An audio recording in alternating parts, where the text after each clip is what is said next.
Allez, bonjour à tous, bonjour à toutes. J'espère que vous allez bien. On repart pour le tournoi de PUBG, la PGC,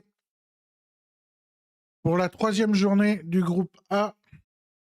On verra bien qui c'est qui se qualifie et qui c'est qui est éliminé. Là, pour l'instant, c'est les JNJ, les JDG et les Geekets des sports.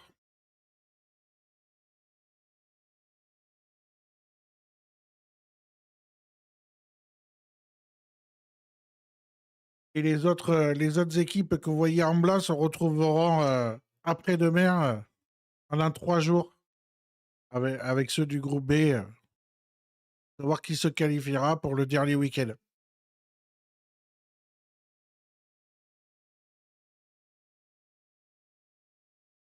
Alors, c'est les 5 premiers de chaque tableau qui se qualifient.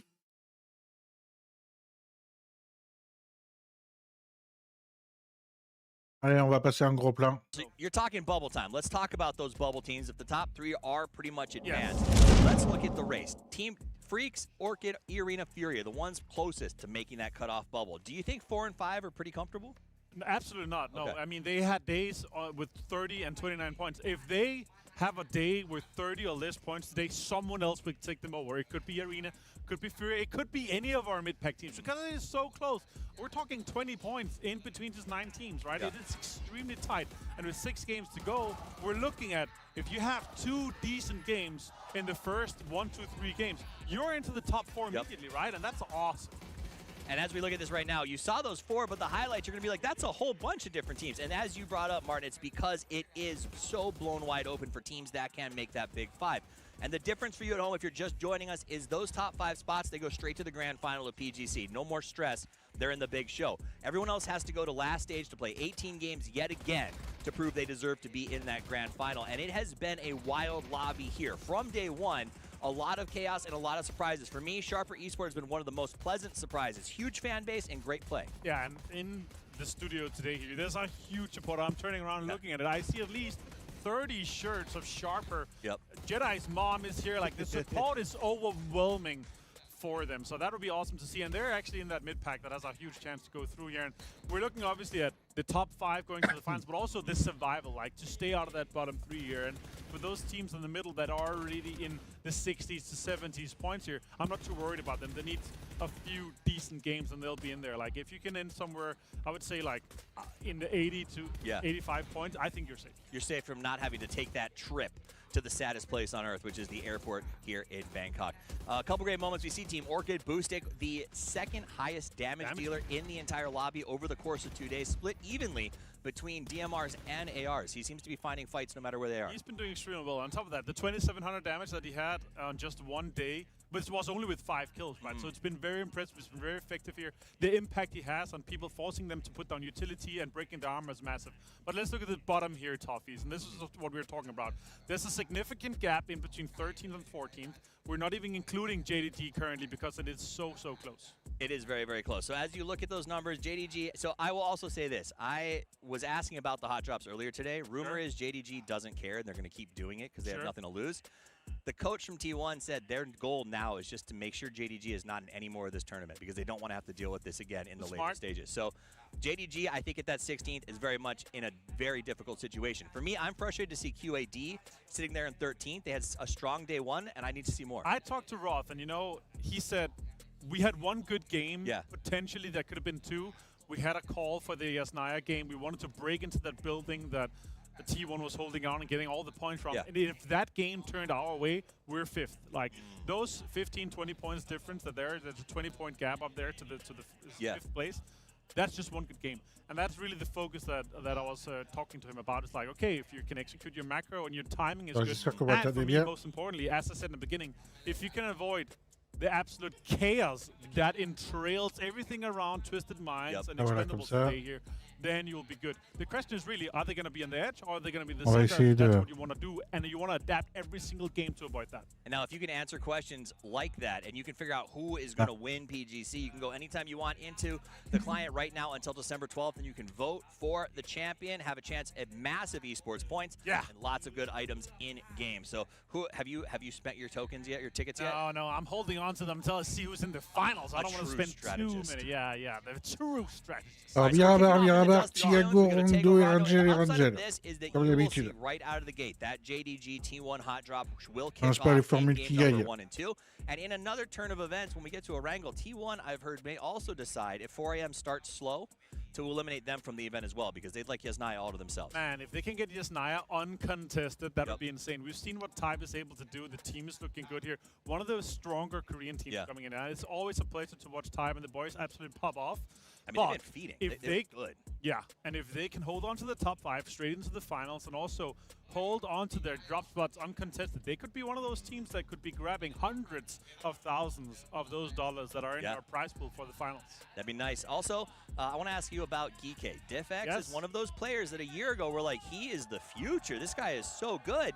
Geeke struggling to get out of the bottom 3 right now. What's going on with this team? Yeah, I mean, 40-some points is just not enough, right? Obviously, there's a lot of pressure coming onto these guys, especially once you're looking in and going into this last day here. Just 6 games to go. The pressure is immense. And looking at what's just completely going wrong for them is their engagements. They're not stacking together close enough. DiffX had a fantastic day 1. He had one of the top performers. They got the kills, but day 2, man, it's just not coming together. And if they can stay together as a team, make sure they don't have to hunt circles every single game, sure, that's sometimes RNG. It'll be a little bit rough for them, but I'm hoping to see them fight through it today. They got to fight through that, and they got to fight through the pressure, because the pressure is mounting. As we prepare for game number 1 of the final day of play, this is where rubber meets the road. At the end of today, 5 teams advance to the grand final to chase the dreams that they've lived their entire life going after.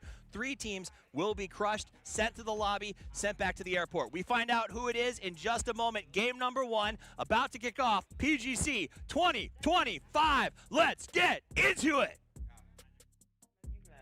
Mình đạt được cái cúp thế giới lần thứ 2. For our PGC champions, the Expendables. Là những thành tích của mình nó sẽ bắt buộc phải tốt hơn, chứ không là những người hâm mộ người ta kỳ vọng quá lớn mà mình thất bại thì nó sẽ khá là buồn.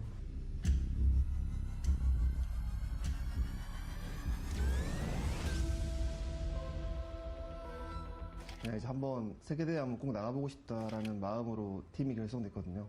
그래서 이왕 온 거 좀 재밌고 즐겁게 하자는 마음으로 왔기 때문에 좀 즐길 것 같습니다.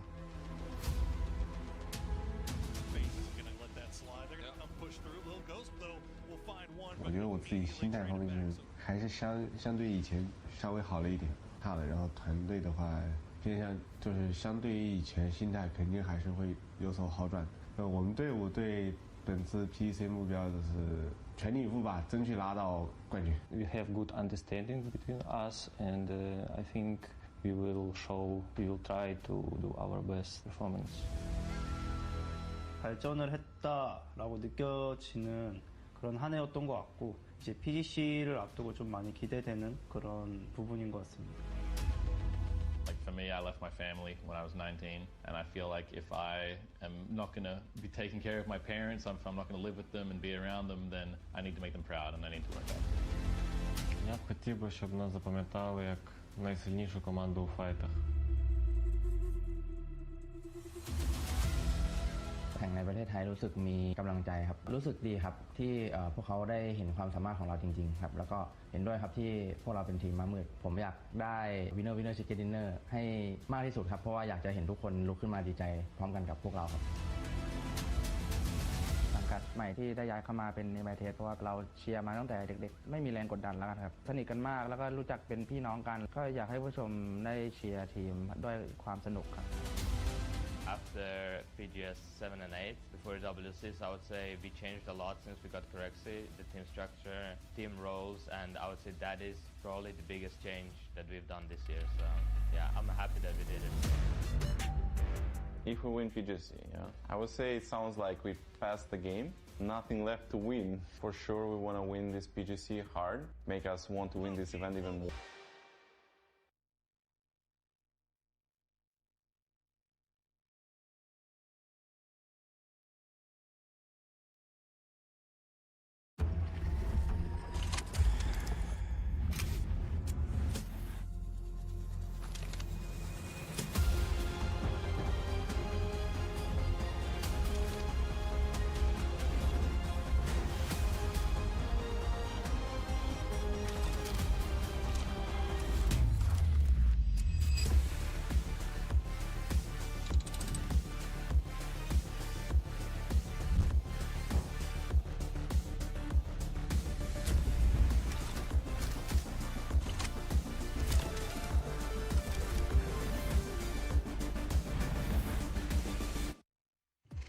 It's go time for PGC. Either go to the grand finals, go to the last chance, or go home for Group A. Last day to play, Paper. It is a very intense day for sure. We're already at the point where we're going to be sending 3 teams home. 5 teams will be punching their tickets directly to that grand finals, and everybody else has to fight it out in that last chance qualifier. So a ton of things can happen here today. There's a lot of tightness in the middle of the group. I mean, you're talking like 20 points down from like 4th to like 13th or something. So it's absolute madness. What can happen here today? Now, a few teams are probably okay. A few teams are very not okay. And 2 of those teams are in the opposite end of things that are going to have a hot drop, most likely on Miramar. That's T1. La première game va commencer. Absolute bottom of the standings. T1 very likely Première game Miramar. Second game Miramar. Thiago, Rondo et Rangel et Rangel. Not the best of chances. Qui va être éliminé aujourd'hui? Les 3 derniers sont éliminés. How many points they have to get just to get Ils rentrent chez eux, ils prennent l'avion et ils rentrent chez eux. JDG stands on pride. They still commit Les 5 premiers sont qualifiés pour la finale. So that way they can at least maybe win one and go back with their head held high. Or do you run? Do you think maybe I can Les 5 premiers de chaque groupe. Which way do you think it's going to go? I mean, my assumption is they're going to fight for it, just based on the history of what you know, these teams like to do in terms of how stubborn they'll be with these hot drops. It still is the same drop for 4 a.m. in Yasnaya, most likely, but JDG hasn't given up on Chumacera despite getting mostly beat. I think 3 out of 4 they've lost, and they've lost pretty handily in most of those. So if they haven't given up already, they're probably just going to keep going, and it's more of a pride thing, I guess, at this point. Well, like, Yasnaya with 4 Angry Men ended up a bit weird because we ended up just going to Yasnaya the last time we saw this group. I'm kind of with you. I think that if I'm JDG, I've got to win against T1, and then I've also got to get the points. The Chinese fans can be a bit rambunctious. So if you like retreat from position and then use that to qualify, some fans could be happy, but some other fans very unhappy running away. So it's a weird kind of conundrum that they're in, and I'm very curious to see, because I'm not going to be mad if they do actually opt away and say, no, we still think that we can get out of this bottom 3. Cold can pop out. We've seen that squad can have some big plays. It's just not working, man. No, like Spaceman and Cold are very, very good. December the 12th has had some good moments. I mean, they can be a strong team. It's just, for whatever reason here at PGC, not just them, a lot of the Chinese teams have been struggling. The other one, 4 a.m., but it just seems like for whatever reason, something's in the water here. I don't know. But I think for JDG, like, it's not only just pride. Like, if you can win both hot drops here today, then you're coming out with at least 4 points in each of those games. That could be a pretty big difference maker. And that's also big because in Revenge, if JDG does win those 2 hot drops, that makes it a lot more complicated for T1 to stay in the top positions. Yeah, so for T1 today, you know, talking to their coach Sonic before the match here, he was saying he thinks they just need like 20 points. Like somewhere in that neighborhood, and they'll be safe to be one of those top 5 teams. So that's all they really need. So for T1, they can afford to go for these hot drops still. They don't care because they just need a couple of okay games, and they're going to be fine. So that's really their mindset is, we don't, you know, we're going to keep doing these hot drops if they're going to do them. We're in the pole position. You guys are the ones who are chasing. You guys need to prove something. We're basically good to go. And here's the scary thing. Let's say T1 wins pretty handily and 1 or 2 of those hot drops. They're going to start targeting, dude. if you can't hear what's going on behind us, there's a couple of different chants for different squads that are going on. We've had Sharper that had one happen a second ago. Interestingly enough, I think we just heard one. Somebody was trying to do one for Twisted, and I don't know if Twisted actually heard it or not, but it's interesting because the Thai fans are just supporting everybody. Sure, they have a little bit of bias for their region, but they just really love watching the game, and they're in that category of just kind of wanting to see everybody to succeed. Well, you know what? I'm kind of in that same boat, but somebody's got to go home today. Let's go ahead and jump into Miramar to start it off and find out who's going to be setting the pace. All right, buckle up. Plane path. Wow, that is really south.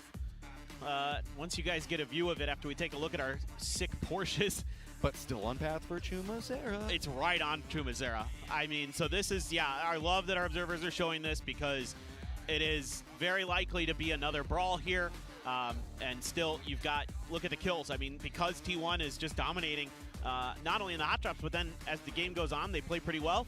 You've got EN and Type up here, along with Tanvu and Zenith as some of your top killers on Miramar. So this has been a great map for these Korean teams. Well, on day one for Evan Pochon. Yeah. They dropped off a bit after that, but they've got some work to do today. We'll say that. We'll see if they can bounce back after a pretty rough day 2. Eyeing out, see how everything goes. JDG did pull off. Oh, they're not in. So that's closer to 4 angry in. I'm shocked. I mean, again, I'm not mad about this. If you want to get out of the bottom 3, I think that this is the smarter choice.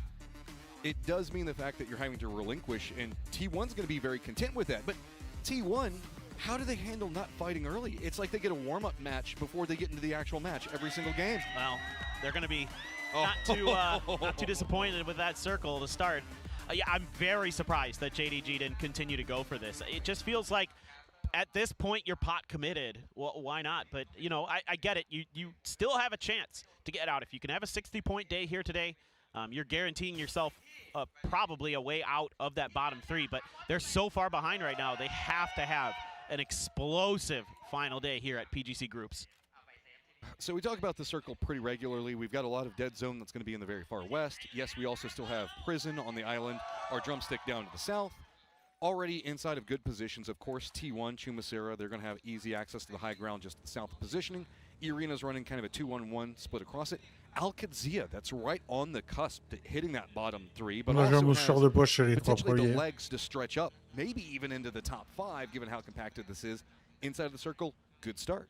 Yeah, absolutely. No, I mean, I really think Alcadzia needs to just have a steady day. They don't need to go crazy. Just, 30 points, probably good enough. We need to see them pick it up just a little bit. And, I was talking real quick with Roth and Rello beforehand, and they said, we're not just going to see you this weekend, we're going to see you next weekend too. So they are looking at that grand finals, even though the group stage has been a little bit challenging for them. But let's see if they can maybe right some of their wrongs. This is a decent circle for them to potentially do that. Well, there's a lot of dead zone in the circle because most people aren't going to go down to prison, so that's kind of a no man's land. We've got unplayable to the west. Alcadzia has been doing this 4-man split in the early stages that's given them some territory control early. I'm curious because it looks like they're starting to set up for that yet again. That feels like it could be a double-edged sword with this much area that's kind of unplayable. Yeah, and this has been kind of a more wild lobby where teams are willing to take some more risks, maybe more than usual. Even 17's already driving a bit close to one of those players you were talking about. So we'll see about that. Geekay, another team that we need to be focused on here today quite a bit because of their position. They're the ones at the top of the bottom 3. I mean, the only 2 teams we really don't need to be focused on are the Expendables and Twisted, but they're the Expendables and Twisted, so we're going to be focused on them just based off of their own merit. Yeah. Everybody else still has, like, massive stuff to play for with these last 6 games. This is pretty ludicrous moving into our last day. No, you're absolutely right, Matt. I mean, it is still very, very up in the air. Twisted and the Expendables both have 3 chicken dinners each here in the first 12 games, so they've been dominating this lobby. I think the most disappointing squad for me so far has been 17. In 11th place, this is a PGS champion from this year. You're absolutely right. And they just can't seem to find the meta in specifically this group. And now they've done their research. They know Alcadzia tends to run in solos, but Alcadzia actually has some members pretty close to each other this time, at least a duo. Is 17 going to be able to come in and steal this, or are we going to see Alcadzia defense? It looks like they're trying to get to vehicles. This might be bad timing, and ooh, Roth just a half second earlier than 17. Yeah, they're going to get Cowboy in there, and I think they're just barely going to get away.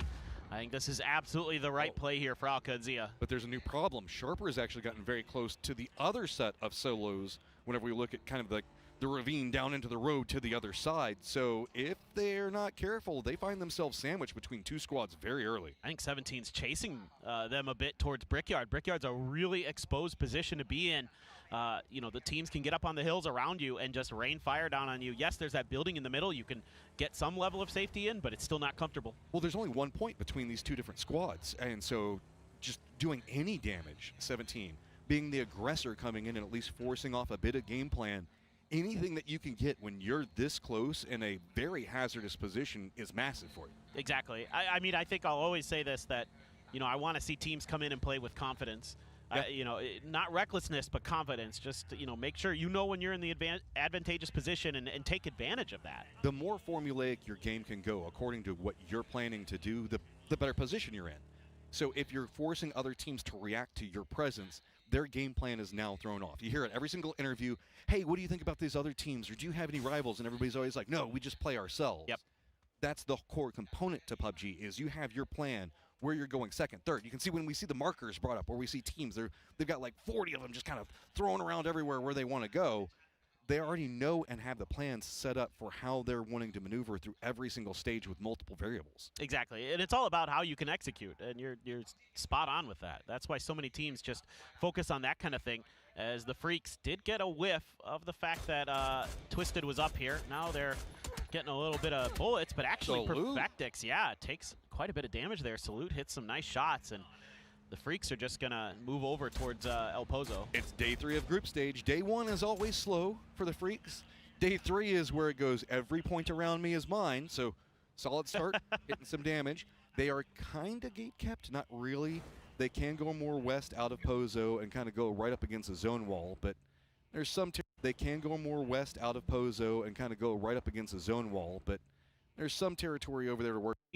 Kind of tracking Twisted a little bit. Yes, the western road is going to be open, but that's not where you want to be necessarily in this circle. You don't want to start west. I mean, yes, occasionally circles end up over there, but... Well, you don't want to have your back up against a zone wall where you can't go anywhere with a field directly in front of you and Twisted on the other side of the field. Ah, that seems like a perfectly fine place to be right at Circle 1. No, it's yeah, what could go wrong? I mean, you know, like, yeah, Twisted just, you know, the best team on the planet, maybe. Them and the Expendables looking that way. The other thing I wanted to mention real quick when you think about it, you know, our PGS winners this year, you were talking about this earlier, is 17, BB team, Twisted, VP. The only team that isn't looking like they're going to get that direct ticket to the grand finals, 17. And we are looking at a much different meta. We had I guess, a slower pacing in some of the earlier PGSs, very centered meta. We still have that in some regards, but I mean, we've just seen a lot more aggression in the earlier stages. You know, like the committal to hot drops, yeah, all that other stuff.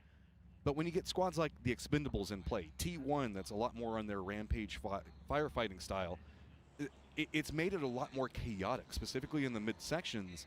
And it almost feels like 17's a bit lost inside of that. They don't know where to find their successes at. This is a squad that can fight in the mid-game very efficiently, but it feels like they don't know exactly what they're after at that stage right now. Yeah, it doesn't feel like they've got the most solid plan sometimes for what'll happen if the circle hard shifts away from them, when they can't just, you know, lock it down in the center and sort of play that style that they want to play. They don't seem to have answers because everybody's so point hungry on the edges now. Teams starting to understand that you need to be fighting for that space. This is a squad in 17 that always drops middle map, but we've also been seeing a lot of very hard shifted circles. Like this circle does not have Picado in it at the start. So I feel like that's kind of put 17 in a more awkward spot where they're having to do, I guess, bigger rotates than they're used to in circles 2 and 3. I think you're right. I mean, it is a bit difficult. And you'll see them try to send it center, and they usually end up losing players along the way on those shifts you're talking about. This is a little bit awkward for Rello. So it's a 2-1-1 split. D does have some vision. The other members for Alcadzia could maybe take some shots to defend, but I think that Rello's realizing that he's got some friends a bit closer. Batulans, everybody else has this kind of scouted out right now. I didn't see who was taking those shots in. I think it's the Freaks. I think it was the Freaks that just shot into Twisted, so that might give Rello, the information he needs to at least have a fighting chance here. Well, should be able to run a couple of shots now coming out in support. That's going to be Perfectix very far away, trying to make sure that they at least chew Rello out of point, and that gives high ground control and a lot of vision for Twisted. And we know Twisted can exploit that. Yeah, for sure. You know, at the end of the day, Twisted would have loved the point, but it's not the end of the world. Now they've got some high ground. They're in, like, classic Twisted Minds position. Exactly what in the world is that? Oh, all right. Down to drumstick for a section of this. What was no man's land becomes maybe our last salvage. This is weird. So the very, I guess, southeastern area does have a couple of compounds, but whenever we look right along the river, this is kind of an open area that not a lot of teams are going to want to play. This means that the hillsides where we see south of Chumacera and around where T1 is at, very, very vital.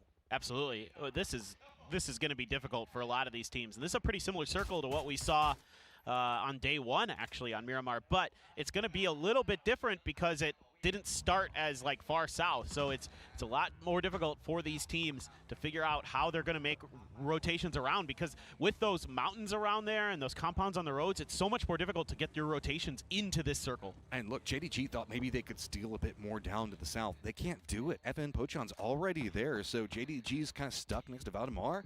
Not a lot of options for them to work with. Geeke, they were trying to encroach a bit more into the west.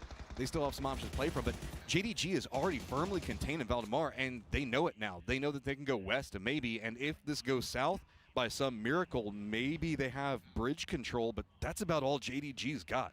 Yeah, there is a very unlikely world where this goes down to the prison, but probably not going to happen. So you're expecting this to end up kind of like we saw, again, on day one, where the circle finished more near Chumacera than not, but it doesn't have to. There's a lot of open space in this part of the map in terms of where circles can go, so a lot of different things can happen. But if we do see a compression into the west, we might see a lot of squads just kind of have to go for salvage runs into Valdemar and just say, we got nothing else. We just got to go. Like, we might see Alcadzia do something along those lines. There are a couple of compounds along the road. I wouldn't be surprised if they lead into that.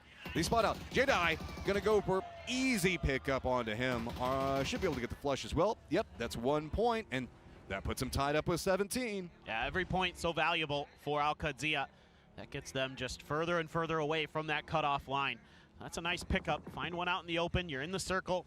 Got a little bit of stuff to work with. I was wondering if Furia and the Freaks were going to dust up, but Furia actually ended up pulling up short here. The Freaks continue on their western edge, and it's actually going to be Zakraken who's going to be using the eyes from the sky to keep track. Oh, that's a nice shot from Orca. This is another team who needs to do something big today.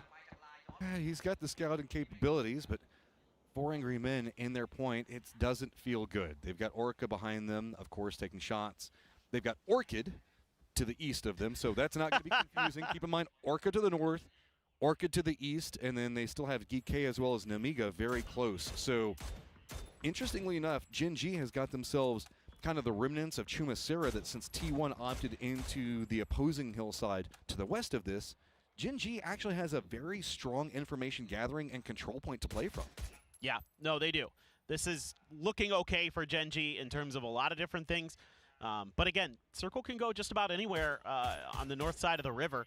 It's just very unlikely to go down to the island. So Gen G going to be able to use some high ground, split out, do what they got to do. They desperately need points. Valdemar situation, we do have Freaks that committed in. Back behind them, Furia is now kind of inside the circle, but they're going to have to be careful because Twisted is wrapping on a western lay.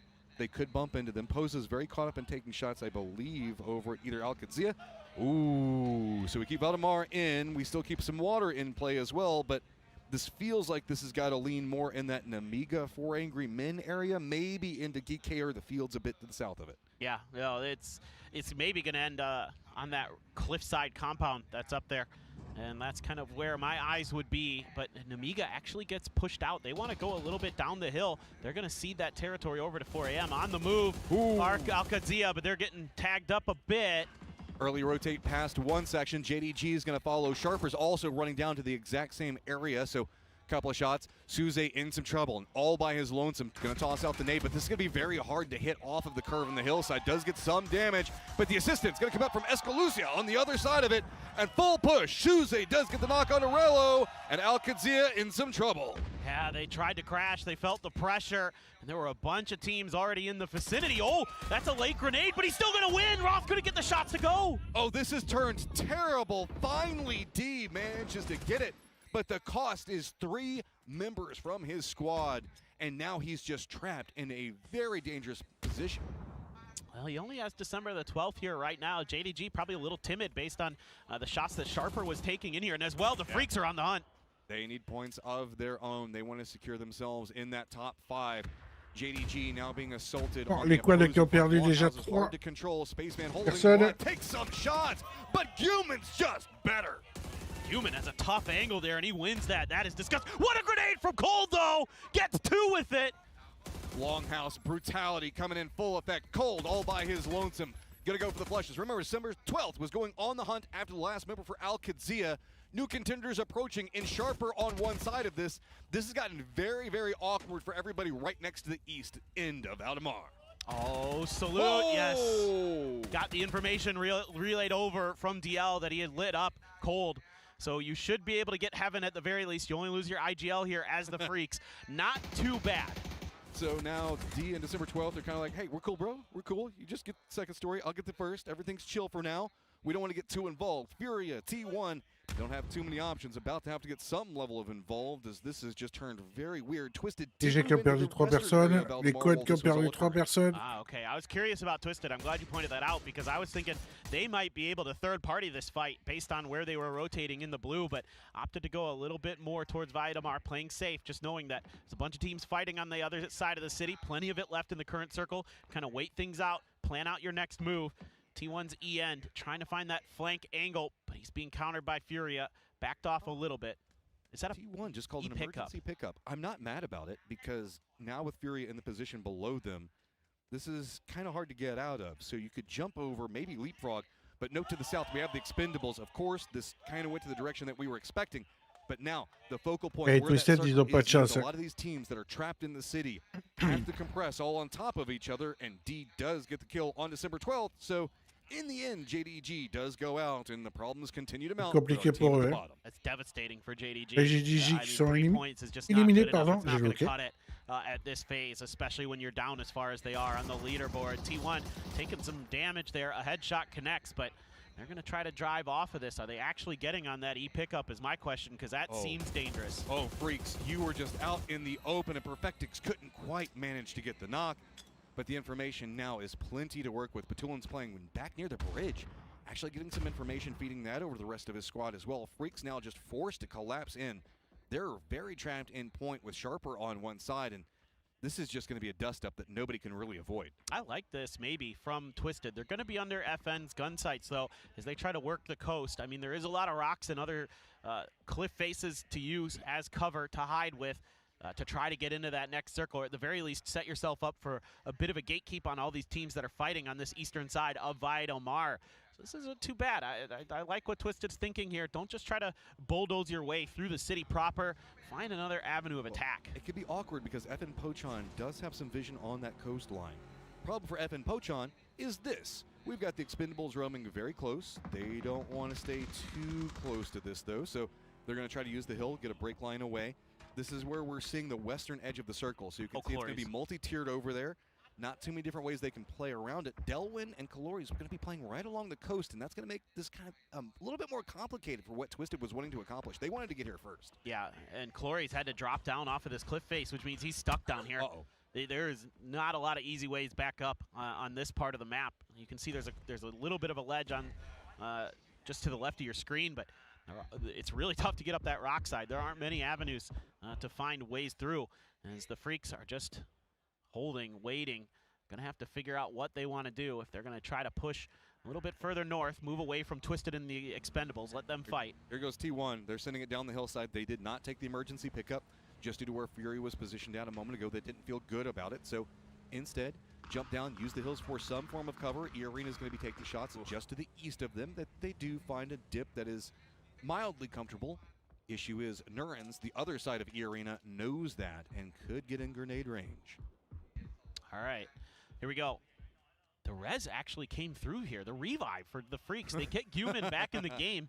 He's parachuting in right now. I don't think he's going to be doing too hot when he lands, if he lands. Oh, D. I mean, he saw the rotate, but he didn't want to take the shots just quite yet. Twisted, though. They're taking shots at the Expendables. This is going to open up more for Sharper. This does make the new circle pop up to the north. Valdemar going to get spicy just to the south. Now also going to get spicy. Twisted getting in some good shots right onto the Expendables, but they have to be careful. Batulin's down very far back behind, means he is unresable. Yeah, absolutely. As the Expendables just can't handle what Twisted is bringing, and Twisted, with everybody else fighting behind them, has an open lane, direct path towards the Expendables. And it is getting dicey there. Phase 5 Blue ticks hard. The only one alive is just Glorious, so far away from this. That means Twisted Dog gets that multi-tiered area. They can look back onto Sharper, the Freaks, D the last one up for Al-Qadzia. Everybody around this weird spot. You can see Freaks, they know that there's somebody around here, but they don't know exactly how the setup's going to go. They're going to lean into some high ground, but it's going to start opening up more vision for Twisted. Peeks around both sides, getting complicated. Example, spots out DL. Yeah, now Twisted basically dealt with the Expendables so they can turn their attention behind. What a grenade! It's D from behind! Whoa, turns this back around. 5 points, big for Al-Qadzia. Yeah, that is such a nice pickup here. What great salvage points from the young gun. Les DNF se faut Looking sortir. for one, he's got it. Spyro sits down, gonna be flushed quickly. PWD trying to defend on the other side. Orchid falling, crumbling. These are huge points for Geeky. But they're still kind of trapped. Ils se font sortir. C'est bon pour les Twisted de ça. Taking shots. They've got to rotate into the circle. Even if they do get in the circle, it's going to be very close to Namiga. FN Pochon's hopped in vehicles. They're going to be roaming pretty close to Namiga on the C'est bon other pour les side. So if Twisted you're et pour les PK, Tiwell. this is the time that you can make some form of move. Sharper thinking similarly. They're going to rotate up, but they have to move away from the Twisted firing line. It's hot and it's heavy, but it leads them right into Furia. Furia now starting to unload. There is nowhere to go. Zakraken picks up Earth easy. Yeah, I mean, you're going to try to use the side of the road. That's not going to happen. Lose, not going to let you do it. I mean, FN still kind of angling in towards Twisted. They haven't committed the full forces here, but they're getting damage in at the very least. T1 has been struggling against E-Arena. Up on the other side, they've got Furia thinking about encroaching on that territory too. So it could be a fight breaking out over here. But Rex looking to duel Lou, and Lou is getting the better end of it. Oh. Twisted is just in such a weird spot now. They've got FN Pochon. They still have Sharper in front of them. Multiple targets, and they're going to have to clean this as they move. Blue Zone on top of them makes it even worse. D back behind. Spots out Perfectix. Spots out Example 2. Stabbing at the back with his last breath.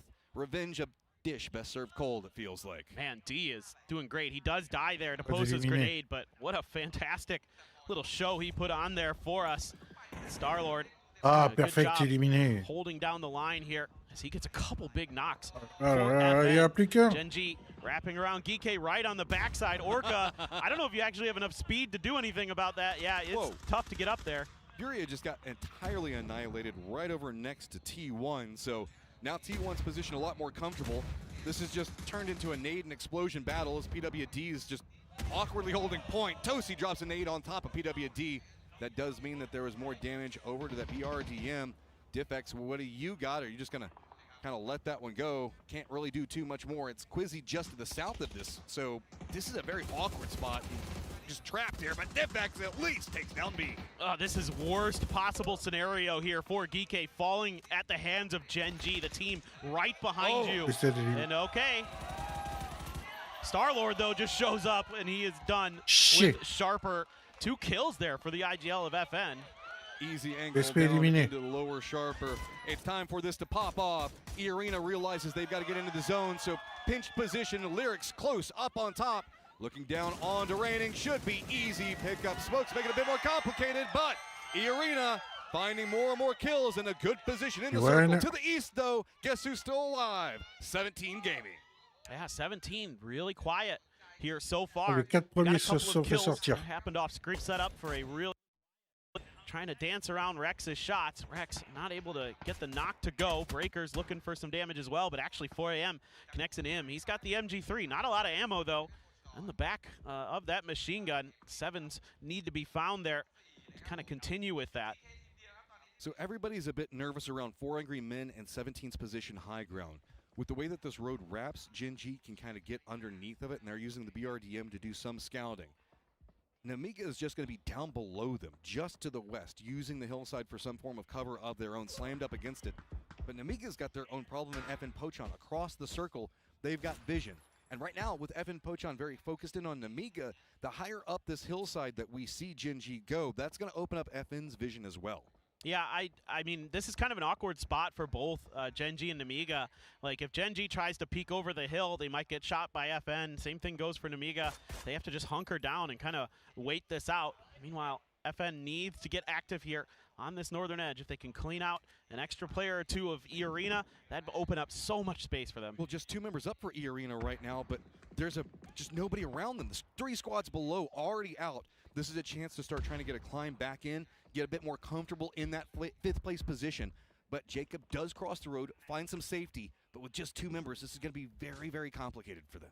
I think ammo's starting to become an issue here for FN, and they're being a little bit more diligent with when they want to take their shots, trying to make sure that they're going to get value out of that, as Breakers looking for that Namiga player who maybe was trying to wrap down. Hello, my bad, a little bit further up. Rex spots out a Gen G player. Felt like he had an opportunity, and he almost got that knock, but there's that BRDM up there still, I believe, that Gen G can use safely to go for the heals and other things, as, yep, Orca's still in it. Welcome to a multi-tiered ending for what we're looking at. Up on top, we've got 4 Angry Men, 17 going to be pretty close to them.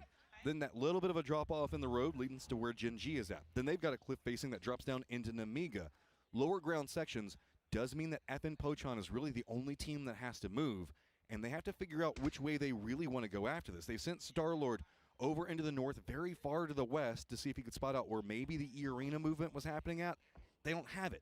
They're trying to scout out, and FN Pochon has no easy pathing in, because any firefight that breaks out leads to a very massive crossfire, specifically coming up from the high ground. Yeah, I think the really only option here for FN is to do what they're going to do, and that's try to get into E-Arena on that western side and make your entrance through there. They're trying to spread out a little bit, again, looking for anybody who might overextend or make a mistake, but the problem for them is every other team is in the circle already. They're the only ones on the outside looking in, essentially. They got to make a move. Now that might help a bit. A knock from Bean onto Levante. Does Breakers and the rest of the crew have any idea on how they can make this push up? That just opens up more firing lanes. You can see the FN Pochon was trying to see if they could peek up, but Gen G took the shots. Levante should be rezzed now, so it's awkward. There's nowhere to go. I mean, they can kind of squeeze in a bit more to the north of where they're at, but that's going to open up a firing line from Jacob. They don't know how many people are up there. They just think that they've spotted one person moving in Jacob. Yeah, it's tricky. They want to take a fight against Namiga and see if they can quickly get through there, but there's no way Gen G would likely allow that. However, as we can see, Gen G is kind of leaning up towards 4 AM, up towards the top of the hill. They want to take a little bit more zone control. A lot of dangerous teams up here that are still very, very strong. I mean, if you can manage to dethrone 4 Angry Men from that point, where Tosi's already holding at, you get so much control over the circle. It can really hammer down a lot of these other squads. FN Pochon did opt just to that little smidge of a spot that they can hide at for now. Nothing else good to work with, and that's even vulnerable from 17's position. Yeah, this would be one of those moments where it'd be really nice to have a folding shield for FN. They could at least cut off a little bit more of those angles to their north and east. That would be really helpful here to give them a little bit more ability to flex out with their guns and counterfire. Well, this has gotten very weird for also E-Arena. They had to retreat up against the wall itself. They heard and saw FN Pochon kind of dancing around to the south of them, so they're pretty much back-to-back right up against the wall.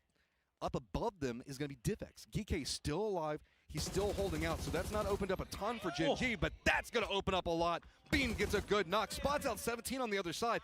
2 different squads he's now taking pot shots at. The new circle has popped, and it's moved away from the 4 Angry Men compound. I'd love to see Gen G get a little bit more proactive towards 4 AM there. They should know that there's only going to be one gun available if they stick that res to counterfire onto them. Let FN work the other side of the map. 17's probably going to get involved in this. You can see they want to angle down and towards this. Ooh, it's dangerous.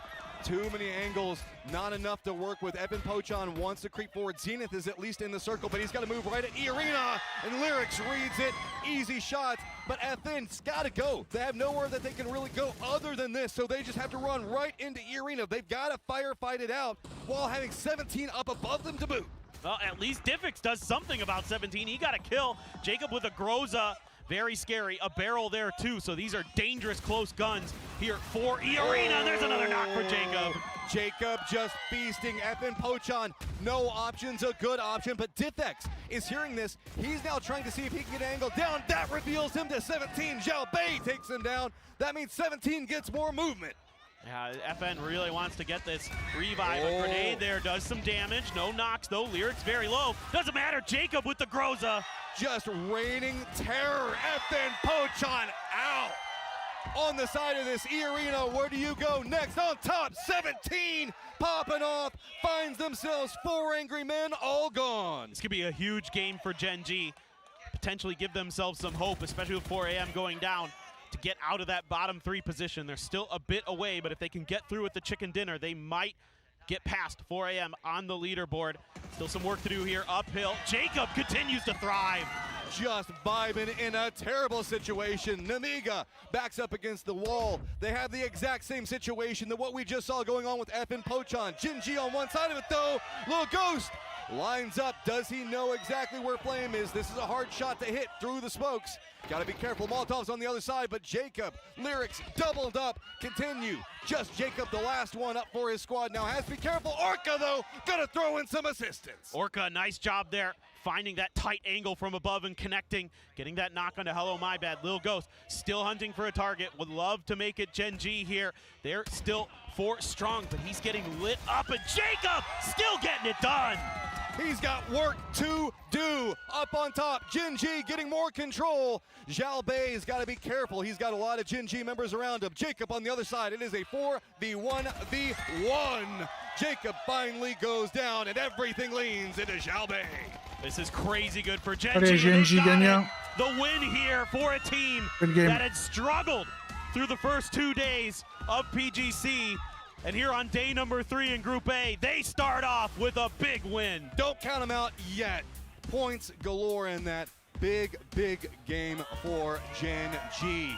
Is it the start of something big? Does it get him into a better spot? That is the question looming on the players' minds themselves. They played that so well, Matt. The way that they were patient, found that knock on a 4 AM, used that to kind of start exploring the top part of the map, getting that high ground control over time. Really well played. Namiga holding out really nicely in a tough position. Got to give them some credit. Jacob.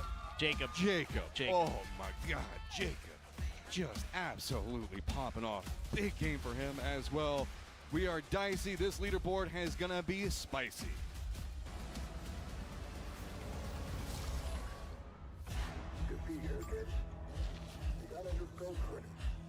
Think about what comes after or what comes.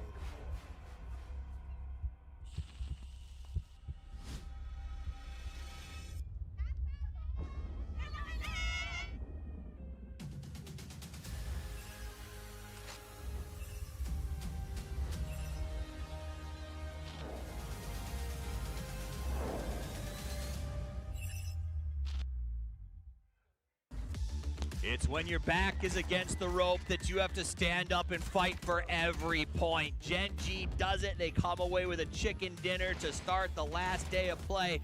Is it a grace to the finals? Maybe not, but does it possibly start the path to survival? I think so. One of the most legacied orgs here in PUBG, Gen G. We were hoping for them to step up, and they did early on. And you know what? This is absolutely the most perfect start for these guys. Yeah. Imagine this, right? You're in the bottom 3, you're like, guys, we gotta have an insane day. Yeah. And to get that in the first game, the morale boost, the confidence boost, everything is gonna be on a whole new level for these guys. So I'm actually désolé, je suis au téléphone. Salut, Bouchu. Are they going to be able to make it to the top 5 here today? Imagine like a 60+ points Dave, and that could put them in there. Because that mix is relatively close. And on top of that, the confidence boost-wise, this was a very tough circle to play. The shifts to the south, not a lot of availability. A lot of people coming out of Valdemar and having to struggle in doing so. Parce que les GNG sont sortis de la fin du tableau. But Orca up there, putting in work. I will say, Jacob Faut qu'il was revoie de a moitié de shocking tableau, ouais. poltergeist in this game. They gave him a Groza, and he, I think, top damaged the lobby. Yeah, Jacob looking too good, man. It's again Arena. Always in these situations here, when we have 2 players left, they're able to salvage so much. Ils veulent avoir une possibilité de se qualifier. D, man, the water. I think that's a 6-point salvage to them. They tried to make a huge stand here. They crashed onto one of the Pour la finale. buildings. There's admittedly only one player alive in there, but he made the most of it. Did he kiss him? He did. He's got a little picture of Roth next. So Roth sits on the far side of the lineup, so he wants to make sure that he gets Il va out comment of le the Boutu? as well. But you're right. The recovery of D, as far as fresh young players, QAD has brought 2 of them out at PGS. They're here as well. They seem to be developing very quickly. D has been exciting to watch. Quiet in real life, loud in game. And that kind of recovery, you can't speak. Like, they lost their tires going down Valdemar. The fact that they managed to recover and him get so much was really, really and impressive. the triple nade on Freaks as well. That must have been Il est en moins le deafening Boutu. for the rest of that team. So yeah, a little bit rough one. It's always difficult, but once you saw that personne. you can see, especially with the water, how it's going to go. It's going to go in the east side, but it's in a very interesting area, right? We have all these ridges, insane terrain, insane elevation. One of the compounds was in for longer than it should have been, but Gen G made the most of it. 18 points in this one here, but E-Arena, 9 kills on the back of Jacob and Larry's. Massive one for them. A little bit of a surge for 17 as well. They're able to get double digits here. 11 points to go their way, Toffees. We were talking about it. 17. One of the teams that have won 2 PGSs in the PGS era. They're a team that should be fighting for favorite positions, but they're currently trying to fight for it right now, potentially gets into the top 5, but survival prior to this game. I mean, 17 is one of those games where we go, are we getting good 17 or bad 17 today, right? And so they showed up, they got 3. Maybe it's a good 17 day. I want to see what they keep putting up.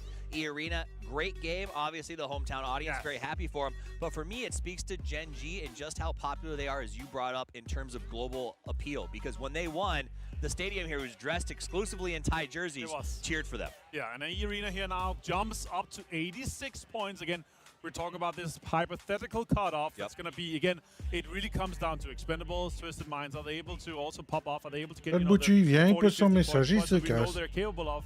It could be lower, but I'm seeing somewhere between 120 to 130 is going to be the cutoff or the safe point. Now to pivot to the bottom, Gen G gets that 59 off the back of a big win. And what that really does is it puts 4 AM in a dangerous position, because if they drop down below that 14th line as we finish Miramar, there's a world where T1 says we're hunting them from now on, and it gets a lot harder for them to push advance. Are we cutting JDG off already, saying, okay, guys, that's a... Are we cutting who off? JDG. Who? The guys that's 16th. Oh, yeah, those guys. Yeah, that's what I meant by that. I think we are, because, again, they drop in. They avoided the hot drop this time. They were smart in doing so. And they're actually close to the circle. They actually had better prio than if they were fighting and delaying both of the teams. But 3 points is not going to get you there when you're starting out with 17, right? You have to have bigger moves. I will say that about this game. When we got to that phase 6, I believe it was 9 through 15th place that were up. It was almost exclusively those teams who were desperate for points. That's kind of exciting when you think about the final match. Yeah, man, I love the start of this one here. We obviously have 5 more games to go as we are playing the last day of Group A here. It's, for me, it's an era of PUBG here that comes in, and all these players coming in saying, okay, we gotta make the most of it. This double elimination with 2 moving goalposts, 2 different groups is some of the most exciting PGC we've ever seen. With PUBG United rearing its head for the first time, the era shift, the amount of money on the line, a Porsche Cayenne available for the MVP of this event, the pressure has never been higher. In fact, D plus Kia, the PUBG mobile defending champions, here in the venue. Sur YouTube, n'oubliez pas de lâcher le pouce bleu et de vous abonner à la chaîne. A chance to talk to them later. That'd be cool. I'd love to hear their perspective as they watch these teams play. But this is for all the marbles, our last Dusty Dunes for Group A. Let's get ready to... Oh, hold on. Okay, it sounds like we have a little bit of a tech issue, so we're not going to get ready to rumble. We're going to get ready to hold on. Wait, that fantastic situation. We get time. We get more time. I'm not mad about it. Awesome, I love that. So a bit of an equipment issue. So I want to pivot back to T1, because what we saw in that was the hot drop avoided them. Yeah. And then from that point on, it felt like they had great placement, really smart movement. They look good. Let's talk a little bit about that, right? Because we had this last day here. JDG actually stated we're going to go and we're going to commit to the hot drop. They don't care. But that was all bluff. It was They were all hoping for T1 to lead, but the reality is T1 was 18 points ahead of 4th place, looking really good in 3rd, but 95 points before the day started, right? And, you know, on top of that, like, when you're that far in lead, why would you contest someone that's already looking like to be going directly to the finals here? The thing is, for me, though, once you're these top teams, right, once you're this deep and potentially now with TE, Twisted Minds, T1, and potentially Arena, what's your pivot into what you focus on, right? Because you potentially could be looking at 3 teams you can help eliminate that you will not be seeing try to fight for survival in last chance stage or even in the grand finals directly. And that should be your sole focus. You should say, okay, this is teams that are directly challenging our paths into the circle. Some of our drops is they're too close to, or they're taking a compound or a car that we are fighting for. That should be your sole focus, especially once you feel way, way safer, right? And currently, I would say it's only TE and Twisted Minds, so Expendables and Twisted Minds that's in that situation. But once we go through the day, once we develop a little bit more, and I would say once you're like 110, 120 plus, that's where your focus should be on. And you can slowly do it once you're through the games, right? Like tactical third parties, tactical, some of the gatekeeping situations, especially on the harder shift circles. Well, I think you also take a look at the fact that the last 2 maps are the grassy patches and the Wrangle. We brought this up with Miramar, right? It's a tough circle, but there's a lot of places to hide. There's a lot of places to disappear, too. That doesn't exist in the grassy pastures. So if you let yourself fall to the bottom of that board and put yourself in a position to be hunted by a rival, there's not a lot of options. That's where we see our traps. That's where we see our bridge camps. That's where we see some of the most frustrating moments and chaotic moments in PUBG. Yesterday was a blast when we got to Wrangle. I expect it to be like that again. So Sharper brought everyone out for this one. It has worked in their favor, but I think E-Arena also benefiting from this as well. Jacob looked good, but the White Rabbits over the course of the last 2 PGSs and this start of PGC have looked like a very, very strong team. I mean, the home crowd advantages should be flowing through here. I want to see more from Sharper. It's awesome. They have huge amount of support from the crowd. Everywhere we see them in game, they're screaming. Even though they're dying, there's screaming going on from the whole crowd here, so that's awesome. And in general, what so far today here, I want to see these teams pass that triple-digit mark as soon as possible. Because once we get to the Wrangle, as you said, it's way more calculated. It's way more figured out. Way more challenges, so now is the time to make the moves that guarantee your spot at the PGC 2025 Championships. The chance to raise the trophy, the chance to become a legend. Every journey starts with one step. This is step 2, game 2. It's the Dusty Dunes. Let's send it over to Matchroom and paper thin. It's time for the last Miramar of Group Stage A. What can they manage to do? Playing path a lot safer this time, Paper. Yeah, this is less bad in terms of the playing path, for sure. Or less good. Or less good, yeah, however you want to look at it. This is going to be a little bit tricky, though, to see. Okay, JDG out early, so they're not going to be contesting Chumacera. We thought maybe for sure it would happen, but it did not. And T1 just going to be sitting there pretty. Alcadzia heading over towards Monte Nuevo in their area. JDG's situation just got that much worse with Jin G performing in that last game. Oh, yeah. Now it's so much crazier, and it feels more and more isolated down at the bottom of the leaderboard. No, you're absolutely right. That's for a lot of teams there around that bottom position. Seeing Gen G come out and start with a win is scary. It's got you on pins and needles for sure. The arena's in Partona. Is that a prediction for where the circle's going to go? No, I like Partona. I think it's fun. I do too. Circles can go there. It does happen. It's such a cool place to fight, but you just never see it. I know. It is. I've gotten, I think, 1 or 2 down there.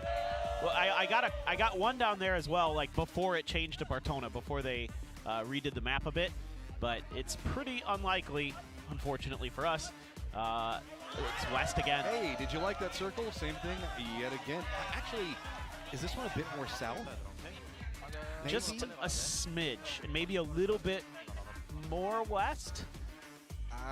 But it's not that different. It's almost the same. If you like what you saw in the last game, it's going to be pretty similar. Of course, T1 strong positioning. Remember that T1 moved down the road, or I guess to the west, across the road early and went just south of Brickyard. They really like that position. I wouldn't be surprised if we see them hop to it again, but that kind of put them in an awkward spot of having to recross to get back over. So now I'm kind of curious, does T1 stay committed to that strategy, or do they just want to hold Chumacera proper? Yeah, what I'd like to see Alcadzia do is reinforce those positions that are to the east of Brickyard if they want to hold those. Make sure that if 17 is going to be considering a very similar rotation, that you have an answer for it, so you don't have to be the ones to retreat this time, because you saw how deep 17 got into that game because they were able to bully Alcadzia out very, very early. So that secured them for a much better high ground position to maneuver with into that late game. Alcadzia needs to respond, in my opinion, with a reinforcement of that eastern edge of their setup.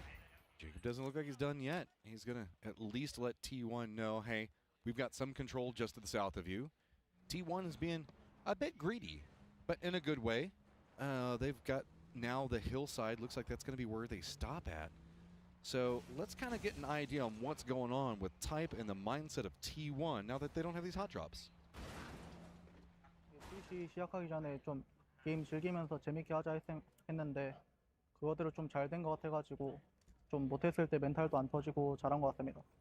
일단 게임 즐기는 게 가장 중요하다 생각하고 3일차도 1, 2일차와 같이 똑같이 즐기면서 재밌게 게임한다면은 그랜드 파이널 진출은 문제 없을 거라고 생각합니다.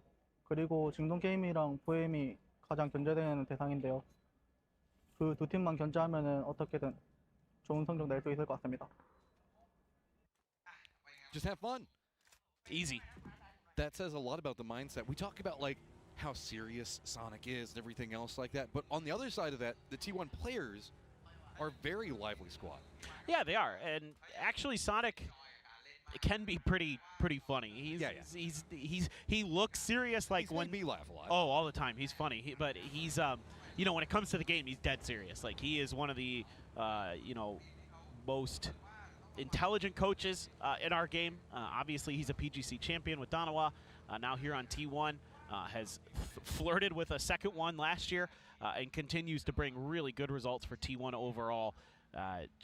He's tremendous, and even though he looks serious whenever you see him on camera and he's maybe chewing out the players a little bit, he's got that kind of good cop, bad cop look inside of him anyway. His love language is angry dad face. Right? That's just the best way to describe it. Regroup that we see, Sharper had a very good way to get into the circle to the west. We also do have a sandstorm that's kind of brewing over to the west that might cross over Alcadzia. We'll have to see how that goes. 17 is moving into the lower ground section of Chumacera as T1 did opt into a kind of 2-2 split where they're holding high ground and the lower grounds next to the road itself. JDG is going to find a wrap to the south, feeling far more comfortable. T1 doing a long wrap around Los Leones. We have seen two modifications that are quite major. Looking at this, Namika is coming in a long wrap from the north, now on the western side, closer to Sharper. We saw them come down from the southeast last time, and now Twisted is playing to the east of this. Yeah, one interesting little wrinkle here in this equation is 4AM is going to be coming in a lot later because they didn't have to take an alt drop off this plane path, so they are going to be not able to find one of those compounds early that they would like. And E-Arena going to be one of the ones that steps up in that spot. Sharper looking for the tires. Thunders. Can he get it? I don't think he did. That is really open sightline for a long period of time. Makes the switch over, and Sharper does a good job in at least corralling Namiga more to the south.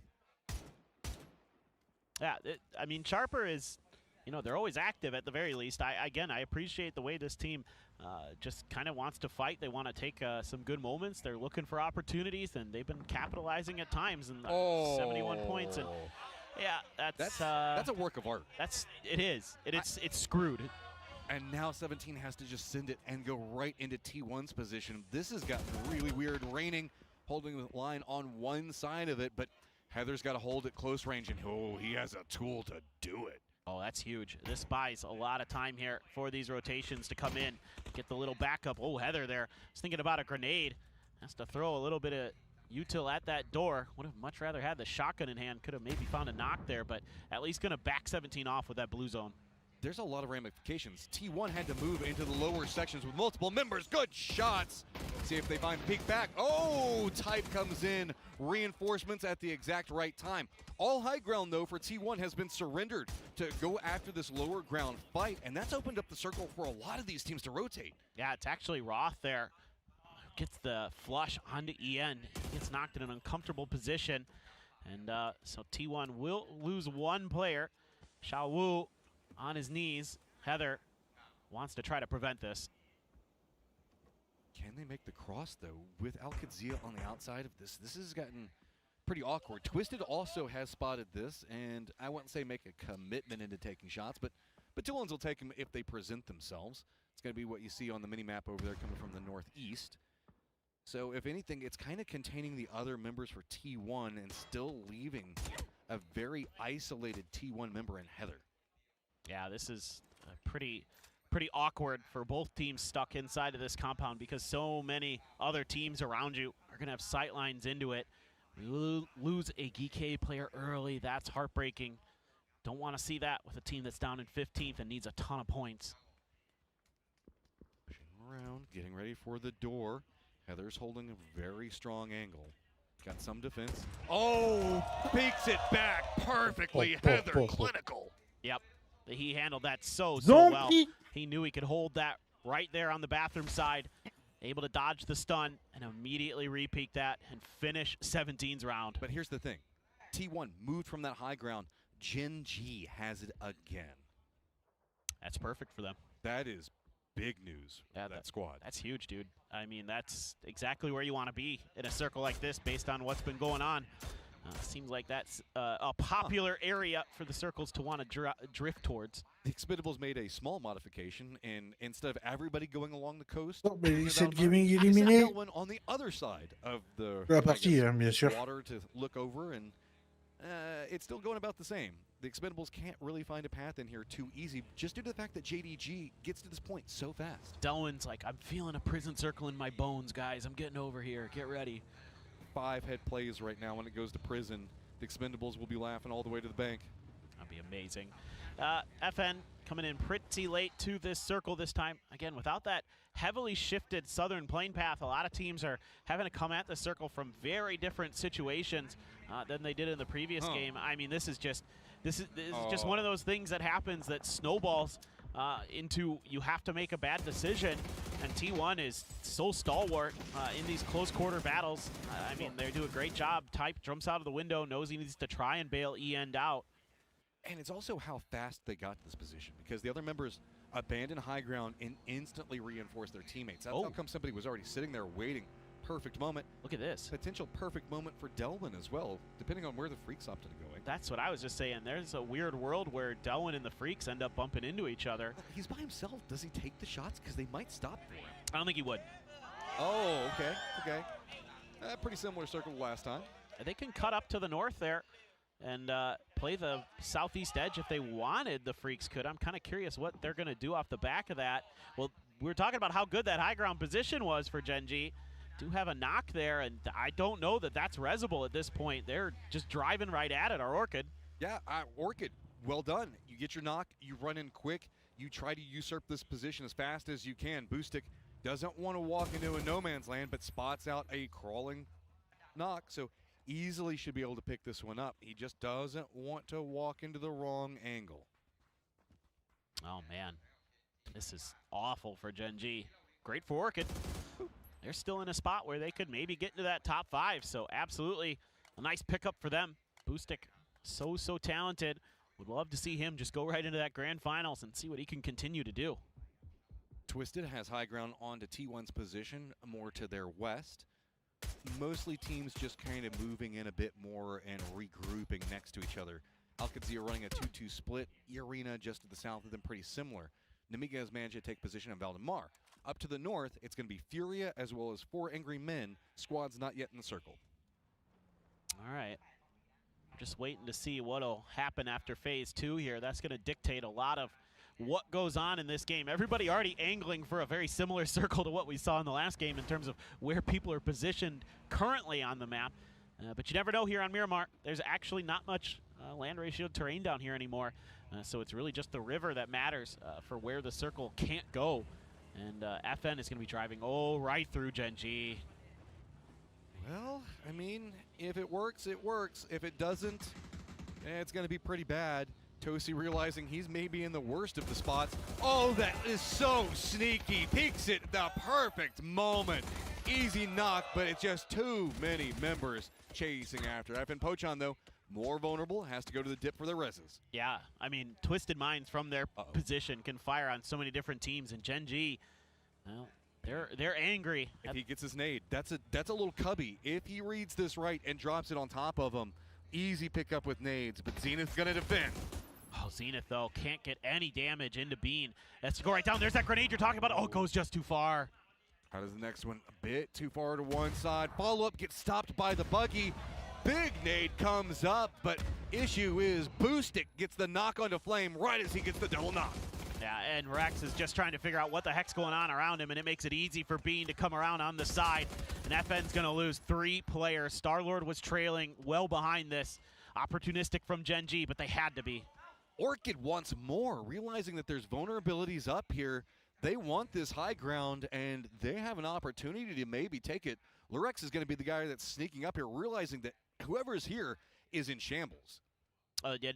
Star-Lord needs to play safety, and Gen G committed a lot to go for those. They only get 2 of the kills, so some of them get stolen, and I would assume that Orchid is just going to wipe out Bean here. He's all on his own. He is isolated, and he's trying his best to get the heck out of there. There is a dust storm. That's a great timing, potentially. Oh, but he gets tagged right as he falls. Oh, and then the new circle pops, and it goes south yet again. Yep, right in that same vicinity.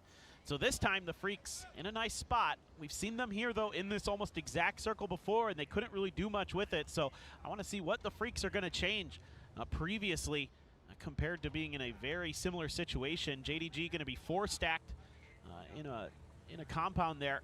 So that's going to be something that they can't really do anything about. Batulins are going to get the backside of Sharper, but able to escape just in time as Thunders. Looks like End is going to be rejoining the rest of the squad. Should be fine. Notables that we need to look at. The Freaks get southeast control over the circle.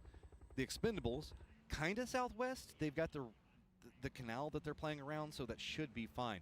Namiga's holding the outside of Valdemar, where we can see that Geekay as well as Sharper might be approaching from. The 2-2 split from Alcadzia is still inside the circle. Very awkward. E-Arena has regrouped, and Orchid has left their high ground and gotten very close to them. T1 gets the revive onto EN. That's going to open up an opportunity for 4AM to drive past while they're waiting for their comrade to get back on the ground. So Heather looking to do some damage, but not really connecting there with his shots. GK, bad neighborhood to roll through. Hello, my bad. Feels pretty good about taking down Spyro there. Easy pickup for him to find, but we still have a couple of squads tailing in back behind this. I want to keep an eye on. T1 is in some trouble, maybe in their rotate, maybe even Twisted. Yeah, Twisted is going to have to drive through Sharper, and Earth is actually going to see them driving by, so he's going to be able to relay that information over. Bean! Bean! Bean! Tries to make the hero play happen, and once he goes for the flush, Tongmu peeks it back. Oh, Bean. A nice try. Again, such a difficult position to be in. 4AM, though, now hurt, wounded. Is that going to be the go signal for Alcadzia to try to do some damage to them? Type, oh, he's got Star-Lord out there, but they're both pretty weak. Oh, it's raining, actually, who gets the kill for T1, so FN goes out early. Look at this. Twisted just takes the bridge. They realize that it's going to be too congested over into the west and the north, so they're going to wrap around. That's going to put them a bit close to Delwyn, but you can see Alcadzia in some trouble. Multiple squads, and Sharper, E-Arena, 4 Angry Men, and T1 all taking a piece. Yeah, they get caught trying to go for 4AM there. They opted to see if they could punish those knocks, and instead they're the ones who were punished. It's actually going to be a few players from Sharper. We're going to clean up some of those kills, and 4M's just like, yeah, thank you very much. We're going to take that compound. Well, that was the 2-2 split from Alcadzia. Very vulnerable. I don't think that they could regroup just due to Sharper's positioning as well as 4 Angry Men in E-Arena, so opted to just hold it for the time. But now that means that newer contenders are going to approach. The circle moves very open into the field where we can see the sprinklers at. Twisted has actually opted into jumping into the water, and Delwyn, the rest of the Expendables, should know this. How are they going to move around? It looks like they're just going to try to catch the mermaid swimming across. They absolutely should. They should just try to punish Twisted here. This is going to be really bad for Twisted. Oh, he if knows. They don't find somewhere. Oh, Delwyn's so smart. He knew there'd be an anchor, or maybe he'd already seen Batulins there, but this is... Well, he spots the 3. He knows. Here's the shots. Batulins Are you going to play this aggressive? Or are you just playing Acre? Kalori's actually spots Batoons across the other side. He's containing. Expendables in so much trouble. Delwyn's going to be the one that gets the knock, but Tanvu has the beautiful angle. Example fires it back, though. Oh my God, Example is just too good. He has to go back in the water, though. Delwyn's still able to free fire from that angle. Duck Juice wants to go for the grenade. He's getting lit up by Batoons a bit. Nobody can really get the knock onto Batoolins or Delwyn, and they're just raining damage into each other. Delwyn's position is so fortified. Nobody on Twisted has clean vision, and Batoolins is still just caught up, trying to make sure he can shoot the other members for the Expendables away from the high ground, but it's come at a massive cost. Yeah, Oh, great setup there Twisted for the là. Expendables. That's why you leave that player on the other side of the bridge. Continuing with their reign of destruction is T1. The more points they get in this game, the more likely they are to just be going straight to the grand finals. A little bit of a drop down there, but the vehicle's on fire. They're in trouble. There's nowhere to go, and Namiga just rolls right through him, picks it up. They've got to continue their path into the zone, though. Still has PWD on one side, T1, 4 Angry Men, and Alcazia on the other. Big firefight happening to the north. Oh, the T1 is trying to fan out a bit. They're going to leave E-End on point. They lose Type to 4 AM, but that's a freebie. It should be for E-End, indeed. Heather finds a knock on the backside. Alcazia out, now starting to get in a pretty dangerous position. T1, 9 kills, just still farming over here. Type down, but the other 3 just finding success upon success. Got to be careful. JDG does hear this firefight. They might be trying to backstab. If they don't keep their eyes on the horizon behind them, T1 could be in some big trouble. Well, the thing is T1 doesn't care too much. They've got plenty of kills, 12 in this game, and they are looking primed to be going into that grand finals. JDG retreats thinking the firefight is done, but it is not. Namiga now has eyes on T1's point, and Batoolins is wrapped in back behind Namiga. That could be a problem for Hello My Bad. Well, JDG at least able to steal a point there. A great grenade from Heather, but a cleanup from Suze. Another grenade being thought about here by Namiga. Looking for raining, but it actually hits the cover. The Dorito drops in and blocks the grenade. Heather out in the open, though, in trouble and taken down. 2 members of T1 remain and trying to just get to the safe zone. Running right alongside Namiga. The circle pops as far away from this firefight as possible. JDG, who's been waiting to see if they can gatekeep, going to have to deal with maybe a remnant move of their own. All right. Namiga needs to get into the zone. This one's starting to hurt. It's phase 5, but there is not a lot for them to do. The Expendables even see this. Tanvu looking for the long-range shots, and it's actually going to be cold from JDG, who finds Levante, and T1's like, our point? Nope, it gets taken by Tanvu. Tanvu unrelenting. T1, though, 12 kills. Trying to survive. This is going to be very hard. Leosh still alive behind. PWD just to the south of this. The Expendables have path into Circle. Cloris is going to go ahead and opt for it. Orchid not inside the zone just yet. Furia was trying to find a path in, but it's going to be the Freaks down in the southeast that are gatekeeping them. Lurix just got a big knock with the links there onto Zakraken, and that gives a little bit of breathing room here for the Freaks. Kind of slows up Furia's roll. By the way, E-End, 6 kills. He had 1 before they brought him back in with that revive when they risked it to go all out and get him back in, and he made the most of it. Very worth at that stage. Now we've got just teams trying to creep their way into the northwest. Big problems. Orchid right on top of Furia. Arctics is playing more to the west, already inside the zone, but going to be pretty close to Jacob. The other members going to rock right into the face of Furia, and Furia already expecting it. Yep, nice shots there. Kizera able to clean up Mogore. Posa so weak, trying to hide it. Oh, what a shot from Boostic, but he gets immediately traded by the sneaky Posa. Oh, Lurix down as well. Just solid defense from Furia, but Freaks hear this firefight. They want to see if they can contain Furia. Human moving forward, Heaven on one side, so Loot down to the south.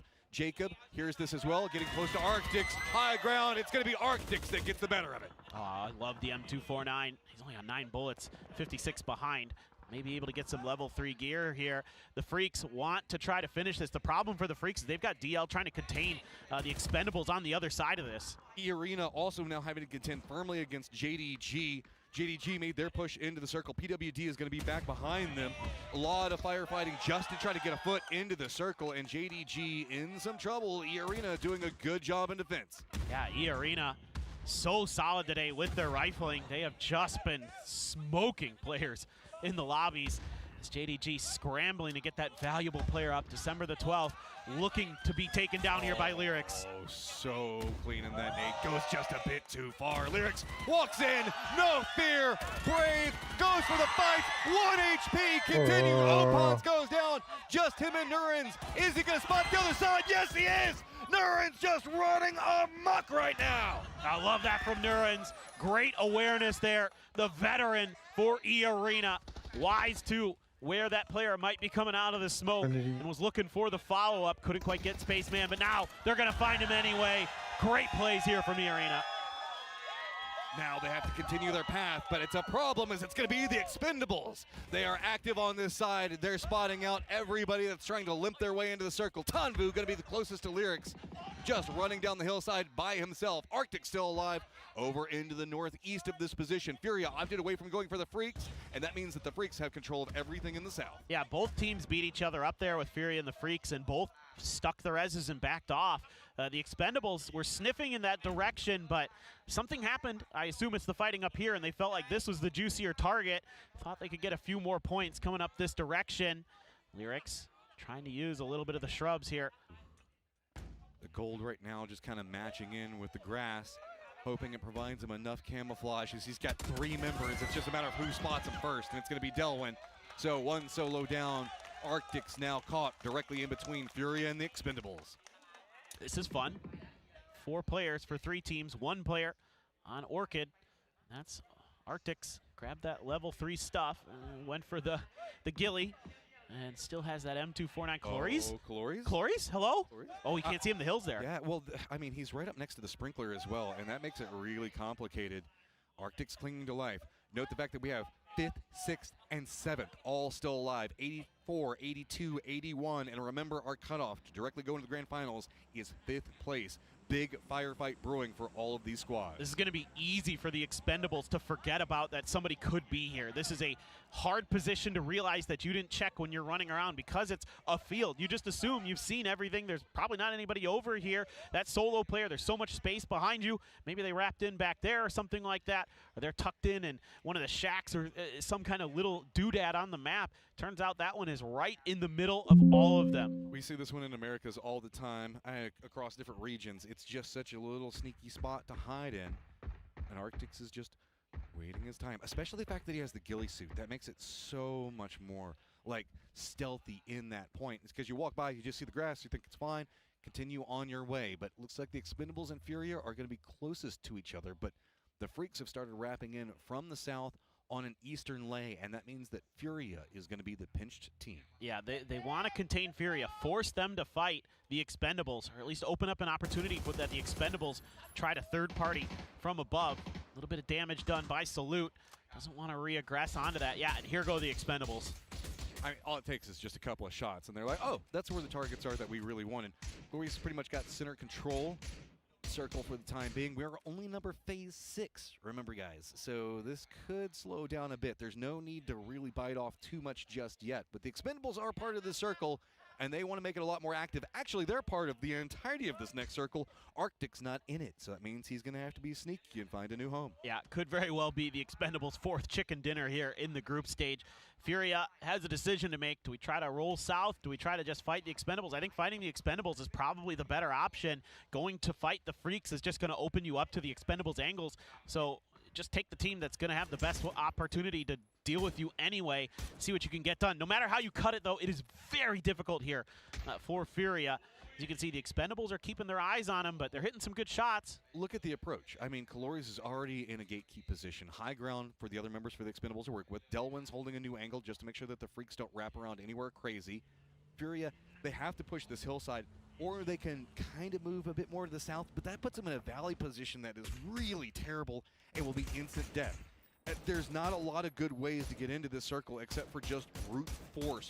And to line up against the Expendables and brute force is so complicated. The Freaks are loving this because it's allowing both squads to just kind of burn mans and let the attrition war go in their favor. And you never know when Arctic's might strike. I mean, this might be what wins the Freaks the games here, is if he gets some serious damage into the Expendables, gets them out of this high ground, and reduces their numbers. It could just be how Furia gets into the circle. True. If he just pops at the proper time, suddenly the Expendables are in so much trouble because Tanvu and Duck Juice are right on top of each other.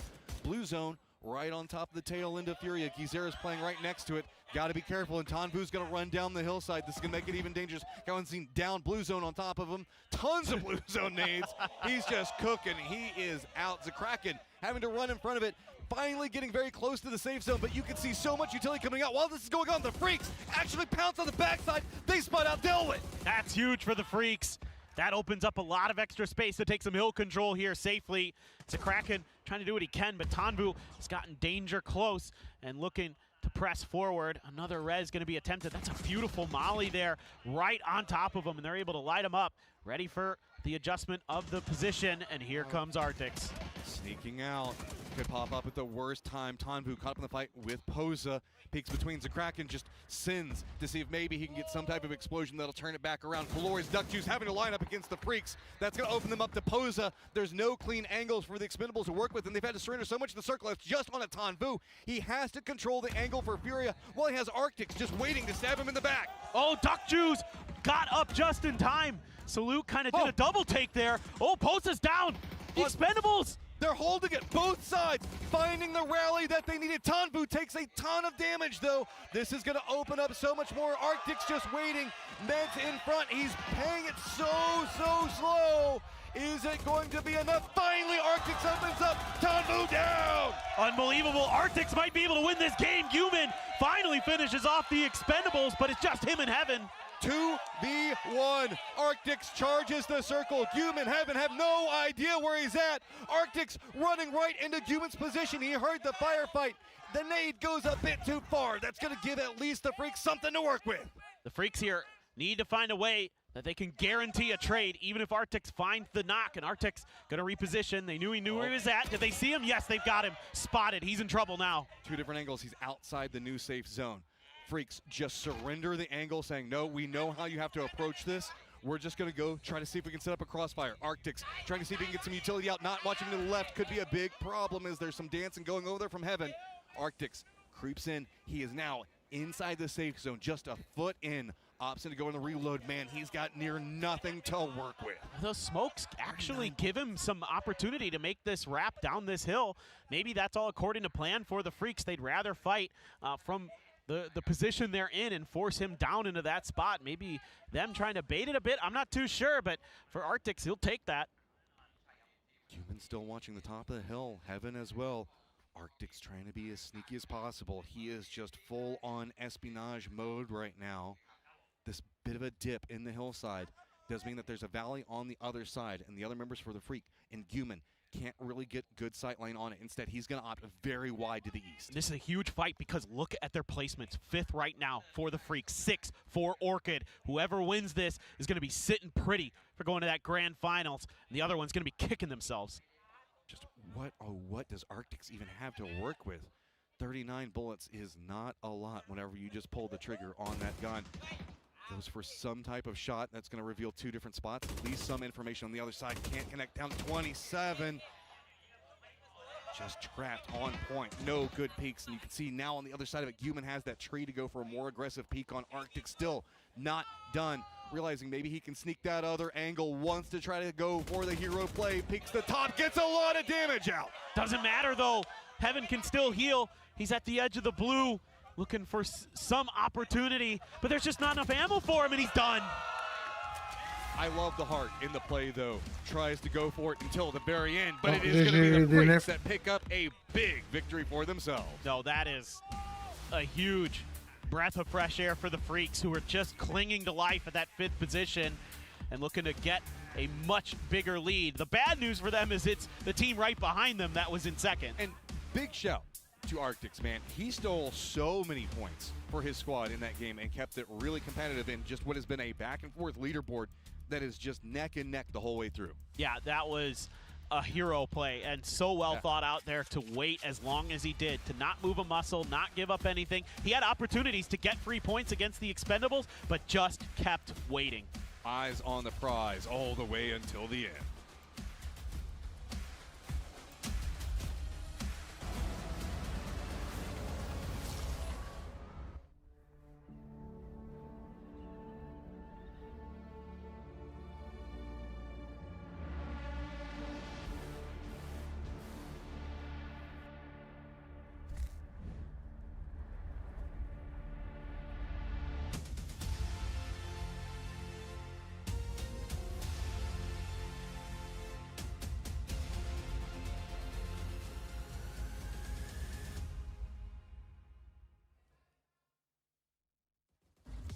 DNF are the real deal as they come away with the big win. Fought desperately by Orchid to try to stand his ground, but with 39 bullets and no secondary weapon, it just was not meant to be. Yeah, we obviously have to praise Arctics for a salvage game like that. Obviously had to lay low, but still, he took down Tanmu.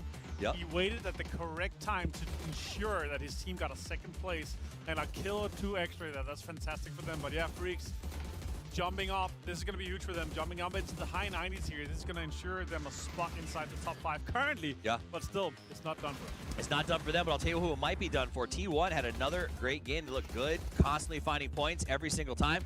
Are you willing to say that you think they're secure at this point? I think we're looking at a 25 to 30 points down to 6th place. And really, okay. 6th place is going to have to pass multiple teams, right? So it's looking good right now. Honestly, for me, this is the big one here. Once we get into the wildcard maps, if you're able to get some points from that you're not kind of expecting to, your average is going high, that's going to be massive. But then again, it's just so lucky that Expendables and Twisted Minds are finding each other, delaying these two top massive monsters of teams. And, well, at this time, obviously, Expendables came in and got a good amount of kills, but still, they're delaying each other. Imagine if we had Twisted Minds on one side, Expendables on the other side, just crushing the lobby in a sandwich. That would be absolute terror. Oh, yeah, and there are the defending PUBG Mobile champions. I will say, I thought it was fascinating that they both took the exact same strategy, going to the Southern Island, leaving one sort of flyer to keep an eye on the rest of their team swimming, and it just seems the Expendables are better swimmers than Twisted Minds. And if it wasn't for the delay on Twisted Minds coming in later, that could have been more kills for Expendables, right? You can just see that angle of approach. That ensured Expendables 14 kills, and I think it's going to be 4 placement points, or 3 or 4 placement points. No, 4 or 5 placement points. So it'll be a huge game for them. Now, it was an interesting circle because it was the exact same, essentially, in how it starts from the previous game, which for teams like Orchid, who are desperate to find points and really kind of get to that top 5, that's pretty tough for them. That was a recovery that was, I think, pretty impressive by Arctics because they had to come all the way from the north side of the map for a second time in a row. That's got to be a little bit frustrating if you're one of those teams that's in the chase. Expendables walks away with 19 points off the back of that one as the rich continue to get richer. Freaks going to get 15. T1 still looking strong with another 15-point get. Orchid, despite the long rotation, will walk away with 11. It's rare to see the third-place teams be a team that only got 1 placement point. Look at that, 14 kills for T1. They look amazing. Also, of course, Expendables 14.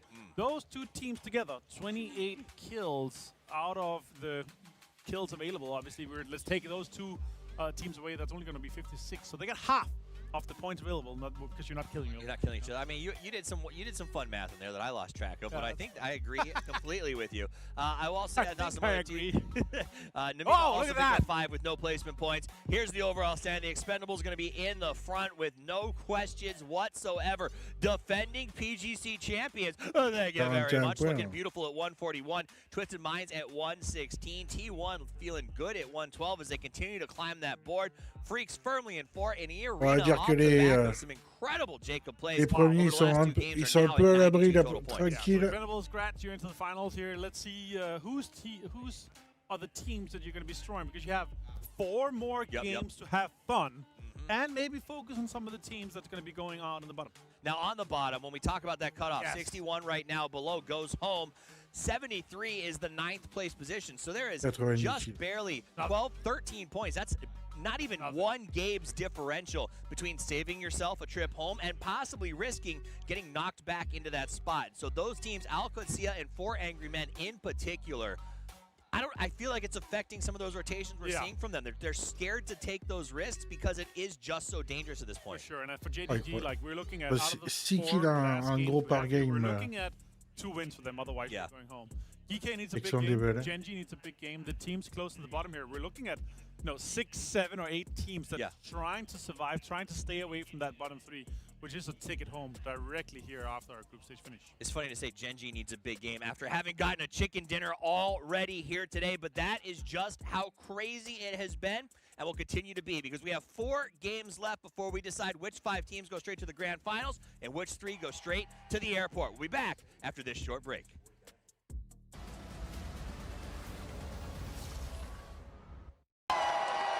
Fueled by the same passion as esports athletes, Zowie continuously develops tailored products, empowering gamers to bring their best out. Today, we are launching the all-new XL2566X Plus, which uses the newly developed Fast TN panel and upgraded Diac 2 technology. The new monitor series continue to evolve, refining details to ensure players can perform their best consistently in games.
That's me. And you're probably wondering how I ended up here. Well, it's pretty standard. Check this out. Music player in my chest. It's powering up my new robot arm. Whoa. It's making everything sync up with the beat. Let's rock. This is awesome! Vandalay Technologies isn't just coming from my arm. They're after all of us.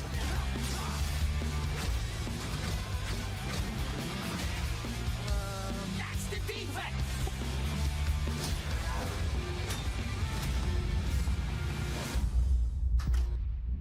What in the hell am I looking at? The name's Chai, not Defect. Is this the guy? We'll take down this company. One boss at a time. Just so you know, they're insane. I'm here, baby.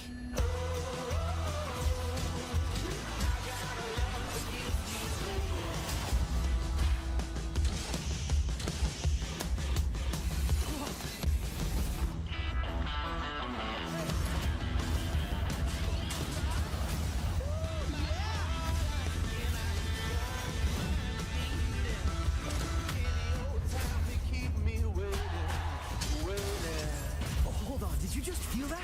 That beat?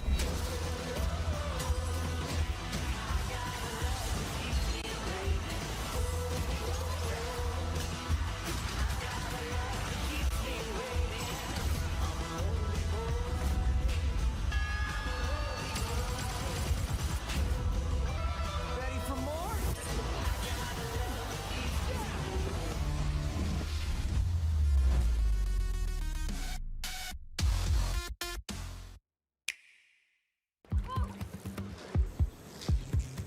I caught the one I'd been waiting for.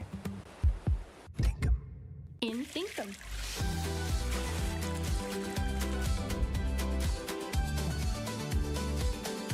Find adventure in every direction.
Two similar circles back to back have opened the door of opportunity for several of our squads. Seen a couple of these squads step in and really see what they can get out of it. Gen G, Freaks both, big games. While the Expendables made it in the stage late last time, we've kind of seen Twisted being pretty quiet so far.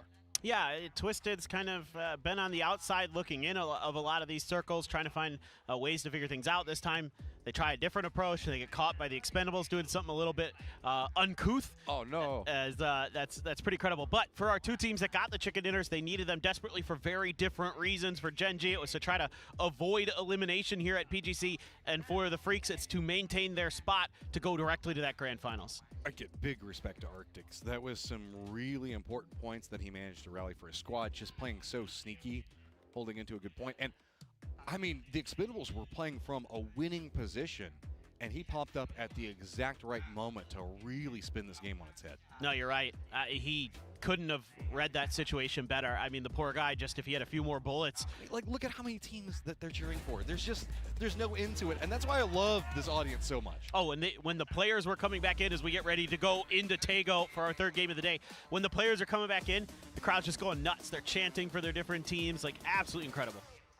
Well, it is time to Tago, ending up around Wolsong up at the start of this one. Ending up around the start. I know, words are good. Yeah. And then we go all the way down to the southeast as, yeah, give me that Porsche. Also, that video coming in with the PUBG United. So sick. That was pretty sick. Just give me that old school PUBG theme. Yeah, I know. It's just, every time I hear it, it's just, goosebumps. Love it, love it. Well, a pretty relatively fair plane path. I mean, the airport shipyard, a little bit out of reach early. Allez, troisième game de la journée, Tago. So the normal drops in play. I think, yeah, I was going to say Gen G is backed off of Buksansa, so that should be solely available for QAD. And is there going to be anything else? A lot of teams getting off late on this plane path. Evan Pochon, Irina. I think that going opposite directions. Evan Pochon and Gen G have a member that's pretty close to each other, probably jockeying. Moi, je reviens, je vais me faire un petit café. À de suite. Pretty calm outside that is. Looks like 4 Angry Men are going to stretch past Al Qadzia like you were talking about. I think it's just really Flame and Star-Lord being close to each other. That's about it.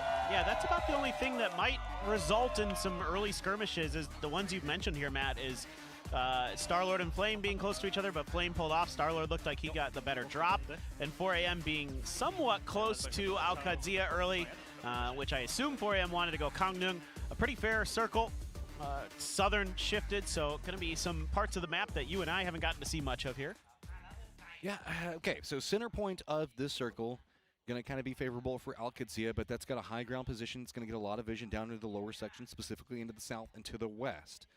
We do have a couple of city locations and points of interest that a couple of these squads are going to be playing around and jockeying for positions, but nothing crazy. Actually, Namiga and Al Qadzia, I think, were maybe getting close to each other for a car. I don't know who got it.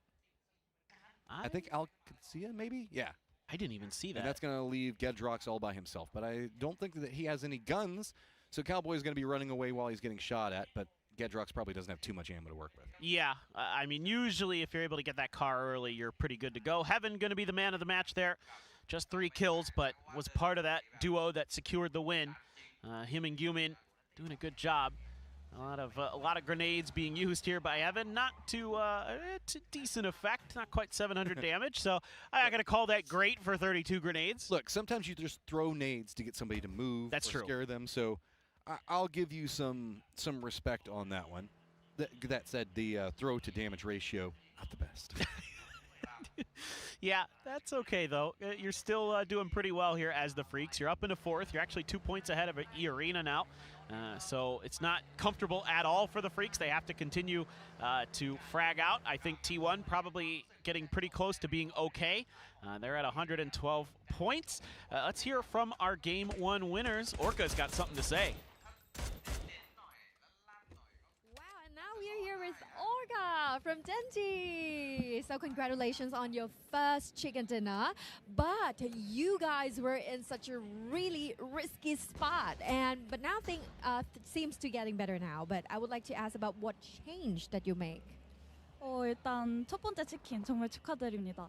젠지가 사실 조금 위험한 순위권에 있었는데 요즘 이제 다시 경기력이 되게 많이 올라오고 있는 것 같아요. 혹시 어떤 변화가 있었을까요? 게임을 조금 더 쉽게 풀어 나가려고 하는 것 같고 형들이 많이 도와주고 있어서 쉬운 것 같아요. We are finding ways to make our gameplays more easier, and my teammates, my brothers, are helping me a lot.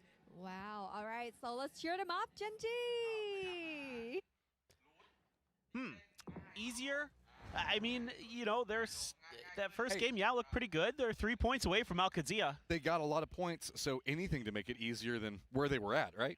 That's exactly it. I mean, you know, kind of saying, yeah, we just need to kind of play relaxed. I think maybe part of the idea here for Genji, you know, even though you're in a tense situation as far as the leaderboard goes, sometimes you can't really think about that too much. So we're in a weird spot whenever we look at the Expendables at 141. The question for this lobby is really how many points does the Expendables take away from everybody else at the end of the day? Yes. We know that the squad can pop off big and really just stack up a ton of kills. So if we keep seeing them sponge up at the top, Twisted started off a bit slow. That's allowed T1 to get a lot closer, but we still have the drop off down to the Freaks, making 4th and 5th just that much more vital and bouncing between the two. E-Arena off of their games have at least managed to get 7 points of separation away from Orchid, but then it's just back into the pack again all the way down. For sure. I mean, it's getting to the point where maybe only a few teams really have hopes of being into that top 5. Orchid, Furia, Namiga, maybe Sharper, maybe FN if they have some explosive games here in our middle maps, but it's going to take some work for sure. The consistency of some of those squads, and with how hot especially E-Arena has looked so far, their mechanics look really on point, decision making looks pretty strong, so it's a lot to ask for these teams that are outside of that top 5. I've been getting a bit more nervous for 17 and Al Qadsia. They're not finding success in those first 2 games. They know that they're in a cusp position. It's just going to get more dangerous, especially whenever you have Genji, the team that's down at the bottom, starting to pop off, find points, now getting in like touching distance of finding you on the leaderboard. Al Qadsia knows that they've got 3 points of separation. That's nothing in this game. No, I know, and I think Al Qadsia there, just their eyes got a little too big in that previous game when they saw those knocks that were close to their compound when they reached out to go for them, weren't thinking about the possible angles that other teams were going to have into them, and they paid the price for it. So it just kind of an odd mistake for Al Qadsia. I mean, I get the idea. I totally do. Side, they have to go for this. I totally get it. 2 different teams that are going to be collapsing on them if they don't. No, you're absolutely right. Just flipping a car there, pretty funny. But no, I totally agree that you have to go for that. I think just maybe thinking about the approach a little bit more before you kind of fully commit to it, maybe. But at the end of the day, you know, there's still plenty of opportunities for Al Qadsia. As we have a glider up in the air. I think that's Orchid, if I'm not mistaken. Yep, indeed. Flame just looking for something. I don't, you know, suspect that he's going to be able to connect much. It's pretty hard to hit those gliders, and sure, you can soften the glider itself up, but getting hits on the pilot, that's pretty tricky. Just driving barefoot up in the sky. You know his feet have to be so cold. Yes. Kraken? It would be freezing. Al Qadsia? So Kraken's in the hunt for trying to get the top 5 while Al Qadsia is just trying to survive, and this could spell doom for Al Qadsia if they're not careful. Look at Furia starting to set up. Remember, Al Qadsia, this is kind of their home where they dropped at. Well, taking some damage, but it's going to be from Namiga. Yeah, this is a little bit awkward for Al Qadsia. They've revealed their position to a couple different teams, and there's no, you know, compounds for them to work with here. It's all open space. Rocks, yes, you're top of the hill, but you know, rocks and trees is what you get to play with. So a little bit of a reposition from Rello. Roth is currently holding on his own. That seems to be kind of the general direction that Rello is drifting, but looks like they're going to commit to more of a 2-2. Leave the 2 young guns up on the north to lock down Furia. Well, this is peeking around, and oh, JDG flips a car, bad time. Gold, what you got? Oh, missed. That is just JDG in a nutshell. Just not their day. Just not their day, and they have to be pretty careful here because FN is still sitting inside of Songam, and they're Gilly getting a little close, but I think they're just going to drive around the coast and avoid the city if possible. Sharper is one of our later teams because they drop by Hey Musa and Wolsung, so they're going to be coming in, but T1 also coming in late by them. Now Thunders gets a view of this, so he's going to be able to relay that over. Good news, I guess, for both teams, you could say, is that T1 seems to be peeling away. But where does T1 go? Twisted's going to be on the other side. Some shots coming out just to secure territory. T1, though, we often see them do this more, I guess, aggressive run between two squads pretty early. And oh no, that's a very nice crate, very close to Twisted. That could start finding them a lot more points on the day. Ooh, Heather taking a couple points of damage, but actually going to be A-OK. Perfectic's going to be the one to look over. Who's going to grab the Lynx? I mean, it's so early in the game for a Lynx because you have such limited ammo with it. But maybe Perfectix just says, yep, screw it. This gun's too good. Can't pass it up. Eyes on a couple of moving factors here. T1 did find a good stop-off point. They're about the only moving factor other than Sharper, just to the other side of Ouyang, away from them.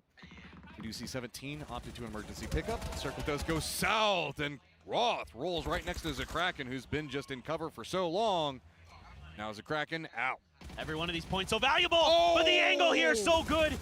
Oh, they're fighting on a couple different fronts. A little bit tough here for Al-Qadsia. They need these points. Roth just has to jump out. They need to secure this. This is the second time now today that we've actually seen Al-Qadsia get the first kill of the day. Twisted. Batulins is driving close to this. Roth. T1! They're also approaching from the other side. It's everybody just chasing down into Al-Qadsia's position right now, and this is going to be really bad. They're just entirely contained. Roth's going to go down. Ian spots him easy. D now down as well. Al-Qadsia in tatters, just down to 1, sitting in 12th place. Oh, that's brutal for Al-Qadsia. They only get 2 points out of it to get ahead of 4 a.m. Now Perfectix getting lit up as they're taking a fight against T1. EN down, who's been the danger man for T1 here today. Type has to worry about that Lynx, that grenade right in front of Perfectix, or excuse me, Example. Hell, my bad, taking shots at Furia, who wants nothing to do with this firefight. They are just running away from the point, and I don't blame them. T1 Twisted up on top. It's going to be second and third respectively. Just 3 points difference between them. Good shots come out from Perfectix, and he gets raining down. Oh, he was so ready for that. Type not going to get there. Just sprays his teammate down. Not sure what happened there, but the blue chip so that way he could run. That's probably what it was. I think you're absolutely right. They didn't want to stay there for long enough to go for the res or even the pickup. Just grab the blue chip, get out of dodge. They're actually leaving the circle. Lou's chasing after. I don't think too much is going to be presented. This has also gotten really weird because the red zone's going to be on top of T1 in their retreat, and now T1's going to have to go way wider than they wanted to. Yeah, there is a res station not too far away, though, from T1, so they can angle the one that's kind of out in its own little compound there. Should be free. Twisted Minds takes 2 points. Looks solid in all of their exchanges and decision-making there, playing that edge very safely. T1, gets the 2 kills, but they should be able to go for the revive. And indeed, well open. I don't see anybody on the map, so I think they are pretty safe to make this happen. Just phase 2, and sometimes I do like how fast they executed off of that. Like, the moment that they saw him go down, they were like, nope, just go for the kill, finish it off. We'll finish it ourselves, just so that way he's not bait and throws off the timing. I mean, beautifully done. Now they're going to be coming into the circle pretty late, but if they come south of Ouyang, there's a couple of compounds that they can play from. It's just going to be really hard to scout this out. For sure. And, getting some kind of loot here for their fallen comrade when they get back in is going to be a little bit tricky, too, for T1. There's not going to be much that's inside of the circle that's available to drop on and scoop stuff up, and Twisted still hanging around those corpses up on the hillside. So a lot of work to do for T1. Not going to be as easy, I think, as the previous game's revive, but they've shown that they're really adept at adapting. Fury having a similar idea on the, far west, going to Hosan. Well, actually, no. This is going to be down next to Fish. They have players in Hosan, too. You're not wrong. Yeah. I just glanced up and saw Gizera is right next to a revive station. Thought it was him. Well, that's interesting for Furia. They're going to be in a similar predicament, though. Circle closes in right on top of the Expendables, who've got crates galore on top of them, too. They're just, oh no, they're just feasting. The Expendables with a ton of crates. This is also interestingly timed. I'm curious if they did this as maybe if they thought that they needed to get out of the point, or if they also just wanted to throw off the timing for the other emergency pickups. That's a good question. You know, that very well could be it. They're so centered. I mean, I guess in case it did a hard shift, you'd be fine, but yeah. I mean, in case you want to go like way west or something, like go coastal, coast. Come your way back in. But yeah, 17 has a lot of friends in Twisted. Xiaowu does not want that to happen. This hillside going to be surrendered quite quickly. Well, I guess Xiaowu's at least going to retreat somewhat. Not going to go too far, too fast just quite yet. Yeah, fortunately for 17, they're able to get Xiaowu out of there. 17 is not safe from that bottom three, so they need to play it smart, keep Twisted from their backside. Well, that using raining to get some scouting on compounds below. Freaks down to the southwest around Songam. They're going to have Furia pretty close. Well, some of Furia, half of Furia, I guess the way to say it. Songam's going to focal point for a lot of our teams, as we do have FN Pochon on the outskirts of it. JDG is going to be just to the north of them. Orchid going to be to the north of the Freaks. And then right on the edge to the north, we've got Gen.G Duo as well as Geekay. Yeah, just outside of grenade range here are JDG from Orchid, but under their gun sights. But now the Freaks, like you just mentioned, were in the vicinity, and they put a little bit of damage into Orchid, so that should give JDG an opportunity here to fortify their position. Yep, they're going to drop in the cover and kind of start using this a little bit to cut off Orchid's angles as best as they can. Had to use some smokes, though. So that's going to be a little bit of util down, and Corey's just dusts Xiaowu at range. That's a pretty decent shot. The Expendables do have that high ground with a ton of vision, and with 17 having to retreat down the hillside, it just opened it up for the Expendables to start raining in damage. Territory control on high point for the Expendables is very scary for the rest of this lobby, man. I don't know how you come off that hillside. Oh, no. That is the absolute last thing anybody wants to see in this lobby.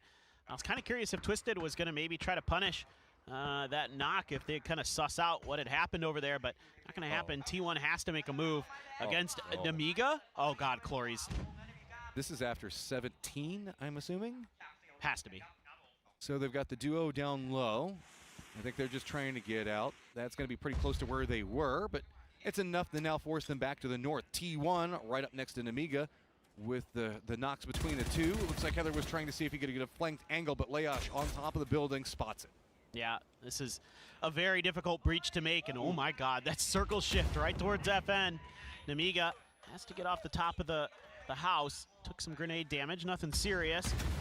T1 at least able to breach. But this is a problem. Namiga wants to try to retreat from position. Looks like they wanted to try to secure up their defenses before they had to go, but Twisted is going to cut off any escape path. They've got multiple members lined into position.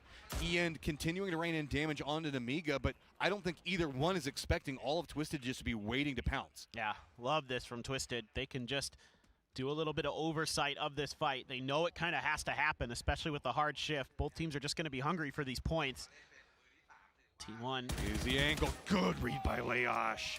Gets Ian down. That was a really nice read. That's going to slow T1's roll just a bit. Grenades are looking really good. Ian in trouble. T1 starting to falter.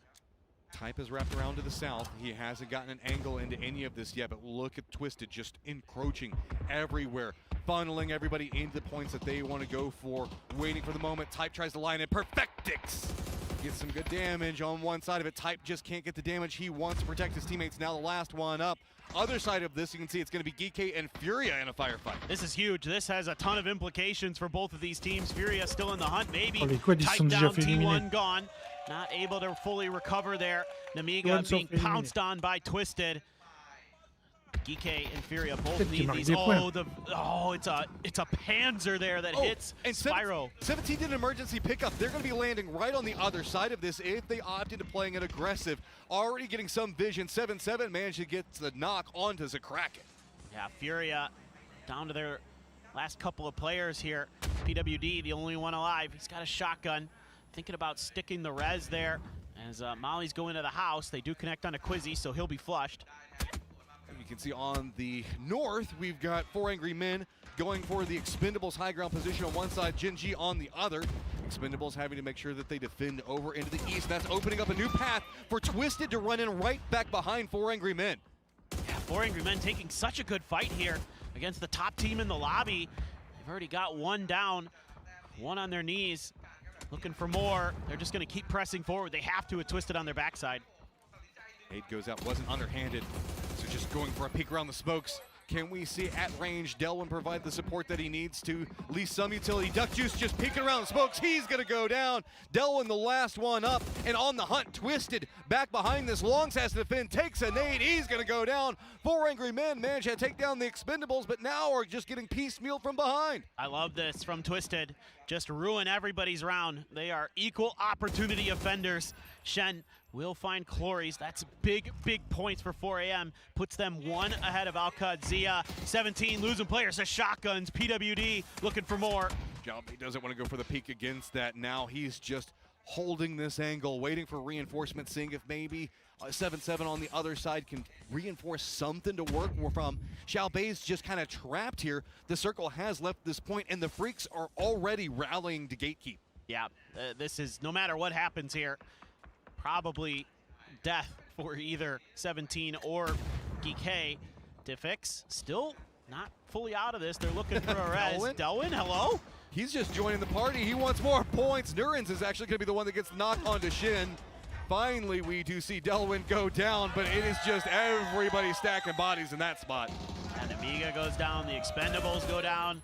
GK maybe going down here shortly. That shotgun looking to do more. Only got about half. PWD, though, takes a bunch of bullets in response. 7-7 just holds it down, finishes the job. 17 finding some very needed points, reaching up But after tu savais Sharper. qu'il, Sharper on a roll of their own. They're sending it very close to the Freaks, actually just right up into the face. They're remonter à la trying to première take place. this position right next to Heaven. They're rolling in, but it's going to be Salute that gets the knock onto Thunders. Yeah, getting ready with the grenades here as well. Have to throw some smokes to offer an opportunity for the rest of the Freaks to get into this fight. Grenades deep, cars gonna explode. Players are falling for Sharper left and right. Earth trying to rotate into the corner to heal. But now 17 can use this and sneak up back behind the Freaks. Salute knows this. He's trying to keep an eye out for any tail-end members of that firefight. And so this puts Freaks kind of pinched between the two different firefights entirely unexpectedly. Oh, but somehow they turn on it. DL is ready. He's watching their backside. He's got a safe pair of hands here for the Freaks. They might be able to get this res on a human right before he bleeds out. That's allowed Salute to also regroup. Sharper has a moment of reprieve to work with as well. Over into the north, it's going to be Twisted continuing their rampage over their 6 kills. Eyes on Jin G's high ground position just to their west. Yeah, being diligent now are the Freaks to make sure that 17 is clear behind them so they can continue their assault on towards Sharper. Xiaobei stunned up. They're going to go right through the window. Heaven, oh my God. I love it. Freaks are playing with absolutely no fear right Et il y a now. Salut qui dit They feel bonjour. like they've got all the money in the world to Pardon. work with, and Mettez now les it is blagues. eyes onto Sharper, who is still just trying to Salut, rally, en and plus, the c'est pas Freaks Salut. will not let it happen. The Freaks are getting a little help from Gen G towards Orchid. That's backed Orchid off of these angles they had to put damage into the Freaks while they were trying to assault this compound, but Sharper back up to 3 players. Salute playing the outside, playing it slow. Jedi on the other side. Peeks along the smokes, no clear vision yet. Twisted on their push after Gen G. E-Arena hears this firefight. Looks like they're trying to get closer to it. Orchid also has to use this moment to rally. Salute lines in and just demolishes Sharper. Carnage. Oh, Sharper, only one player. They're trying to figure out where the hell he went. He just runs past them. They jump by. He's got the shotgun, but only 2 shells. No vision, walks right back out of the smokes into the waiting arms of the Freaks. New circle pops, and the Freaks got to continue, and it's going to be right next to FN Punch-On. Oh, Ah, man, aussi, the ils veulent Freaks remonter, here hein. are giving themselves Les DNF. a really nice chance to go directly to that grand finals. They're coming alive. Gen G doing some damage to Twisted. They've lost a player. And Twisted has only one knocked. Perfectix there, and they're looking to do some damage. Oh, here comes the Arena right on the backside. Oh, can they? Does he know? He's trying to play around it. Does he know how aggressively they're coming after him? Opon's right up next to him, playing along the blue. Oh, no. Oh, it is all E-Arena reading it perfectly. Twisted in some trouble on the outside. Twisted is eliminated. E-Arena nigh unstoppable. What a decisive strike here from E-Arena. They are going blow for blow with the Freaks, getting kills all over the maps. Absolutely brilliant stuff from them on that timing. And now Gen G has to play defense again. Orchid just has to sit and watch as the lead just gets bigger and bigger into 5th. 87 into 100 into 103. Gen G and the meat grinder right next to E-Arena. JDG in the center of the circle. Freaks managing to get a bit of a foothold. Now you just got to fight your way out, and Opon's leading the way. Yeah, they're in trouble now. They lost a player to Orchid too. Boostic able to find one. And Opon's actually going to skirt through the blue to try to catch somebody off guard. Flame just hiding in a smoke, praying, throwing out prayer grenades to try to do some kind of damage, but he is in a world of trouble. Orchid at least starts to get some vision on E-Arena, realizing where the firefight probably has been going on. See if they can rally, take down E-Arena, find some points of their own to make sure that that leaderboard doesn't get too desperate ahead of them. Flame just trying to survive, can't even find anything. He's just still taking more and more shots to the chest and can't even find any way to get anything back. He's got a chance to do some damage, but yeah, no hope there. Was getting lit up by Artix from Orchid as well when he was on the ground, and E-Arena needs to stabilize. They're outside of this next circle. 104 to 103, Orchid eyes on E-Arena right now. Salute actually the one that puts down Nurens. Everybody's starting to rally after E-Arena, and the troubles are continuing to mount. This might be the end of it for E-Arena. With all those players down, that opens up the window here for Lyrics to let loose with the frag. He only had 2. There's going to be a flush, and there's the finish. Orchid back in the hunt, moving to 93. Oh, good weekend. Shift over now to Evan Pochon, making the push onto the Freaks. Freaks been loud and proud going after E-Arena a moment ago, but that's not going to be enough. Freaks go down, and it's going to be FN finding more points. Yeah, Rex gets involved big time here, comes alive when FN needs him the most. Finds 3 kills in that fight, breakers for another. Team Orchid still doing their damnedest to put damage down, and they have been very good at it here in this game. They've only got 4 kills, but man, they have been just making everybody's life around them a nightmare. JDG has a big opportunity, but Orchid wants to deny anything right now. Cold in the shack. Nade comes out. Orchid steps away from the nade, doesn't want to run into it too desperately. Follow-up nade. It's going to be Boostic that gets the knock on to Cold, so open path for Orchid to the north. JDG's defensive line just doesn't have the way to handle with all these different variables that are approaching from too many different angles. I like this though from FN. Get a player out there to harass Orchid. If you can get an extra player or 2 down, you're going to give yourselves a really good chance to get the chicken dinner here. JDG crumbling, falling apart at the seams. Not much that they can really do here, but is Orchid going to read? There's a couple players right near them. Spaceman, last one up, just eyes watching all of his players dying in front of him, but can't even really get into the circle. FN, Rex, high ground, so much vision onto Orchid. Orchid got into the circle, but they're gonna have to deal with breakers close range on one side. Spaceman now seeing if he can get into the circle, maybe get Suse back up. Grenades are gonna go just a bit too far. Artix again, so sneaky with this position. It's going to avoid any serious damage. Takes a headshot from God only knows where. I guess that must be JDG. But man, oh man, you're looking good here for FN. You've got 4. If you could do some more damage to Orchid, you are going to be in a very good spot. Smokes are going to dissipate here eventually for JDG, and they're going to be in trouble. Okay, shots onto Orchid from 2-3 different angles, and they are just right up against the blue zone. Too many problems. Spaceman's going to get the knock onto Lyrics. Here comes Rex, playing it aggressive, starting to drop nades pretty close to them. Well, it's all going to be onto Arctics. He's got to defend on one side while the other members try to see if they can rally and stop JDG on their push. Arctics have to deal with breakers right on the other side of this rock. Is he going to read the angle it's going to come from? Breakers just runs over the top, no fear. He's just trying to see if he can spot out anybody on the other side. Does spot out Boostic, gets some damage. Boostic goes down. Arctic still holding the angle, but doesn't bite just yet. Finally steps around. Man, Arctics could not be better with his timing. It doesn't matter though. Zenith was there to finish him off. JDG 1 player versus FN 3. FN has control of the circle. JDG has to run in. Just 1 member up in Spaceman, no cover in front of him. This is going to be hard. Star-Lord to the south, Zenith in the middle, and Rex on top. I don't think there's much hope for Spaceman.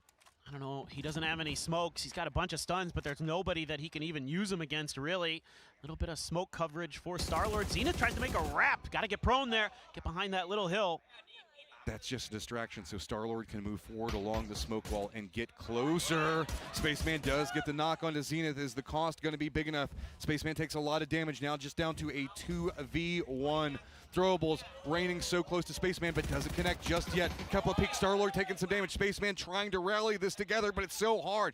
Two different angles. Rex on top, now moving outside the safe zone just to get on top of him from a new angle. Spaceman has nowhere to go. He has to take down Rex just to get into the circle. FN can just hold. They've got the circle. They've got the advantage. Eventually, the blue is going to do the job. They want the point. He's on his last legs. Just trying to juke through, but FN Ochan does take it in the end. Big game for them. Our team that came through big on day one gets a much-needed win here.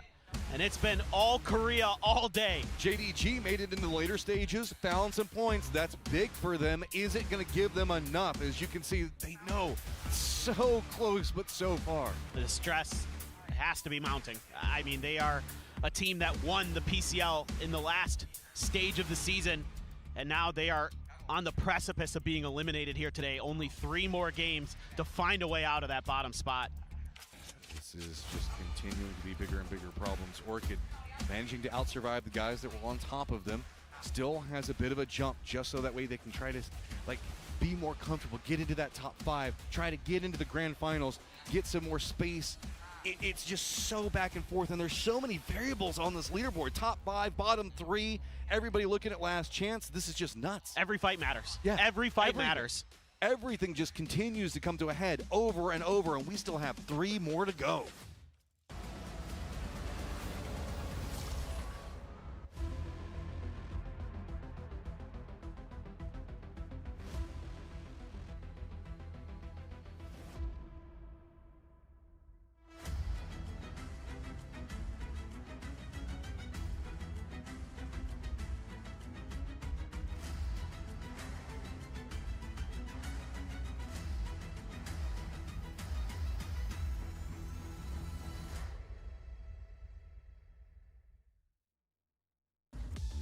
We started the day and Korea has been fighting as FN Pochan comes out with a big victory.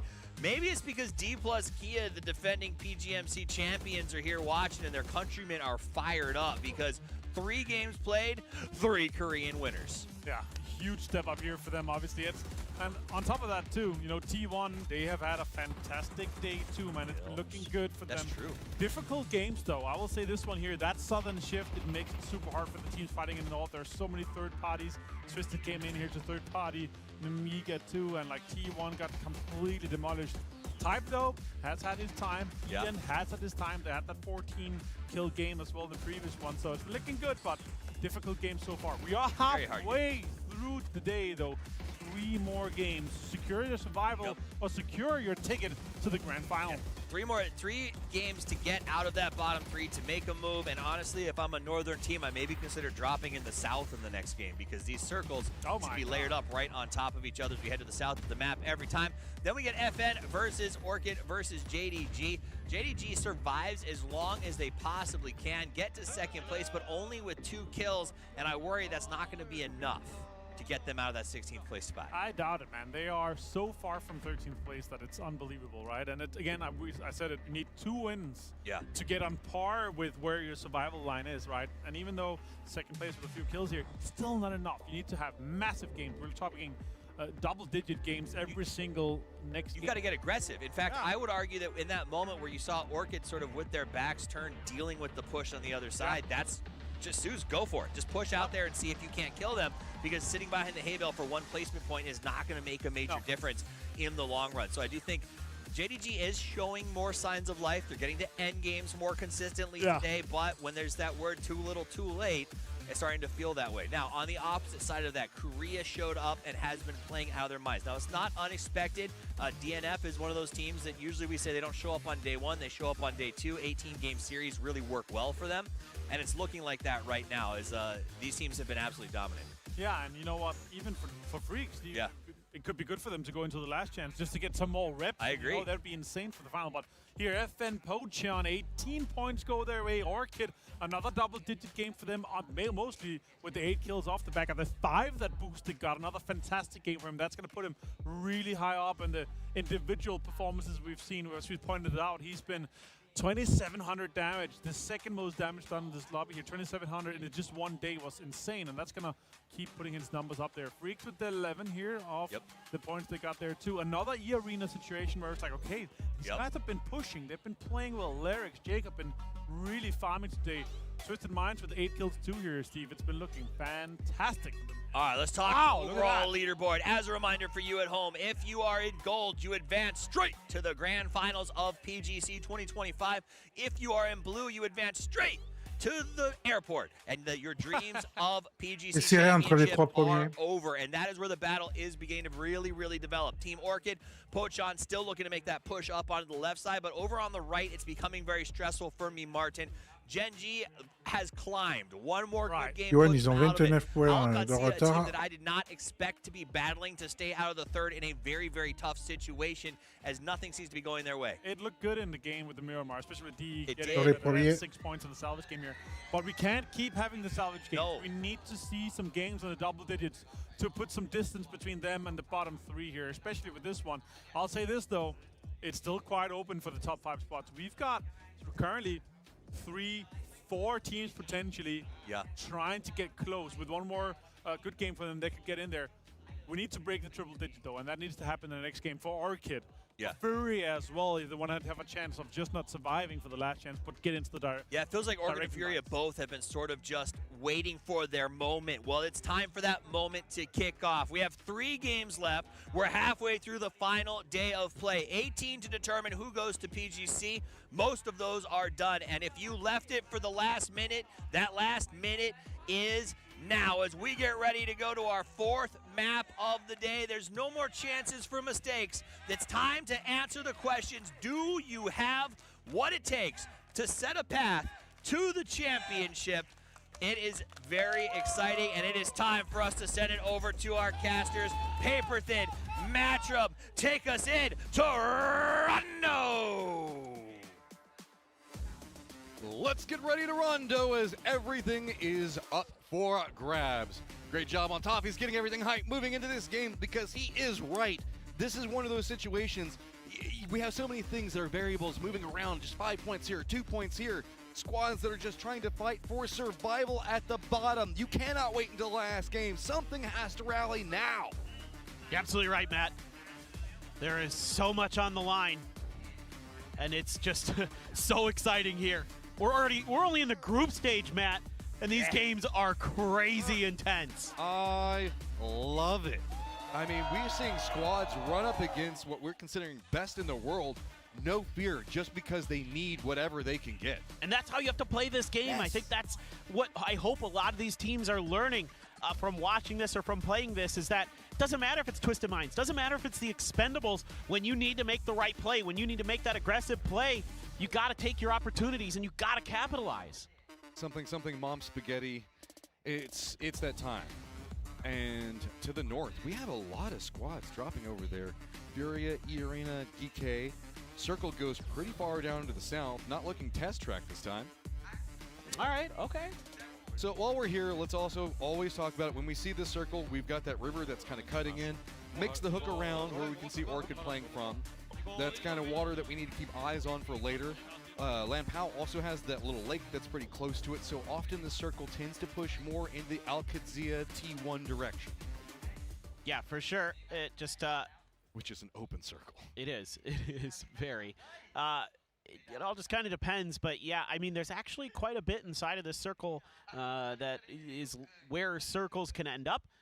So we're not too sure how it's going to look just yet. I wouldn't be too surprised if you see a lot of teams lean pretty central, pretty near where Al-Qadsia is, because like you said, if it ends in that vicinity, there's not much to work with. So the sooner you can get there, like, the better. Just lock something down and cross your fingers. Look, that center area moving up to the northeast is just a bloodbath if we get the circle that goes up there.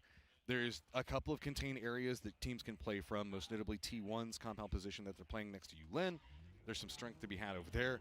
over into the west and specifically to the northwest of the circle. There's a hillside that's pretty strong, leading into a couple of shacks, compounds, kind of footpaths that for people to work with.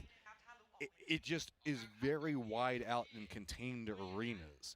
So big visual firefights, lots of cars, but we could still see it go hard west, maybe go Fongtun. We could see this just go south and just force an option. Who cares where that river is going? There are times where the circle does end by Long Ho. I don't think it's going to be in this one. Usually it has to be a little more shifted down earlier. You've always talked about how much you like Long Ho. I do. But we have Xiao Bei. We want to hear what the 17 Gaming veteran has to say. 最近我们状态也不是很好，然后圈型也不是很好。我觉得我们会有机会的，只是在等一个机会。然后这次肯定也奔着前5打，然后后3我觉得我们不会掉下去的，因为我们每次 PGC 都进了，所以说对我们很有信心。小组赛的第3天。 我并不会觉得我们会被淘汰后3，我们会奔着前5去打，就算没进前5，后3也是不可能的。大伙相信我们吧，淘汰组我们也能打进的。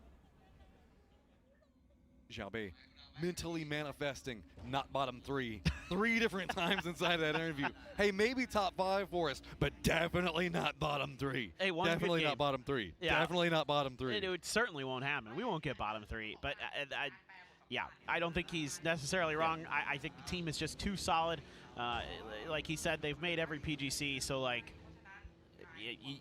they're 2-time PGS winners. You have to have the confidence that a team of their pedigree can make a run if they need to, and now they kind of do. I mean, again, one good game from them, just a 10-point, 12-point game. Doesn't even need to be a chicken dinner. Totally fine. They will be situated nicely. I have to admit, Al-Qadsia, your commitment to strategy is strong. You are in 13th right now with Jinji 3 points behind you. You get center control of a circle early, go wherever you want. What do? 2-2 split, man. They love this information gathering style, and they aren't going to rest on surrendering control. The Expendables Delwyn, though, trying to ruin the chances for JDG. Well, they respond in kind. They're going to crash this. Suze's driving right at him. I mean, you got to get whatever you can get right now. Somebody shot at you, so what can you do in this firefight? Delwyn's got the nade prepped. Lots of damage he takes. Just juking around. Are the rest of the Expendables coming? Oh, yeah, Duck Juice. He wants a piece of this one. Can he get to the angles fast enough to deny? Clory's on the other side. Spaceman's going to take the shots. Does get the knock on a Duck Juice. They just weren't ready for that position. They need a little bit of help, but at least you got the first aid off for Delwyn. He springs to life. The grenade from Clory's gonna be right there on top of Spaceman. JDG's playing for their lives right now. Can they rally when they need to? Tanfu runs in, ruining the dreams of JDG where they stand. Last one up. This is a 1v1, December 12th on one side, and it's gonna be Tanfu on the other. Reads it incorrectly. Does he even know where the reposition comes from? Doesn't matter. Tanfu finishes it. Good God, he is so clean. That was an immediate pivot to December the 12th's head. He was throwing the stun on the other side, didn't think he would re-peek over to that angle, and he just flicks right over. That was ridiculous, but they're in trouble. It's a glider from Thunders. Tanfu, the killer, in trouble right now. See if he rallies at all. Got to be careful. Thunders can't really lean on this too long, but it's going to be the rest of Sharper coming in back behind. Actually, the Freaks are getting pretty close to this as well. But he got the flush onto Duck Juice, so that's a hell of an effort from that glider. And now he's taking some fire, so has to turn belly up, try to protect himself a little bit. Should be okay there to fly. No big issue for him. And it's the rest of Sharper making their moves in the general vicinity. Quick shout out, though, to JDG. I appreciate the fact that they tried to make a hero play for themselves. It almost worked. When you make the hero play and it's up against the Expendables, it's just going to be that much harder, and took him down into a 1v1. Well, when you go for the king, best not miss, and unfortunately for them, Tanvu is, I keep saying it, I think the best player in the world right now. Can't even miss from a glider. You do. You got to make sure you hit at the glider shots. Otherwise, you never know. Somehow Tanvu will magically teleport behind you inside the chair and just... Oh, the dude's just on another level. Oh, look at this. They found a flare gun, too. Why not? Down to 2? Who cares? We'll figure out something here. Freak's pretty close to this position. Salute pretty far away, though. I think he's just trying to be a tail anchor, make sure nobody wraps in behind them. Long rotates pretty far to the north and to the west. Going to be coming up from Namiga as well as Furia. Okay, hear me out. Res time? Yes, plus they have a flare gun, so I think they're going to get a BRDM. Res BRDM. You don't need, one guy doesn't even need loot. Just getting the BRDM be a problem. Yeah, they can go all the way down to Long Ho. Nobody's there. There's a res station there. They can wait for Circle 2. They've got eyes on the one to the west of them. Oh, there is that one, yeah. It's going to be pretty close to the That works, too. Yeah, it's not as comfy. It's not. They have to assume that somebody's probably very far to the south, but nobody is. This is a pretty open circle to the south, as I think they might have realized they don't want to go for that res beacon. Too many freaks around, and they might be going Long Ho now. Seems that way. I think that's very much the wiser move for the Expendables. And it gives them a lot more to work with. If it's free, then you're going to be able to get in there and get some loot. I think it is the better of not great options no matter how you slice it. But if you get that BRDM, who the hell knows? They are just the most creative team on the planet. So look, I'll be honest. We got to get away from Long Ho in the circle. There's just too many jokes that are going through my brain, and it's shutting down everything else. Bonjour à tous ceux qui arrivent sur le stream. As the Expendables make their way Êtes down les to bienvenus. Long Ho. I have to see how Sur YouTube, vous pouvez vous abonner à la chaîne. C'est gratuit, ça marche pas de pain. Et vous pouvez mettre un petit pouce. Do have Zakraken and Furia roaming pretty close. Namiga inside the circle, going around the EMP to the northeast. Could put them pretty close to E-Arena, T1, and 17. Well, this next circle dictates, I think, a lot of what this game is going to look like. You know, everybody just kind of gathering that it'll be near the field, so that's where they find themselves mostly. But again, there are some options here for some hard shifts, so we're still not guaranteed to be in that area just yet. We'll have to wait and see. Namiga's driving right by T1. You can see the tail end of the 3 marker that they've got with this is like a shack. That's pretty much the center of the circle. If they can get past all of this, it'll be pretty good. Oh my God. But another very hard southern Oh shift. my God. It's happening. We are going there, and I'm going to have to just mind my P's and Q's. I'll be good. I won't make any more jokes. Yes, we need to lock in. Because this is going to be one of these weird circles potentially. So likely this is going to end northeast of Long Ho, in case anybody's curious. Yeah, and it should be noted coming out of Hongshan as well as Renjiang, there's that hillside that's got like the footpaths that come down. There's the river that cuts around and curves through in the hook. There's a couple of different ways you can walk that, and it's going to be FN that they're kind of holding around that area right now. They've actually opted to go to the other side, and instead we'll get a very strong compound in the circle. 17 is called an emergency pickup. We also have 4 Angry Men doing an emergency pickup. Yeah, you need to. So this is very likely to end somewhere near the river, actually, because there's a space in between that mountain over there to where the river goes that a lot of these circles are going to want to go to. Could end pretty far north, too. It could hard shift up there. That's still a possibility. Just have to wait and see. But, we're going to be really close to a very, very fun circle. T1 running up back behind Al-Qadsia right now. Al-Qadsia, you have to be very, very cautious, as I don't even know if they have an idea that this is coming after them yet. They have to know that somebody's going to probably be encroaching on them. We've got Jedi that's having to deal with the problems and the freaks right on top of him. Everybody else from Sharper's trying to regroup, but Furia actually also spotting this in some fashion. The Kraken's going to be on top in the glider, see if he can kind of harass anything out. What is going on here? This is no. Sharper and the Freaks. The Freaks need to win this very nicely. Don't give any hope for E-Arena to get ahead of them, to put them back into that 5th spot. God, those Panzers. Freaks love the Panzers. Sharper managed to get their Orchid in some trouble. 4 Angry Men. Not a lot of options, just going after whatever they can, and that's going to be Orchid's position. It's going to be pretty good as long as they can hold it for long enough. But exchanges between Salute as well as Guman on to 2 members of Sharper. Oh, but that Panzer hit in front of Earth, and he's able to back off just enough after getting tagged up. Thunders, as a player out there, had an opportunity, couldn't get the headshot. Can he hit the miracle name? 17 landing right on top of Orchid and 4 Angry Men both. This has just gone completely wild. Orchid in so much trouble. They're in 6th place right now, 99 points. They need to mop this up quick. Just 2 members up. 17 makes their crash landing on the hunt to avoid going down into that bottom 3, seeing if maybe they can keep eyes on the top 5 that they want so bad, but Boosting wants to ruin it all. He's the last player alive, and he's got an AK, a phenomenal gun to have in this spot. 17 doing some damage, but they're taking some in return. Longs is going to flush Xiaowu real quick. Longs trying to get the hell out of there. Smokes are here to protect him, but the grenade from Boostic gets him. Boostic just won't go down. Everybody getting involved in this firefight. Back over to the other side, we can still see that Sharper and where we can see the Freaks on the other side trying to go for a res, while we also have Furia still eyeing this position, seeing if maybe they can gatekeep anything that's going to go on in the firefight. Yeah, the Freaks there in a 2v2. Here's the finish onto Arctic, so 7-7. Needs a few more valuable points out of this fight. A shotgun here for Human. Doesn't connect at all. Able to do the follow-up, though. 9 HP left on that. Earth. Oh, last one up. And pressure is mounting. The Freaks want this really bad. It's good position. New circle pops, and it goes exactly where you were talking about just one moment ago. Peaks between two. Sharper now down. But the Freaks still have to be cautious because guess what? Here comes Furia from up above. Oh, man. Zakraken laying it down there. Him and Kalazine and Posa all combining with those 5.56 DMRs to sit some Freaks players down. 7-7. 1v1 here against Boostic. Man, that AK so scary. Just peeks between Boostic.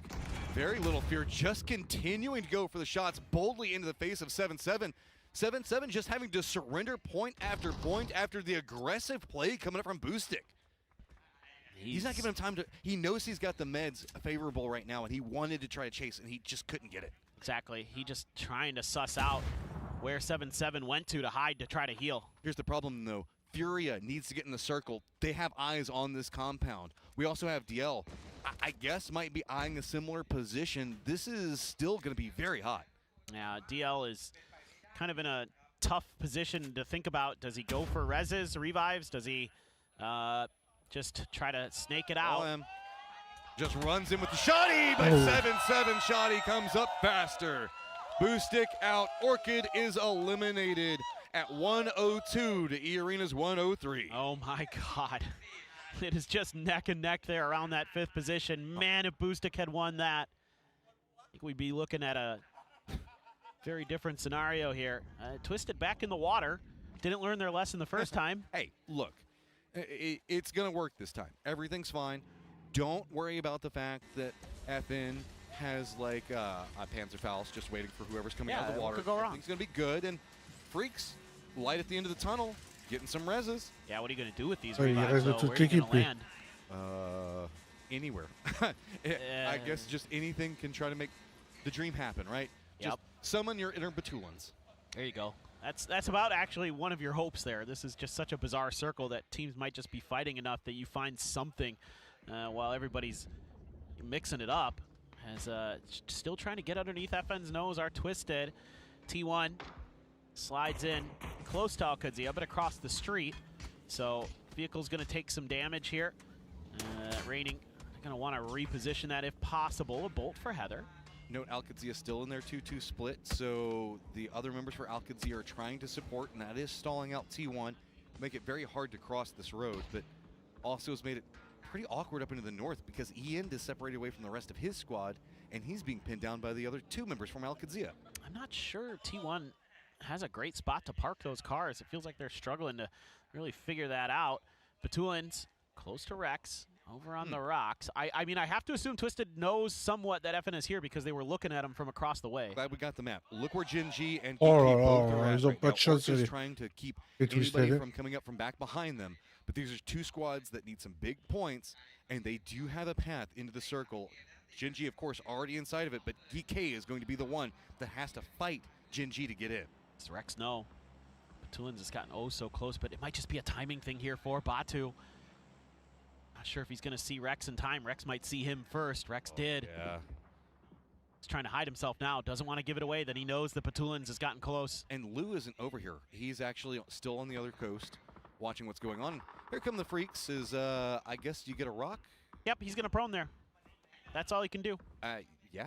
He's literally doing what you were just talking about. He's in the Batulinsing it.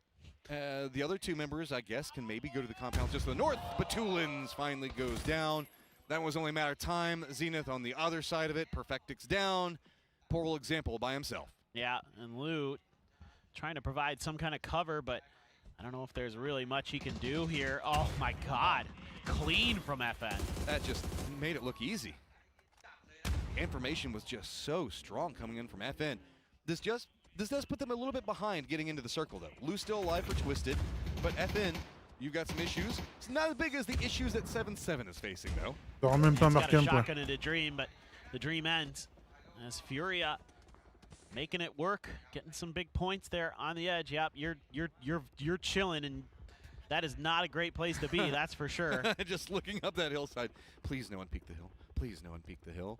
The other two players dropped on the other side of the river. Yeah, I mean, they're actually getting loot, though. That's true. I don't know how much they're going to be able to get, but DK, this is big. They're making their rotate in after Gen G. These guys right next to each other on the leaderboard. 8 points separating out. One member for Gen G already down, but this position that Gen G is playing is very strong in this circle. It gives them a lot of different options and angles to play where a lot of other squads don't have anything.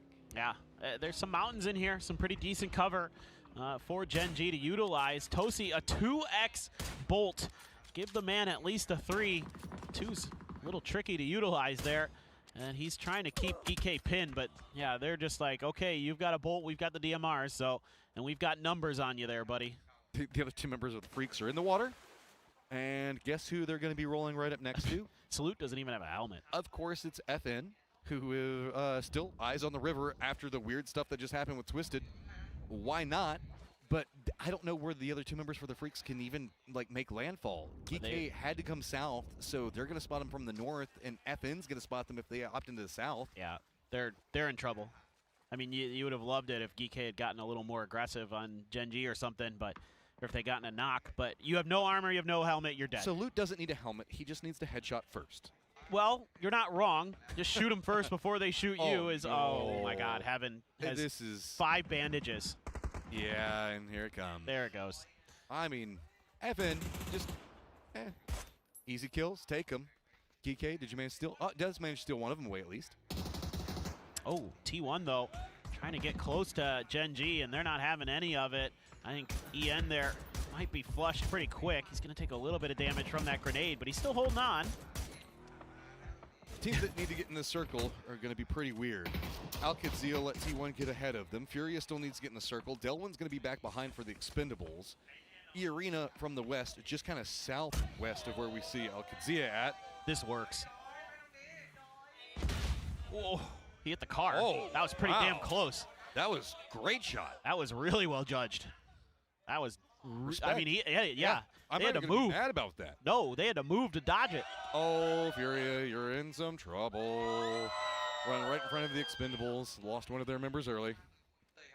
Well, Flame finally gonna claim EN's life for Gen G, as they can just play a little bit of guard here. Again, they have a lot to work with in terms of cover, high ground, and just about everything they could want. Just don't want to give up any free knocks. FN rolls right next to GK. GK has an open sight line on one of them, just murders them as they roll down the hill. GK needs these points bad. FN is eliminated, and GK finding big points when it is needed. Up to 60, right back behind Gen G now. Yeah, that's massive for them, and if they can take a good fight against Gen G here and knock them down, all of a sudden they're caught up to that 14th place position that is oh so pivotal. Then you're only a couple away from Alcadzia, who has some work to do in this circle. They've got to get in the circle. They know it, and it is scary. Furia on the hunt to get to the circle themselves. They're just going to have to run right next to E-Arena, who's not inside the zone yet. They roll right in, but the timing on it's going to be pretty bad. The Expendables are already inside of vehicles right in front of them. Jacob, though, cannot be stopped. Alcadzia taking a bunch of damage, trying to scoot into this circle. They're getting lit up by a couple different teams. It's actually going to be Levante who finds the knock on a Cowboy there. And that should be claimed. Actually, Heather steals it with the bolt, but they're getting lit up every angle. They have no safety in that rock. People are just rolling right next to Cumin. And oh, it's going to be Delwyn after Posa. He has goals. He doesn't even care about the BRDM being down. It's just full turtle mode right now. That is hilarious. I love the Expendables so much. Just drive vraiment at him comme with the ça. BRDM, then it flips. Oh well, we got the knock anyway. We got where we wanted to go. We're center circle, guys. Everything's fine. I just need the rest of you guys to take care of E-Arena behind us.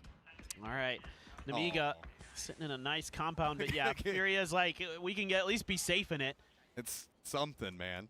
Okay, new circle goes a bit Gen G favored. That means the Expendables, E-Arena, poor old Guman, Alcadzia, and T1 all got to move. Oh, Good grenade there from Levante. Scoops up a point for Namiga. Gizera trying to repair the vehicle, I assume, there. And Alcadzia, man, they are, I don't know what they can do. They have to try to crash Namiga or something, but then you got T1 right out there. No good options. And with Genji still having down those like couple of hills to work with, they're gonna out-survive them unless some miracle happens. Yep. DK just to the south of that, 60 points. They just have to fight up against the Expendables to get into zone and then have to maybe take a fight against Genji. One of the two of those options. They are inside the circle, but doesn't feel good. And oh, Quizzy gets the knock on the bean. Is that the go signal? They now know they are right next to Genji. Genji's got to turn the hell around and get everybody on point to shut down this GK push. Is the most important thing, not only in this game, but in the entirety of this event for them right now. They can't get the res. Quizzy actually gets bean. He bleeds out. Flame has eyes on T1, but has to turn back around. He can't stay focused in. T1 keeps getting closer and closer. Roth for Alcadzia also very close to the zone, other side of Namiga, but that puts him pretty close to Guman as well as Irina. GK making some moves. Irina wants the end. Guman just chilling. Oh, GK, they did go Genji-sided. This is the play. If they can take down Genji, they will usurp them on the leaderboard. Issue is, Genji, do you even know how big of a catastrophe is waiting for you on the other side of that rock? They know at least that they're close-ish because of those gunshots that just came through. It's just a matter of, are they going to be able to do anything about it? That grenade really heavily cooked. Orca with the M249 opens up. He's got the gun that can ruin them right now. Genji looking around. They can't really get too much vision, though, because the Expendables at range just keep funneling them back down the hill. T1 shows up right next to Flame. They're trying to figure out where he went. He had to hide to heal. Type kind of suspects that he might have dropped down behind this rock, but he's got a tucked-in position. Going to be tough to find him. Just Tosi lined up against the other guys from GK right now. He's in a ton of trouble. Just these two members taking on squads all by themselves. Heather takes down Flame. Big problems for Genji as now GK has the capabilities to stab them. Alcadzia goes out. That is big. 66 points, 65, 63. Tosi peaks. He needs to finish them off, but there's just so many people over there. He just can't quite get the head to reveal itself enough to find the shots. He is so weak, he needs to find somewhere to go. Wow, he dodges a barrage as the Expendables are going to handily deal with Irina. Over on the other side, keeps the Freaks in fourth. Hey, Expendables eyes on Namiga, but it's all on to GK. They look over into the Expendables right now. They want more points. Tosi's in trouble, taking more damage. He has nowhere to go. Luckily, the Expendables are caught up looking at what's going on with Namiga, but T1 runs right up on top of him. Heather hits the shot onto Tosi, and Genji is down. Now, that is heartbreaking for Genji. They do take over that 13th spot, so they're ahead of Alcadzia on the cut to be removed from PGC. Now GK wants to continue their climb. They've still got 4 players up. It's going to be T1. That's the closest. Everybody else fighting on that other side. Look, Furia knows. Furia knows. He's got the M249 to pop out with, but that's the only cover that he has to work with. He's got Namiga and the Expendables next to him. What do you want from him? He's just hoping that people forget that you can do that. He's just like, you guys fight around me and I'll pull an Arctics here. 65, 7 kills. T1 pretty vulnerable right next to you, but they have to pull away from the angle. They see the Expendables make the cross, seeing if maybe they can take down the Expendables before they roam over, but that's going to give T1 time for a res. Yeah, T1 there finds a decent grenade to do enough damage to open up that res. Heather needs to hit a banger here. Those are a little bit low. He can't quite get that bolt to connect. Now he's getting pressured by the DMRs of GK. Tough spot to be in. They got to win this fight, and they got to win it fast. Heather at range can provide defense. Raining spots out. Beautiful angle on PWD. That's bad for GK off the start. Lots of damage coming out. Diffex at least managed to get a knock in return, but he is the last one up. What a reposition there from Heather. Type trying to stick the first aid. They're coming right around the corner. He's done. He's dusted. Finds another point. Every single one matters. Jumps up into 13th. Big plays coming up. Namiga on the other side, though. They're trying to get control of the circle. There's only 1 player up for each team right now. There's 3 down for GK if they could somehow get these reses. Here comes Gizera. This is the moment. Big spray goes down. Hello, my bad. Holds it in the end. It's all on Heather. He has to run after GK. He gets spotted. Diffex, he's going to go down, but at least managed to get the res on Spyro, who's trying to get his meds back up. Gets on top of the rock. Diffex feeding information. Spyro peeks down, takes him down. That's huge. GK now up to 70 points, up to 13th place. They've climbed out of the basement, and they're looking to get the chicken dinner. They ain't done yet. Namiga on the other side gets the res. It is tons of GK members all just crawling in, trying to get their reses up. They want the numbers advantage in this firefight, but they are walking in blind to a circle. There's literally no utility that I can see. Okay, a couple frags here for Hello My Bad. Our graphic up at the top does not, it's just too flustered from the chaos. So a few frags there. And the level 3. Yes, an AWM too. Oh, with high ground. DK, they've managed to rally, but they are weakened. They did hear the car. Gedrock's position so sneaky in the rocks. Hello My Bad on the other side. They have a crossfire, but GK on a absolute rampage right now, and at the time that they needed it, of all times, GK just surging up the leaderboard. Just hanging on by a thread. Some big plays from everybody on that team to keep themselves in this. They're in a tricky spot, though, to have a little bit of the circle for themselves still, so they can be slow, they can be methodical, and that's what they're doing. They're throwing out all the util that they have in terms of those emergency covers to make sure that they're going to be as safe as possible. But the issue is they're running into a funnel with Gedrox behind them. Hello My Bad just has to stay alive. He just has to keep moving around, being a distraction, forcing GK to look. But GK, remember, they heard the car a moment ago. They know that somebody is very, very close to them. Yeah, he's got to move, though. Circle's going to be closing on him relatively soon, so that angled position that he was going to have is going to not be there anymore. He did at least get the crate, get that level 3 helmet and vest. Quizzy knows Hello My Bad is out there. Might have just seen him. Hello My Bad just moving around, looking for some opportunities. A little bit of damage, or no damage, but just some shots. Spyro does peek the top section of this, knows where Gedrox is. Focus for GK. They have to send up the hill. Gedrox trying to ruin this. Instant flush. Tries to see if he can open up some angles. Hello My Bad on the other side. Gets a knock. Back down into a 2v2 PWD. Throws something after Gedrox. But can we see GK fight their way out? They have at least got out of the funnel. This is such a tough position to be in. There's a tremendous crossfire here. Just a great push and pull from Hello My Bad and Gedrox. The grenade is there. It's close to Quizzy. The blue zone's right on top of him. Everything just being thrown down onto Quizzy. Good read. Steps away from it. PWD. They know that they need to take down Gedrox. That is the danger close threat. Other side of the rock. See if they can get a flash to connect, but you can see no smokes available really to work with on that angle. Hello My Bad has vision for days to defend Gedrox. Gedrox just has to wait, be able to backstab, but GK wants to make this climb so badly. Hello My Bad just throwing anything he's got into the smoke. You need that smoke to Gedrox. go. He's going in. He runs in. I love this. Take control over the firefight. Deny them out. Gatekeep them as hard as you can. Hello My Bad to hit some good shots on the cover. Smoke's not going to last too much longer. Out in the open, though, that's a 1. Dancing around, Quizzy. He's got to make it. Gets it back to a 1v1, using the shield for cover, but has to go for the peaks. In the end, it is going to be Namiga that takes it. A fantastic 2v4 to take the chicken dinner on Rondo. EMEA versus EMEA. And there you go. Flex those muscles. What a play. Namiga, massive plays. I love the send across to cut off, set up a crossfire, but GK, big game for them when they needed it. Huge that they win that 4v3 against T1. T1 almost stole that round away from them. And I think that we saw Al-Qadsia moved into our bottom 3. We did. You're right. This is just not stopping today. Nail biting. This is wild. I am loving every single second of it, but the stress continues to mount for all of our players.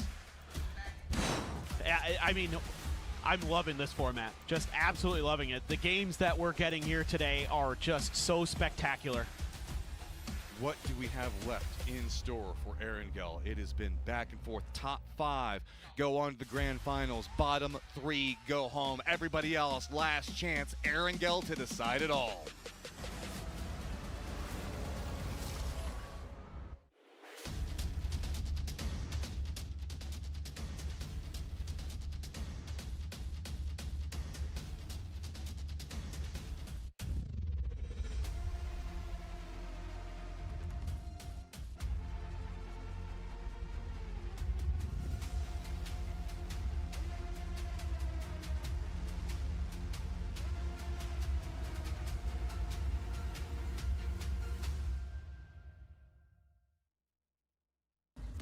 A gigantic win for Namiga, a team that had no expectations but is now battling for the top 5 and possibly an automatic bid through to the grand finals of PGC 2025. Prior to this event, the only true international experience on this team is a 24th place finish at EWC for Levante. Everyone else here for the first time at this level, and here they are putting it in when it matters the most. And potentially putting themselves in the hat for a top 5 spot here. Big time. Putting that with something. Especially now, the wildcard games are all right. You can focus on your true and tested Erangel. And for this one here, they're not supposed to win this one. No, they were not. They were in a 2 versus 1, and unfortunate timing, well, kind of worst timing couldn't have been for both Diffix and Spyro. They pushed 1 by 1. Gedrox had the upper angle advantage with the terrain as well, and they took that 2 versus 4 home. What a fantastic game. I'll say this though, GK also with the amount of kills they're able to take both T1 down.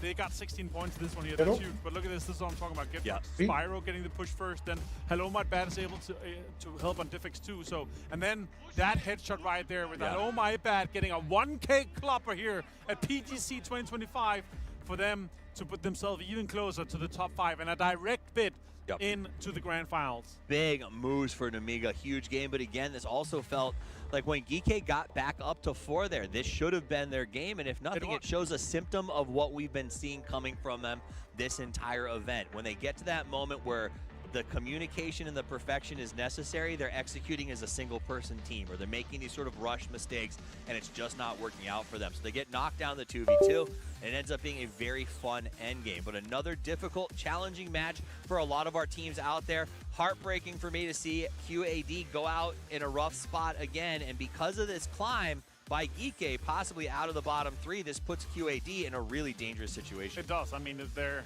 going to be out of the bottom 3 right now, Geeke with that, and it's going to be even closer. It's going to be close to 4AM as well. 4AM needs to step up. Alcatzee is going to need to step up here, and Namiga now celebrating. And that's what I love about this format here. When we're talking with the players, walking next to them, you can see smiles, laughs, and the potential hope of a top 5 placement, and then the nerves. The excitement of potentially getting out of that bottom 3 here. 2 tournaments running side by side, potentially here. And with the 22 points for Namiga, that puts them ever closer and ever deeper into the triple digits total points.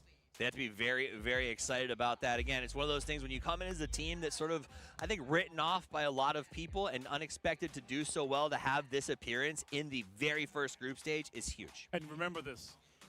This was 2 more points for kills and 4 more points for placements. So total 6 points that Geeke lost out on. So let's remember that at the end of the day, if those 6 points difference for a clutch in a 4 versus 2 situation where they potentially should have won it, sure, they didn't have the terrain advantage, but we got to remember those 6 points when we're done with the day. Also, Expendables walking away with 14 points. Calm down, guys. You've qualified. You don't have to keep doing this to the lobby as they extend their lead to a good 155.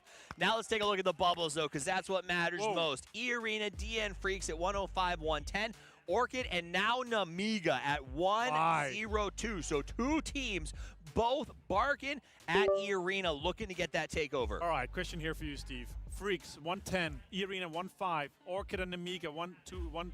Are we talking, is it 4 teams, or are we still counting FN Pocheon and Furia? Désolé, encore le téléphone. Hein?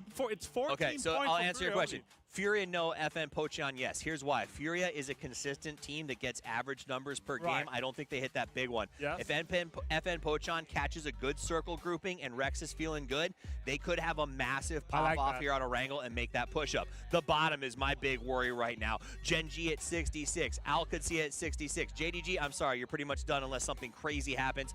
4 Angry Men at 71 and Geeke now at 72. Those points you brought up, that 6-point swing for Geeke is still a very scary moment as we get ready to head to Erangel. And what worries me more is of those 4 teams, it's hunting season. If anybody else does not want them in the grand finals lobby, i.e. possibly 4AM, look for T1 to cause some trouble for them in that Yasnaya drop, and others could be at risk as well. With 2 bad games for anyone on the 76 points or below, you could be caught. You just saw Geeke have a massive game. You just saw Genji have a pretty good day. You just saw T1 have a fantastic day here. So yes, if you're 76 and below, you gotta step up. You gotta have your averages, or you gotta salvage your bad games, or you gotta go out and win one. You gotta go out and make it happen. When we come back in a few minutes, it's time for the grassy patches in the last 2 games of the day. 5 go to the grand finals, 3 go home, so don't go anywhere. This is PUBG.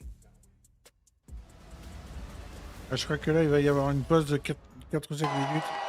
Fueled by the same passion as esports athletes, Zowie continuously develops tailored products, empowering gamers to bring their best out.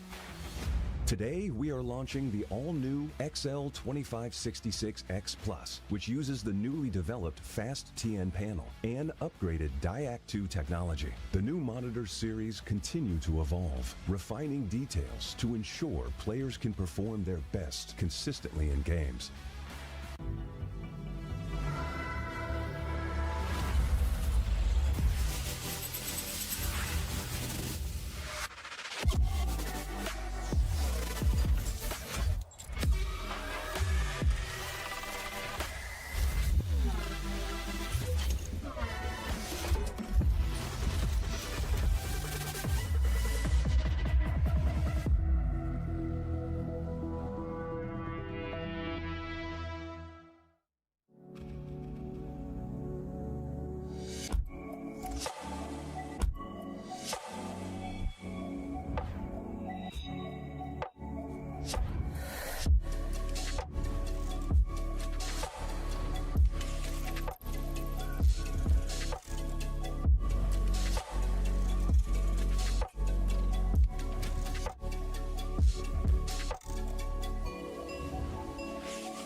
And at long last, I caught the one I'd been waiting for.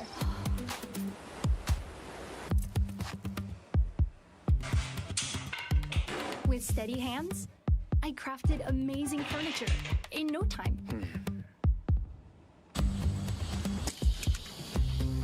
Down the wide, open road, I raced faster than everyone else.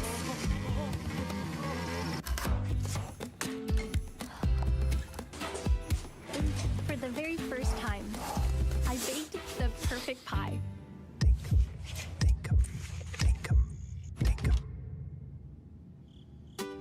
In Dinkum.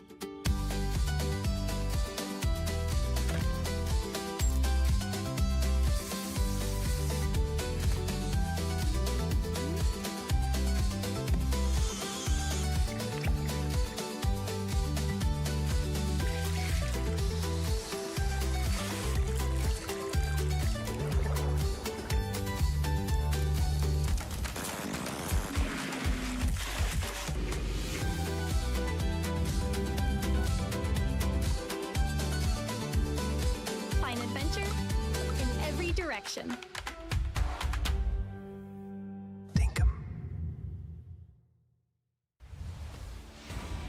Hello, PUBG and PUBG Mobile fans. Thanks to your passionate, unwavering support, we've been able to grow tremendously on the battlegrounds of PUBG and PUBG Mobile.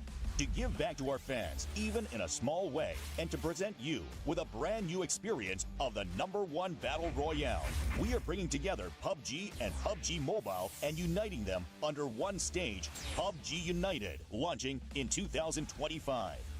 PUBG United's journey begins in Siam District, Bangkok, where the tournament will be held this November. Around Siam Paragon and across the city, you'll discover PUBG experiences that you can't take your eyes off. You can also experience the PUBG United Fan Zone, where you will find booths dedicated to PUBG and PGC, as well as PUBG Mobile and PMGC. There will also be special collaboration pop-ups with global brands. A variety of PUBG-themed events and hands-on activities are waiting for fans to enjoy to the fullest, so be ready. For online fans, a special website will open, bringing together every moment of PGC and PMGC so you can enjoy PUBG United anytime, anywhere. For the first time in esports history, PUBG Global Championship and PUBG Mobile Global Championship will unite on a single stage.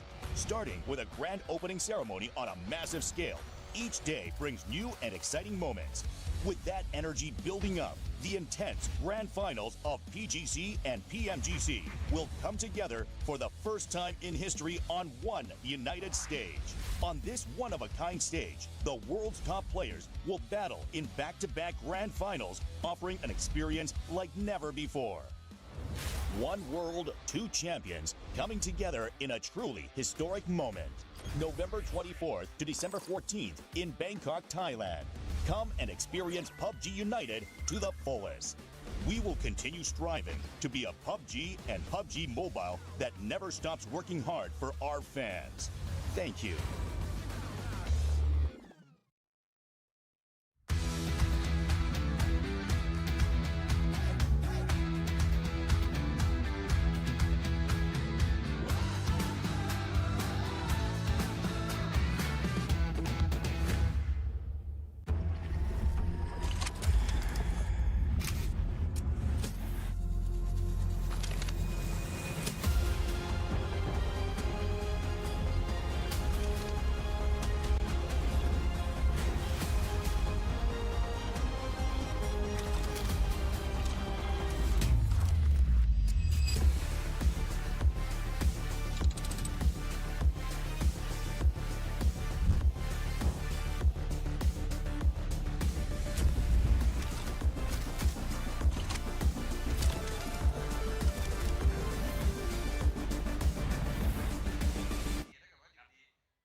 Oh, hello.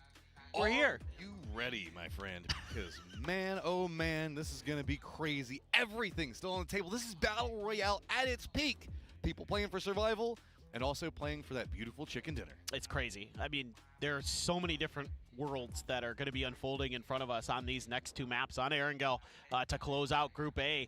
It's still wild, like the desk was talking about. 76 points. There are teams at 76. Right now, the cutoff is 66. So that's 10 points. There's a crazy amount of different ways that can shake out down on the bottom. And at the top, it's just as wild. There's a couple teams at 102 compared to E-Arena's 105. I mean, it's just neck and neck everywhere, and it's unrelenting. While we have these two behemoths in the Expendables and Twisted up on top, just waiting to pounce and find their home, because Erangel is just where we see so many big plays come out from both of those teams. Anything that they manage to steal away from everybody that's in the hunt just makes it that much tighter. All right, let's get into it. Erangel. Hot drop time? I have no idea. Maybe. Can I 4AM afford to? I don't know. T1's in. They're good to go. I'm pretty sure. This is just so many different moving factors right now to stay on top of. We'll try our best to just keep consistently letting you know what's going on, who's popping off, who has the moment, who has the momentum. I have no idea. Right now, the Expendables on Erangel feeling pretty good. Yeah, they're pretty good on this map. Well, they're pretty good on every map, as it turns out. And yeah, Perfectic's doing a good job. Heather, he's been devastating in those hot drop fights at Yaz. So that's kind of where I'm looking for. I'm still in the plane. So T1 is going to have Yaz to themselves. I think that is 100% the right play here for 4AM. I mean, I don't blame them. They're playing for their livelihood right now. Surrender Yaz, that's a fight to be had another day. T1 has just been, they're so dominant in these hot drops. Yeah. I mean, they're one of the best hot dropping teams we've ever seen. You know, 17 used to be the kings of hot drops. Respect to Kowsey. I mean, dude is popping off on Erangel. He's pretty good. He's having a tremendous event. Him and all of Furia are. I mean, Furia is, I feel bad because they're really having some big moments, but they're just getting lost in the sauce of all of this craziness that's happening inside of this lobby. Well, they're finding their moments to get their points. Like, they're always out there on the edge, having good opportunities, and we're going north. Well, yeah, but that's the thing. This is kind of a 50-50 circle, right? Yep, it is. So now you've got to make a gamble in the second to last game on what you think. Well, with the way the circles have been today, I don't know if anything's safe. I mean, it could be 50-50 all the way to phase 3. And we just... these circles are going, it's just going to end at Yaz Lake. There we go. I mean, sure. Sure, why not? Yeah. It's made for unbelievably entertaining games because obviously the points are just so precious, And when you have those hard shifts and you have to take those fights, it's all coming down to that individual skill, that individual decision making that these teams are going to show us. Hello, my bad. What a performance. Nemiga is looking so good. Dude, they could go directly to the grand finals. They could. Like, this is one of those moments where, except for the Expendables, nobody can risk dying early. Et le 5e game de la Twisted journée. still having to fight up against, because you know Twisted and their pride does not want to let T1 ahead of them. Then you still have the Freaks. Yeah, they're at 110, but there's still two squads at 102 that aren't in the top 5 Le yet. classement va changer. Surtout pour That's certaines équipes qui sont en bas de tableau. I mean, this is why we were so Les trois stoked about dernières, this group. There were so many heavy hitters in JDG, here. Quad, And a couple of JNG. teams are surprising with how good they've been. You know, Vont prendre l'avion ce soir. Orchid in particular. You know, we had hopes for them, but not this high. Je rappelle que c'est les 5 premiers qualifiés de chaque groupe, donc il y a 2 groupes à arriver. C'est les 5 qualifiés. Les 3 derniers de chaque groupe dégagent. Et les autres se retrouvent pour 3 jours de compétition pour savoir quels seront les teams qualifiés. Who knows? FN gets another chicken dinner. Les 8 And they teams, could find themselves in that conversation for that top 5. So every point so precious from the rest of this way, you know, from this moment on. I know it sounds dumb, but it's just 2 squad wipes and they're suddenly just right back in with Nemiga and Orchid. This is just Je rappelle les règles. so nuts. Premier 10 points, deuxième 6 points, etc. etc. They've got eyes Donc pretty les close to JDG. Nemiga's 7 going to be premiers pretty close prennent to des points. JDG as well. Al-Qadsia, who opted into going to Zarki, Les 7 premiers they're going to prennent be des wrapping points. into the circle into the north. A lot of our teams Après, les are autres n'en prennent pas. positioning to Et play après, in the north. ils prennent un point The par kill. Freaks actually doing a 2-2 split, a 2-1-1, north and south of the river. Yeah, the Freaks here in a decent position to kind of weather the craziness of a potential hard shift or something. Pour But ceux qui let's sont hear sur from Rex from YouTube, FN on their win. vous pouvez cliquer sur le petit pouce bleu et vous abonner à la chaîne. Ça fait plaisir. Your performance haven't Et been gratuit. ideal on day 1 and day 2 as well. So I would like to ask you what went wrong, and you think today you believe you can climb back to top 5? 네, 일단 세 번째 매치 치킨 너무 Pour ceux qui sont sur Twitch, pour s'abonner, c'est payant, je suis désolé. C'est pas moi qui ai fait le truc. Et si vous avez Amazon Prime, vous le liez avec Twitch et puis vous pouvez vous abonner gratuitement à la chaîne. Alors, il y a un giveaway là, la barre, elle n'est pas là. Je vous laisse apprécier le stream. Il y a un giveaway quand on arrivera à 1600 abonnés. I can say we can Je ferai gagner une carte graphique. get back into top 5, and we were supposed to fresh our mindset again, like after day 1. So I think that's the point. So we're refixing our mindset today. All right, so there's still time. Let's cheer for Evan Poshan. Rex taking out his frustration on this US. Oh, they're going to take out the blue chip. They're going to deny 4 a.m. That's a message. That is a message. They're That not is playing saying, around. No opportunity for you. And I mean, 4 Angry Men so close, yet so far. Alors ça, je trouve pas ça fair play d'avoir fait ça. They're all the way down to the south, man. All the way away from the circle. Yeah, that's one of those moments where you hope you find the emergency pickup. Maybe depends on how you want to play it, I suppose. Well, it looks like they're trying to position to go on the ferry, and then take the ferry across, and then take that into the circle. I don't know.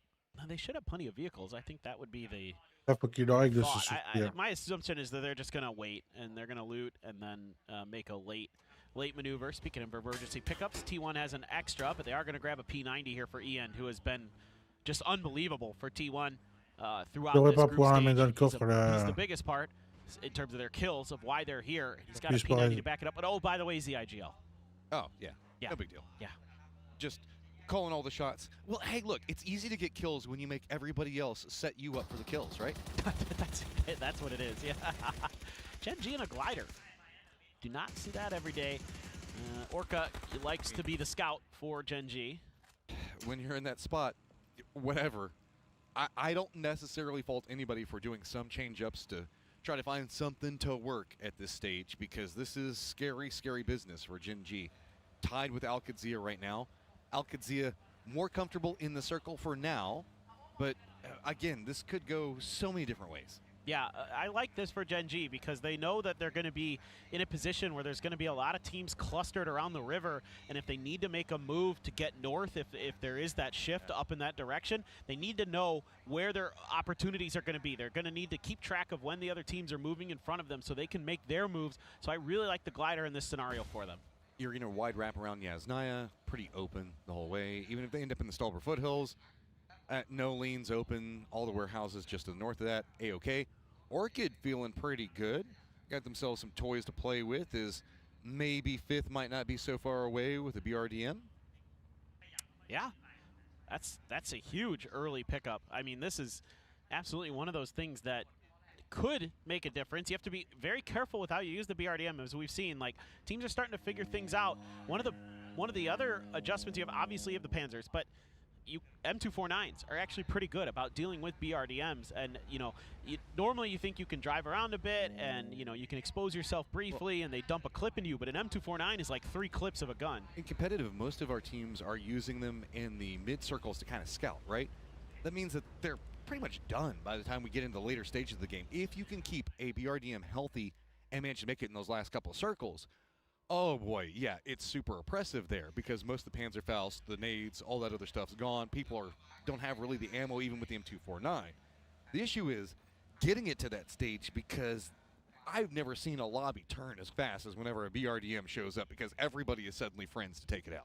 Yeah, it's become kind of a mutually assured destruction agreement that if there's a BRDM there, you shoot it, because most likely they're going to have a repair kit as well, but there's only 3 charges in that, so there's only so many times they can keep that BRDM alive, and if you just keep lighting it up, eventually you're just going to nullify the difficulties and the problems you have that to put creates. in a vulnerable spot outside.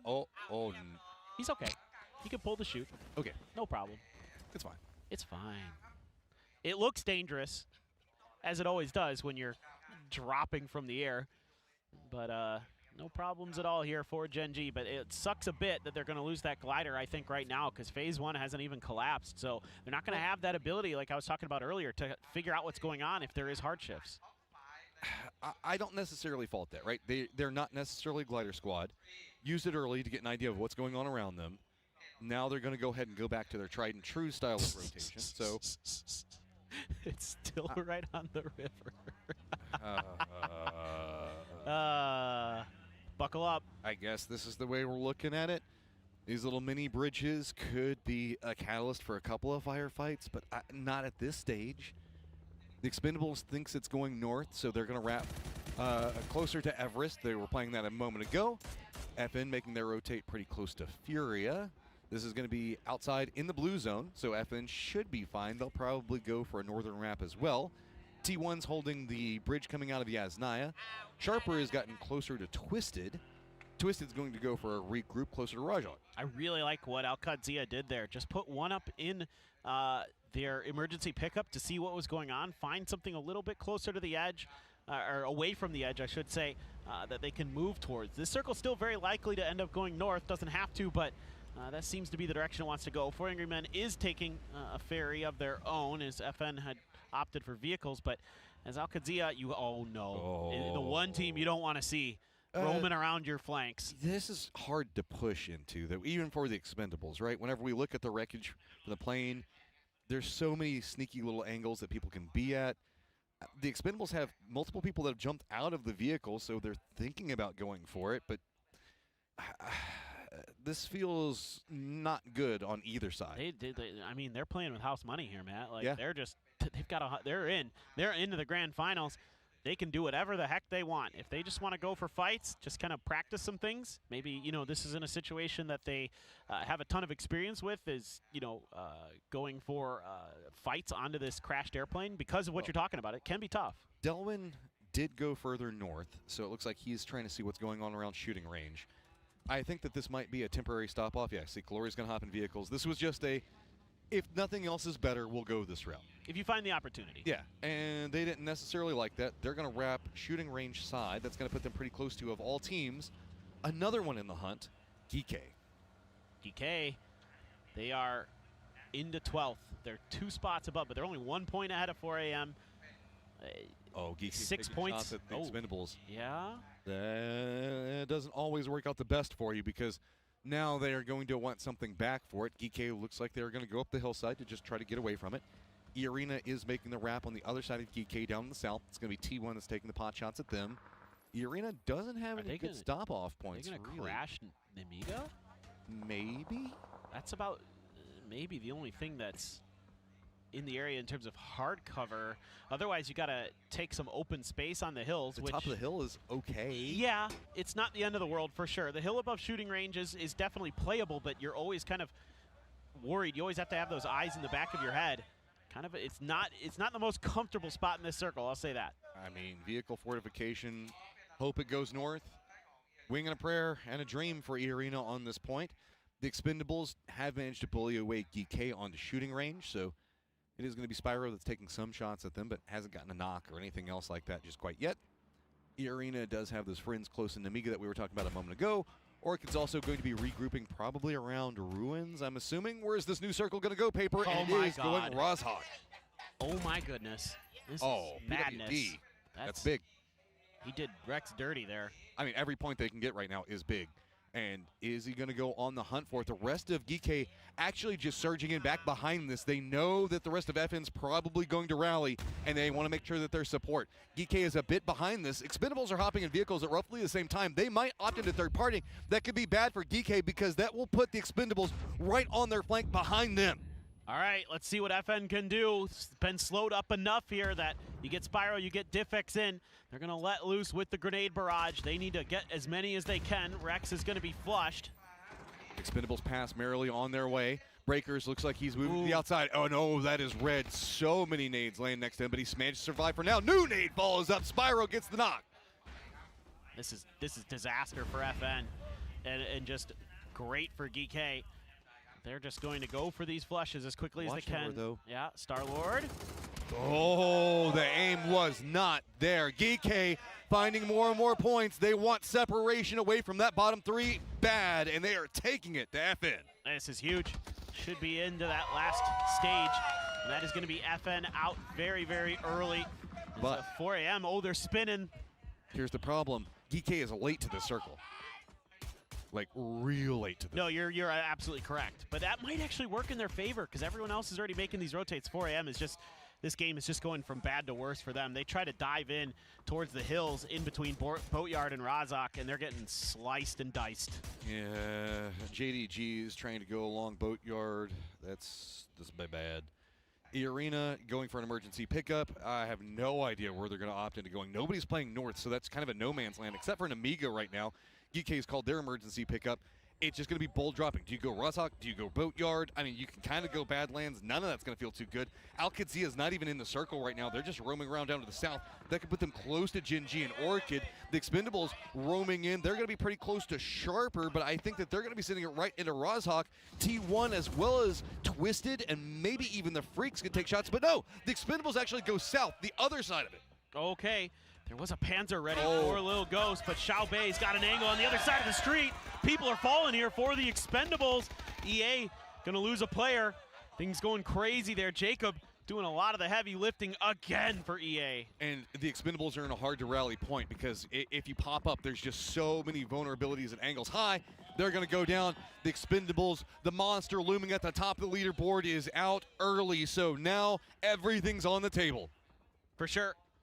That wild card team in this lobby that could just do whatever they please isn't going to be a threat anymore. Al-Qadsiya going to opt to take the dip around the hook of the mountain there. Rello, oh my God. Okay, Al-Qadsiya centered up. That's good. Geekay, just emergency pickup. Dropping right into 17. 2 members down already for Geekay. That's terrible. 1 still up in the air. Takes a ton of damage. Is this how Geekay loses it out of all the ways? PWD just trying to make landfall. Not going to happen. Shut down there by Boostic. Just Diffix. That's unbelievable. Diffix at least gets to the ground. That's something, but it's not much. Oh, man, with 17 all surrounding. That did open up more of an opportunity for JDG to regroup. Namika's just going to go for the higher section of Razhak, so there's something to be had for them right now. Gen G down in the south still going to have Orchid very, very close. Gen G, I seem to remember them winning a game from about the same position. Maybe that was at PGS 10. Can't remember exactly. I'm pretty sure it was in Malaysia, but they played this very, very well previously, so kind of so. Oh my God, Diffix! That grenade was perfect. Charges across. He's got to be careful. Peeks around the other side. That timing for it was amazing. Diffx gets one, should get two. Every point matters right now. Now they're at a Sharper. I mean, they're looking like they're just fine to go to last. Unbelievable. Gen G loses Orca though. Look at this position. Of course, it's Orchid who gets Orca. And things for Gen G all of a sudden not looking great. Now it is Geeke out, but not before they do 17 dirty. Sharper right on the edge of the zone to the east. 4 Angry Men still just trying to figure out how exactly they want to handle the situation that's going to be around them with Tongmu just kind of hunkered down all by his lonesome. QAD so close. Gen G, you can see in trouble, duress. Furio on one side, Orchid on the other. Sharper just says send it. We've got nothing else that we can go for, but it's going to be twisted on the other side of it. How prepared is twisted for it. Peeks around on one side. Big firefight between the two. Jadeite already down. Yeah, Earth wants to try to get somewhere where he can heal. They're at least going to claim one, but Jadeite gone. Thunder's down. Grenade for Escaluzia, and it's perfect! Right on to Perfectix. Sneaks away, narrowly getting away from that. Other side of it, Batulin steps around, gets it down, and flush real quick. It's just going to be the two of them looking down. Earth Zipuli all by his lonesome in between two members of Twisted on the high ground. E-Arena can't get too involved. They're in too much trouble. This is a nice spot for Batu. He's able to heal up on the inside there. Oh, Heaven rolls in and he just gets dusted by example. 17 gone to JDG off screen. While that was happening, 4 Angry Men also went down. So this is starting to get dicier. The three teams at the bottom with an opportunity to climb. Sharper and a ton of trouble. Got the Panzerfaust. Is the angle going to be good? It's so brave to go for it at this point. Actually goes for the flash. Goes to open the door, doesn't go for it just quite yet. Still just trying to use the windows. Example, got a Panzerfaust on the other side. Does he know where to send it? He hears the footsteps. It's a Panzerfaust duel between the two. One goes wide and Example survives. Oh, that's brutal for Earth. He's in trouble. He's trying to hunt down Batu. Batu's got the door for cover, and he's got Earth gone. Sharper out in 11th. 79 points where they end at. Still one more game, but Al-Qadzia, Gen G, JDG, what do you got in the tank? Gen G looking at Orchid. They want some points. They need them so badly. The circle has even abandoned them. They need to figure out a way to deal with this quickly. I mean, they've got the crossfire set up with Flame. They're doing a little bit of damage here and there, but nothing substantial. Gonna have to try to catch Team Orchid, I guess, when they're crossing this little plateau in front of them or something. Trying to go for a timing on the grenade here for Tosi. It's really well thrown! Big knock at a big moment. Gen G, how fast? Do you go for these kills? Do you go for the circle? What option is ahead of you? Nades, roll out, don't quite connect the same way. Oh, they needed that follow-up. They needed to get the flush at the very least, prevent these reses. Now they're expecting them to be in those smokes already, but they're a little too early. Orchid waiting for that res to come through. Don't forget, Orchid wants top 5. Just 4 points away from it. They're under duress. They're just going to send it in, realizing that it's Gen G. Opposing side, Arctix gets enough shots to open it up for Lurix. He looks down, gets the knock on Tosi. Gen G running to the hillside. No options, tries to go for a vehicle, no escape. Ils vont rentrer à la maison ce soir, ils vont prendre l'avion. Devastating for Gen G. That's going to keep them down into the bottom 3. Oh, les GNG là, ils vont prendre l'avion. Who's hanging on right now, but they're Ils taking some sortaient pas damage in the middle of the une circle. grosse game la game d'après. Chillin'. He's got a Prennent Panther l'avion. behind that AUG as well. Anybody who comes up on that hill is in for an unpleasant surprise. He has to stay alive, but all of Furia running into that point, it just feels like it's just a matter of time before he goes down. Orchid gets themselves a position in the lower section of the Badlands. Opans down and out, so that is going to shift E-Arena out of the top 5. Unbelievable. Orchid there taking such a nice fight against Gen G has put themselves in position to go straight to the grand finals. Uh-oh. This is big.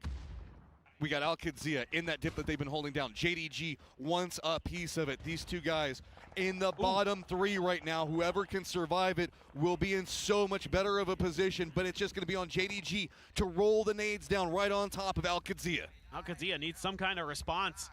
They lost a player to a blown-up car, and that's going to be the flush onto Cowboy. He's out of the equation, and here comes the barrage. They are getting beat up, or Al-Qadzia down to low health. Oh, right through the volley, it's perfect! Lands in the exact spot to cut off any angle. Al-Qadzia in so much trouble.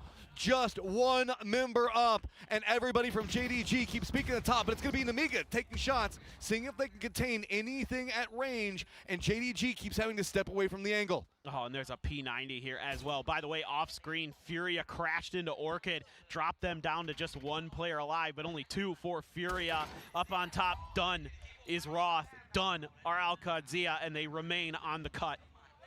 JDG at 48 points needs the big game. Kraken just drives over and says hello. I know you're over there. Everything's fine. Oh, Lyrics, no. Not like this, Orchid.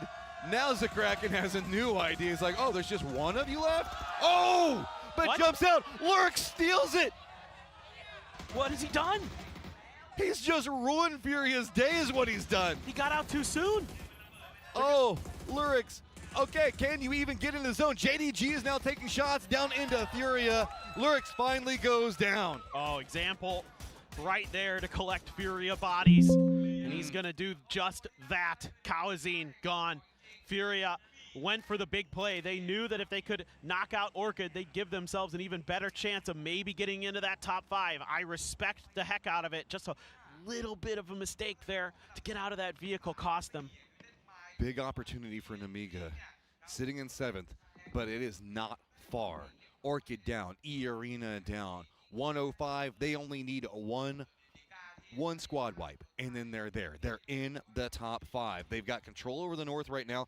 They don't have a lot of compounds, really. They just got this outer wall, and they've got T1 down below them. Can you imagine Nemiga goes back-to-back here, and all of a sudden they're in the top 5? That'd be absolutely amazing. A couple bolts for T1, reigning type, both sitting on Car 98s. Posa just trying to chew through, just trying to get as far into this as he can for placements, just hoping that somehow, some way, maybe there's a few extra first or les Twisted qui prennent des points de classement, c'est bien. Phase 6 blue is very painful. And I mean, even Avec le fur, là, il maintenant pour qu'il prenne un peu plus. Twisted example still on the hunt for points over here, so Posa, once he reveals himself, could be in some trouble. JDG taking down Al-Qadzia, now has the skill side to play with. It's so strong compliqué pour eux de remonter à la 13e place. that kind of puts T1, Freaks, Nemiga all on top of each other, but Nemiga kind of likes that because that means that there's more points viable in position. This is going to be really weird. C'est phase 6, pas mourir. He is out of it. His Ça va très example. vite. And Twisted, once again, scuffling. Decent grenade, but just goes far enough. Catch a half damage. Example.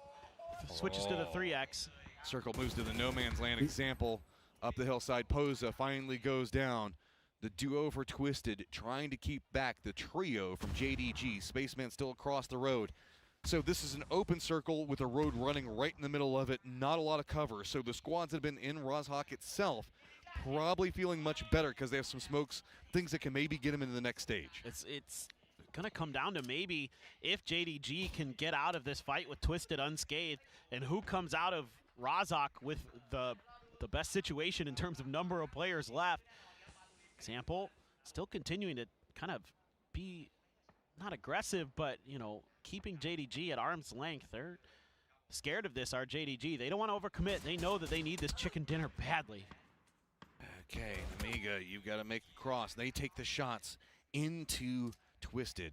That's going to open up more for JDG. JDG, if you can take down Twisted, there are hopes, there are dreams, there is potential of getting out of this and getting out of the bottom 3. It is a big task, 18 points, but there are still a lot of points left on this game, and really it's just Twisted next to them. That's all they have to worry about. Yeah, and they're, I think, making the wise decision here to let Twisted fight the other squads that are still in Rozhok, and they're just going to take full control over the western side as best they can. Players going down here. Heather gone. Easy cleanup there. As now Example starting to shoot into Nemiga, but he's going to get knocked in return. Ah, c'était pas le moment de tomber, toi. Just kind of jockeying for control over a very open circle right now. JDG has a smidgen of a hill that they can play, and they're trying to use that, peppering in shots onto the Freaks. The Freaks eyes up into T1 with the shots that JDG is taking at the Freaks. Type runs across the road. He's thinking if maybe he can get into a flanked angle to destroy the Freaks. And Amiga just needs to get a little bit further in this game, and they're going to be up into that 5th place spot. They're going to take over Orchid's position. It's T1, only 2, trying to use this hillside edge. Has a folding shield as well, but that's looking pretty troublesome, especially with this grenade. Oh my god, Type. That could be really good. Oh, so close. Follow-up nade. Does he read it right? Does he assume that they're playing the other side? Spaceman, though!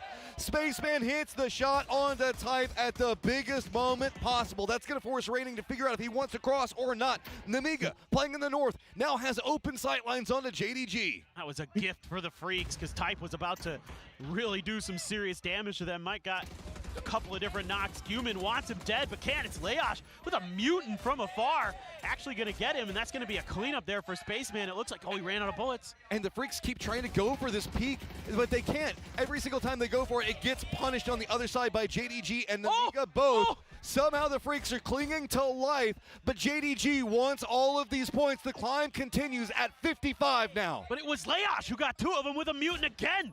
Well, they were trying to get back to safety, and Spaceman's looking to see if he could steal some. Not going to happen. JDG just trying to flex their muscles. Namiga back up to 4. Looked a little precarious for them. Batu hit some good Dragunov shots, but they're continuing on in this. Nade a bit wild. Doesn't go exactly where they want it to. Spaceman loses his cover. That's bad. He's just got to drop down to his belly. Namiga has to firefight their way into the circle against JDG, who has a couple of cover pieces to play from. Spaceman just says, nothing left. I'm just going to run in. Nade's running it back behind him, right on top of the smoke. It's the only thing that's keeping him alive right now. This has gotten crazy now. The Freaks could get surpassed here by Namiga. Spaceman, he should just be dead, you would think. He's prone down. There's a grenade right by him. Doesn't matter. Gedrock's good with the M249. The flush quick to follow. Cold gets a knock on to Salute. The Freaks are down to their last player. Namiga, control of the north. DL still alive for the Freaks, and JDG right along this hill. It's been providing them cover for so long, but you have to assume it's now starting to become its own problem. They're having to walk down into just completely open territory. The Freaks player just trying to get into the circle and does manage to do it just barely. Yeah, DL there. Nice positioning of that car. Oh, got it to stop on the hillside. Namiga going for the pressure. They want the win. I like it. Respect, aggression, runs across, realizing opportunity, hold down 5th. If they can get more, if they can get the Freaks out, they get more space to play from. They just have to be cautious. December 12th, spots out Hellamibad and gets the knock onto him. Yeah, DL, if he has any hope in this, needs this fight to kick off hot and heavy so he can find a way in, because he is stuck on the very edge of the circle. Has to make a move and is shut right down. The Pans are right there to trade out the P90. Namiga down to just 2. JDG wants to go for the res. Gedrock not going to find the angle close enough to work with. It's all JDG coming up the moment that they need it. Unbelievable stuff here from JDG. What tenacity they're showing in what looked like a certainty that they were not going to be getting out of this. They were going to be done here at PGC. They get a chicken dinner at the 11th hour. Nobody is going quietly into the night. Every single firefight, bigger than the last one, is the top 5 now changing up back and forth. The bottom 3 now changing up. And a big game from JDG just makes all of this insane. Absolutely insane. This last game is shaping up to be so intense. Every fight so important. And I just cannot wait. It is so awesome. The way that today has been shaping up, the way the games have been going, top notch. This is one of those days when players are going to think back and think about how they could have played anything different.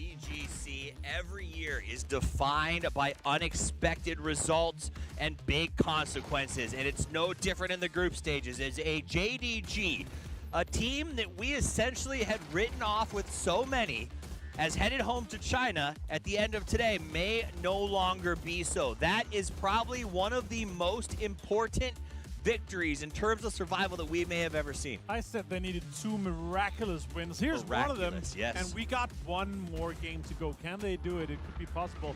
I'll say this though, GK is trying their damn hardest to get out of that bottom 3. Al-Qadsiya, they had the winning spot, but they let it go. That southern side opened the door for JDG to take control of that western hill. That is very unfortunate for them. Gen G did not resist this push from Orchid. That was way too hard for them as well. And those bottom 3 teams trying to chase, man, that was insane. And yeah, now with JDG, it's making it ever harder for the other teams to try to escape that bottom 3, try to escape the tickets of doom to the airport tomorrow. Well, and I think there was that big moment. Was it JDG that pushed up on QAD? Yes. Yeah, and that was that moment, right, where QAD held in their hands their potential fate, pushing JDG down and holding that spot, and they just got taken apart.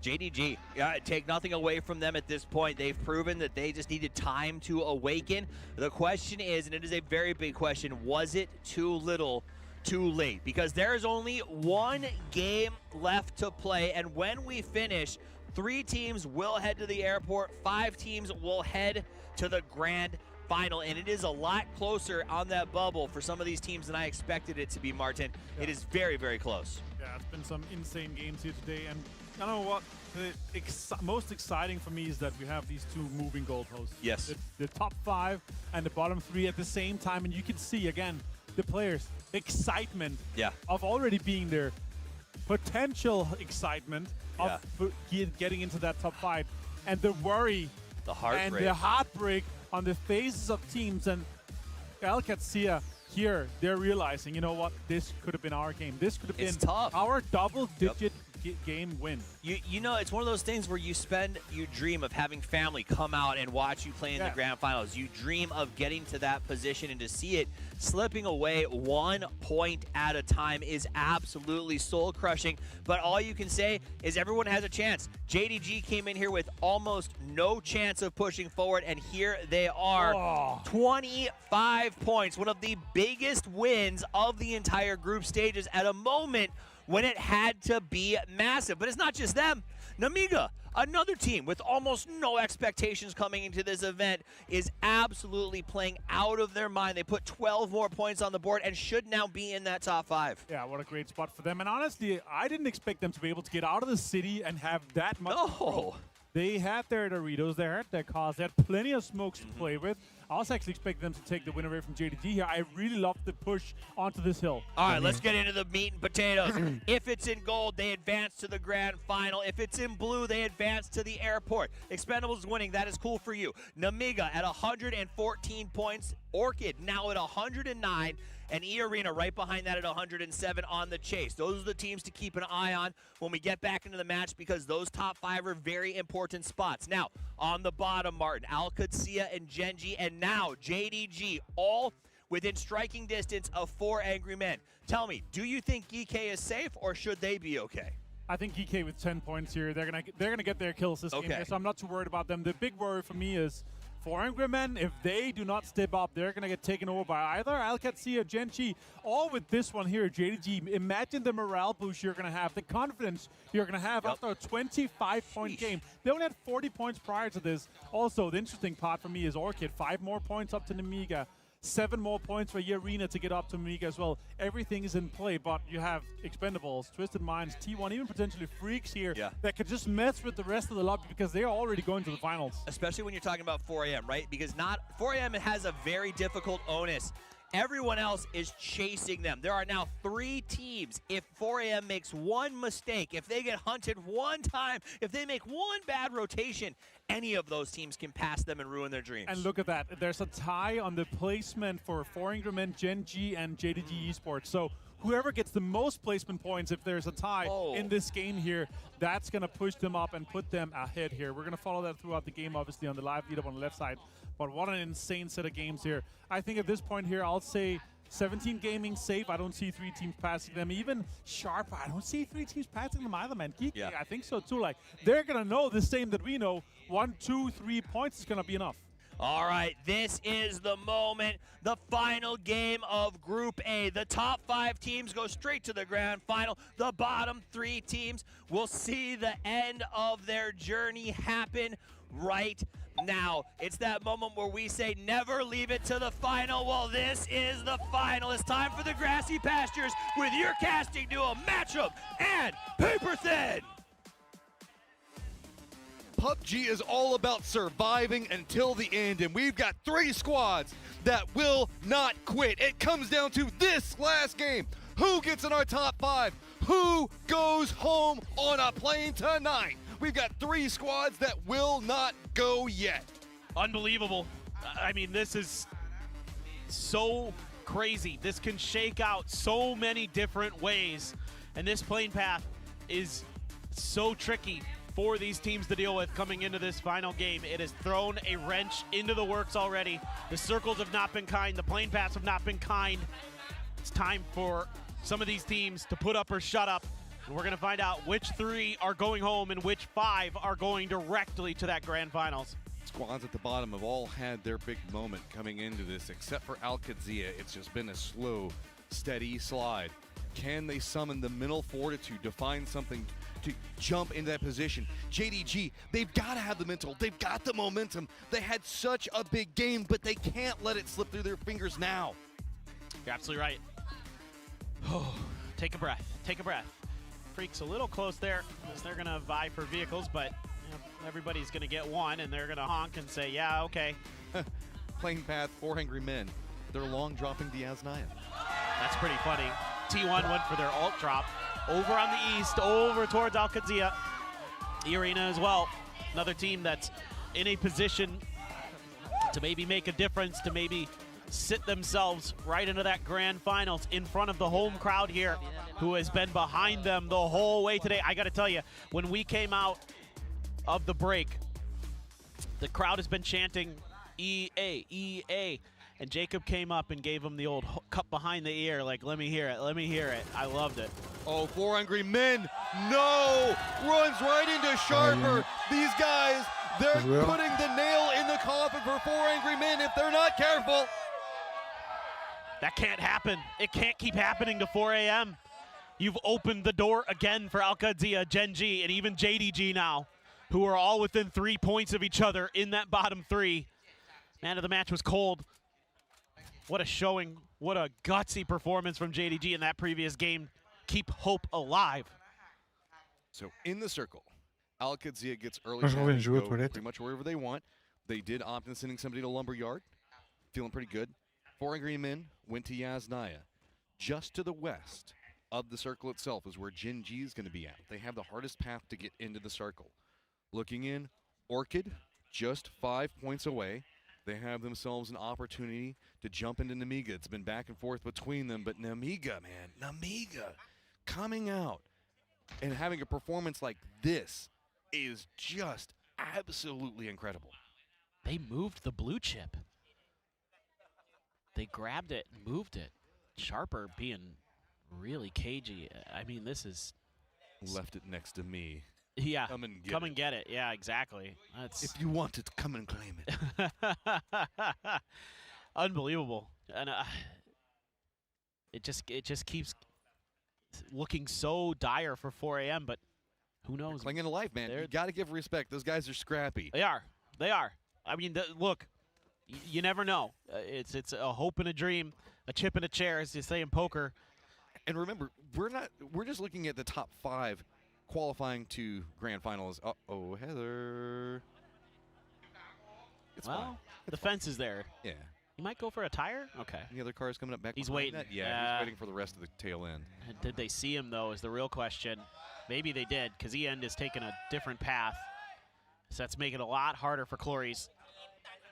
They're just pulling him in different directions. He doesn't know exactly which way to go. Duck Juice is going to come over here, provide reinforcements going. This has gotten a bit awkward. I mean, T1 has to know this is the Expendables that's over here, and they want none of that. Oh, crap. Wait a minute. T1 gets down Duck Juice, but T1 has actually moved into a container around Georgia Pole, where JDG is. This is, oh, that makes sense. They're Of course, trying to hold him back. Yeah, they want to stop them. They don't want them to qualify. Exactly. So T1 is trying to prep up an opportunity to put themselves in a better spot moving into the grand final. But JDG has called an emergency pickup, while now T1 is caught fighting the Expendables. Real question is can Heather do anything about that emergency pickup? I doubt it. It's placed pretty deep into the containers there, so it's unlikely that he's going to have an angle into it. And T1, yeah, just couldn't execute on their plan to try to shut JDG out, to remove him from this event. Obviously, they want that. Heather's running for it. He's getting close. It looks like he spotted the emergency pickup, and he's driving at it, moving out to see if he can catch them whenever they launch. I don't think there's time. Oh, it's going to be close. The crane could provide a block on it.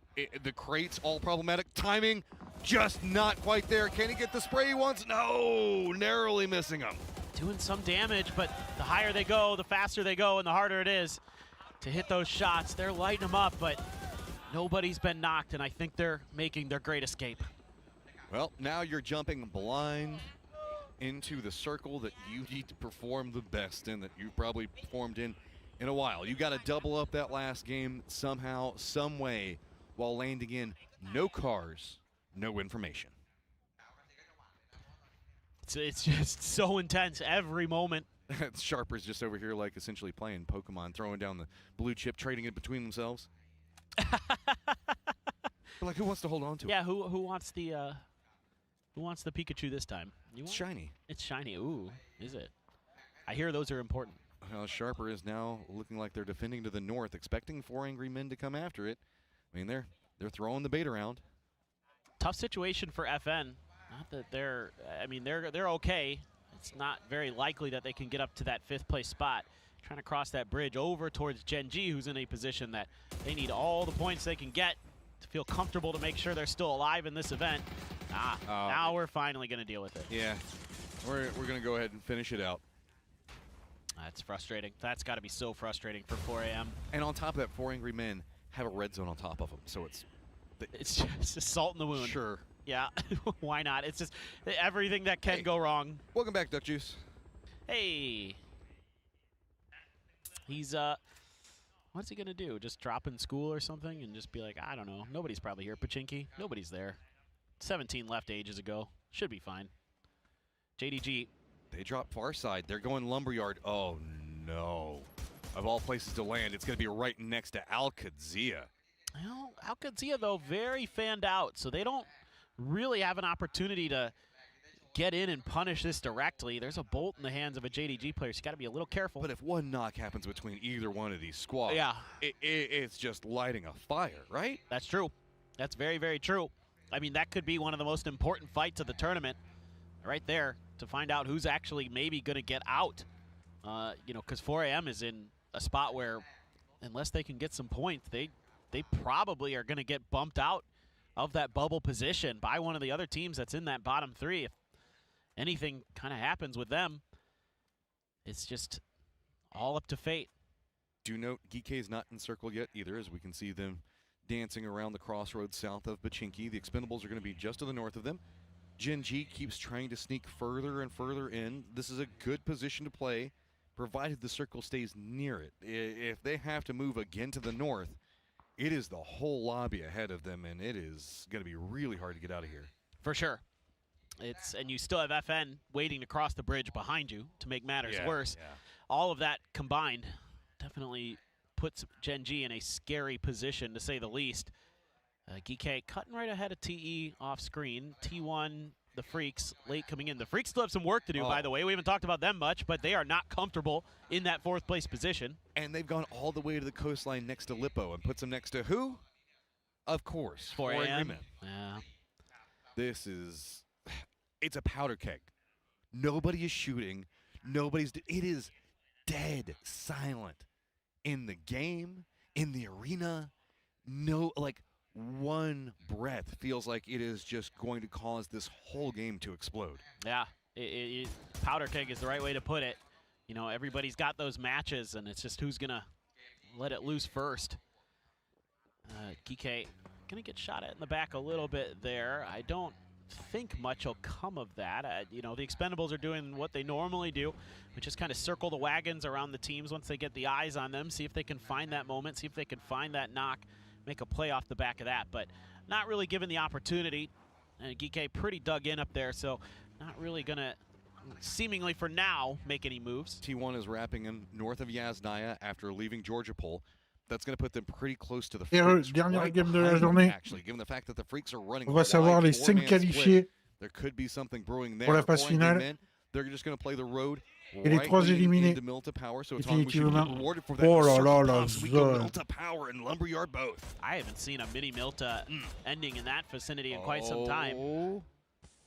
Oh no. You almost got the knock onto a Tonga. Dude, the Sharper, they're just tunneled in on 4 a.m. Does Sharper want somebody right now is yelling go go go, and is it Sharper is the question. Is the no oh no, it's Al Qadzia. Of course it's Al Qadzia. They're running right next to 4 Angry Men. Oh my god, Roth right on top of them, both inside track position. Where are they going to go? Where's their priority? Freaks gonna take some shots. Oh, it's Heather. Oh, it's 2 though for the Freaks.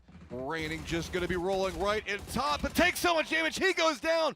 The Freaks finding a lot, but Type gets salute. DL with the Dragunov looking to finish the job there. Type trying to use the coop as best as he can to hide. Tires getting popped. Head not revealing itself. The Freaks want to deal with Type, but we know how good he can be in these spots, and they want to get their players back up.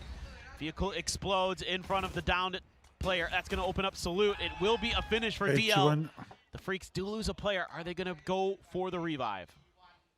Oh, this is dicey. What? I mean, they do have Lipowitz pretty close to the mansion. Couple of options. The Expendables went north wide, so it looks like they're going to be roaming pretty close to maybe where the Freaks are at. GK, they could be wrapping in right back behind Namiga of all squads. That could be a firefight brewing. Furia over in the west should be pretty comfortable, but really it's about 4 Angry Men, Al Qadzia, Sharper, all getting on top of each other. JDG is just like, we're in the trenches now. We are in it to win it, to get into that last stage. See what they can do. Namiga watches 17 leave to their south. 17 is continuing to just kind of fan out, figure out what's going on around them, and figure out what's free. The funny thing is there's a couple compounds ahead of them that are actually wide open. Nobody's taken them because everybody on the east side has been busy kind of tracking each other, trying to dissuade each other from going any further forward. How could he actually setting up just outside of Miltimini? 4 a.m. does get into that refinery. So there, look, if the circle ends anywhere near there, 4 a.m. in an okay position potentially. EK cannot go out early here. That is the only recipe for disaster, and they know it. They're playing it as slow as they can. They're going to be next to Namiga and 17 both. It should be noted that Delwyn did call an emergency pickup, just him. So I think he's probably going to be scouting into the circle to see if he can give information to the other members. This is very blind, but Milta almost entirely open. Only 2 members for FN playing it right now. Well, I guess also 2 members for Orchid, kind of. Yeah. Kinda. Milta Power wide open. Yeah. Literally no one over there. I mean, well, I don't blame him. I don't. Yeah, no. You can kind of work the edge of it sometimes and get into the rocks on the far east side, but that's about your only hope. Otherwise, getting out of it sucks. And Twisted is close to it. They've got the Blues that are near it. The Expendables have opted to go west. And who's to the west? EK? EK. I think that this is their deciding factor. They're pushing this angle. PWD's playing behind. He's anchor. He does spot this, but it looks like the Expendables are going to be way too close for comfort for GK. They saw Delwyn coming down. They were tracking that parachute and able to put some serious damage into him. So, Expendables, oh my God. Well, this has just been an insane day. I mean, Al Qadzia pretty close to the center. 4 Angry Men.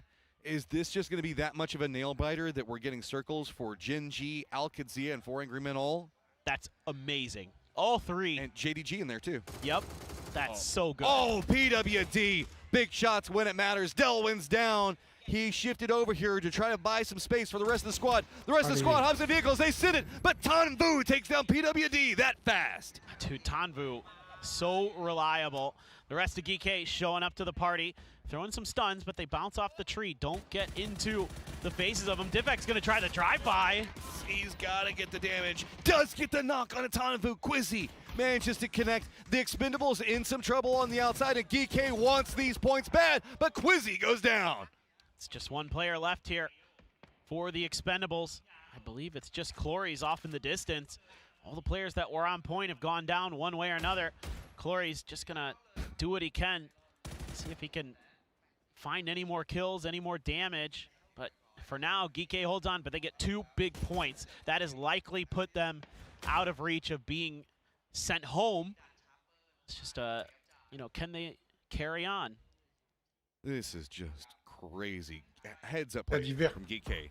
Go back after. Twisted's going to spot out the Freaks right on top. Oh. A good exchange between both, but Twisted's just got too many firing angles to open this up. Lou on the hunt back behind the entirety of it. But Namiga, they spot this. They're coming down the hillside at the same time. There are a ton of points here for them to grab. That's what they want. They've already got a knock. That was some fancy shooting from Batu there. Just disgusting. The Freaks, no hope in that situation. They still have Salute out in Milta Power proper, but like we were talking about, that can be a little tricky to navigate at times. Sharper as well, angling down on top of Namiga.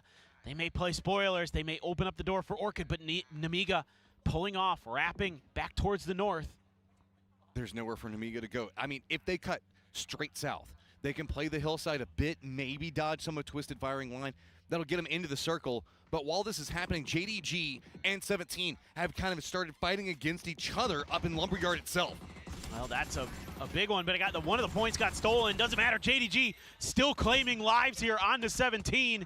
2 kills already. 17 just gone. That was fast, and those are some big, big points for JDG. Genji got one as well. They're tied at 67, 1 point behind Alcadzia, and that is 3 points behind 4 AM.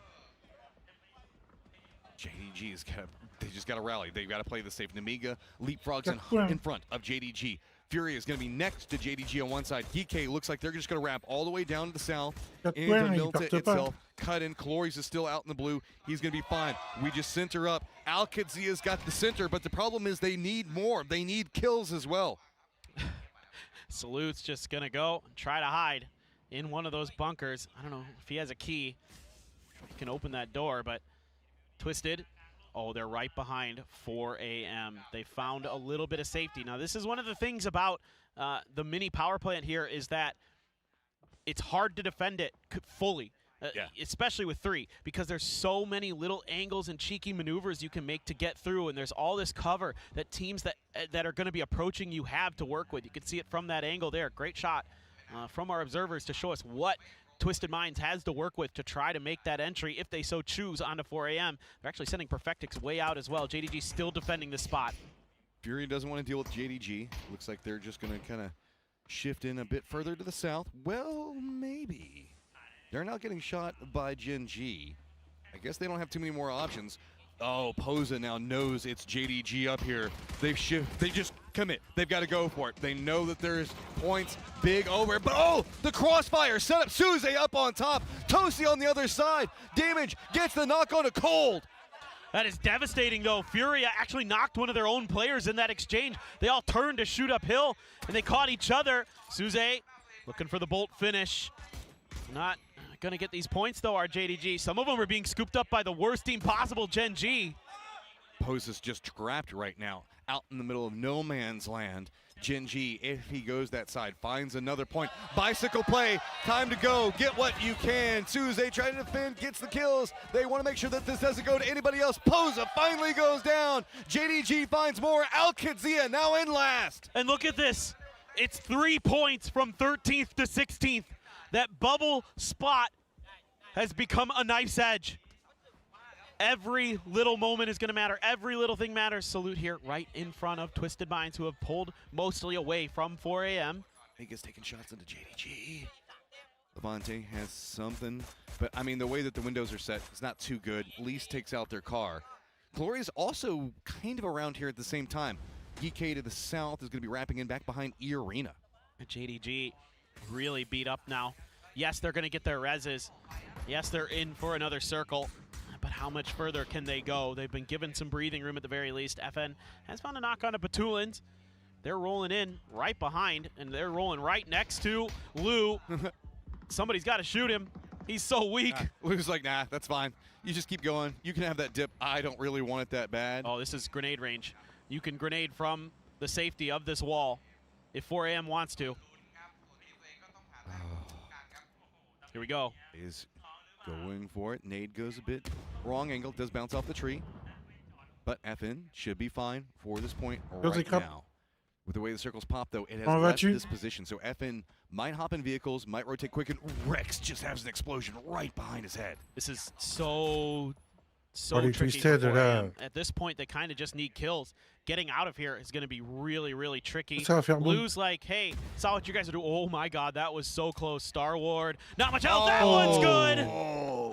And FN down, but that's points that 4 Angry Men cannot steal away. Perfect. Yeah, that's actually the biggest problem here as far as who's really profiting off of this, and it's the fact that you're taking these points away. You're keeping 4AM from getting anything so far. Still well away from placement points as well. And Twisted Minds, are they just going to drive at him?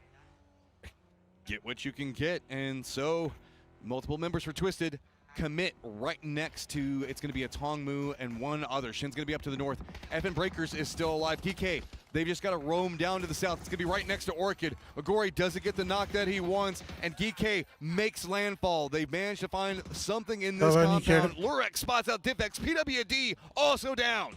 Oh, Geek, this is huge as well for Orchid. Oh, no. If they can find all these points, the car is flipped. Quizzy there, able to at least stay behind it, have some level of safety, wants to get some smokes out. Magori has no intention of letting him do that. Here we go, 4AM getting crushed. Where can they go? A Tongmu trying to make it into the circle. It's all on to him. It's going to be Sharper at range, getting more and more shots in, and Tongmu drops down. He is inside the safe zone, but just barely. He's alive, but for how long? Because Twisted's still out there. Breakers trying to play sneaky. Magori letting loose here as Orchid is farming. They are doing a phenomenal job on this defense. They're making life miserable. Spyro alive, but very, very weak. Only one bandage left, no first aids. Twisted still back behind him. Tongmu in so much trouble on this point.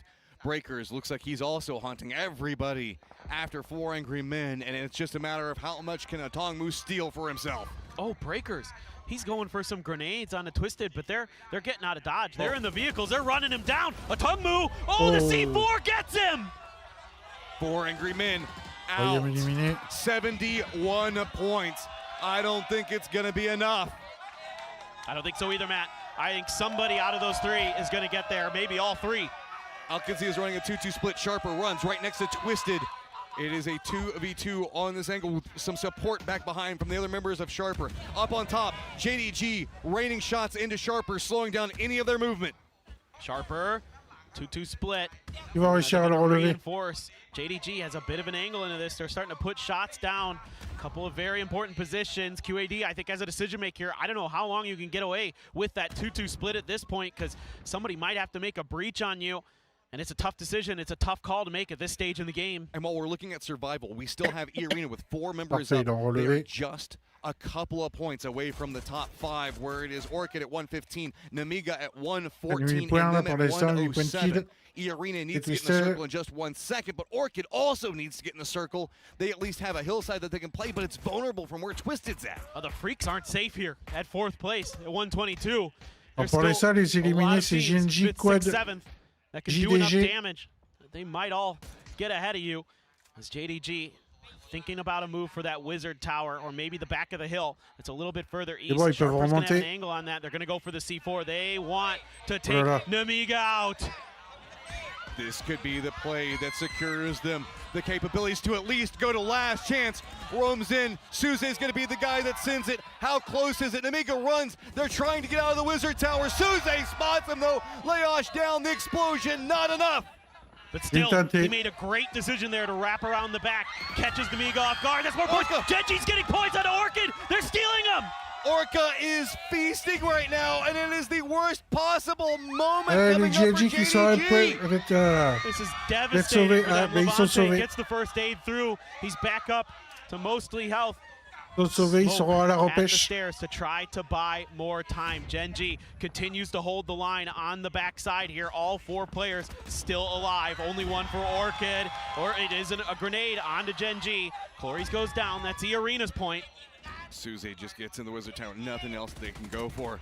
Je rappelle que les 5 premiers sont qualifiés Jinji's got pretty close to the center of the circle. de Alkidzia's chaque going to be very groupe. close to them. They have Sharper, A et one of B. the duos, very close. The other duo for Les 3 Sharper takes derniers the sont shots at éliminés. JDG. Et les autres seront à la repêche still alive as well, while Irina has managed to pendant get 3 into the jours. circle. Now you're just praying that Nemiga gets wiped out here, but you don't want it to be 4 a.m. Levante sets up the C4 in the tower, and there's il va se fuel suicider. at the stairs. He's expecting something to crash here.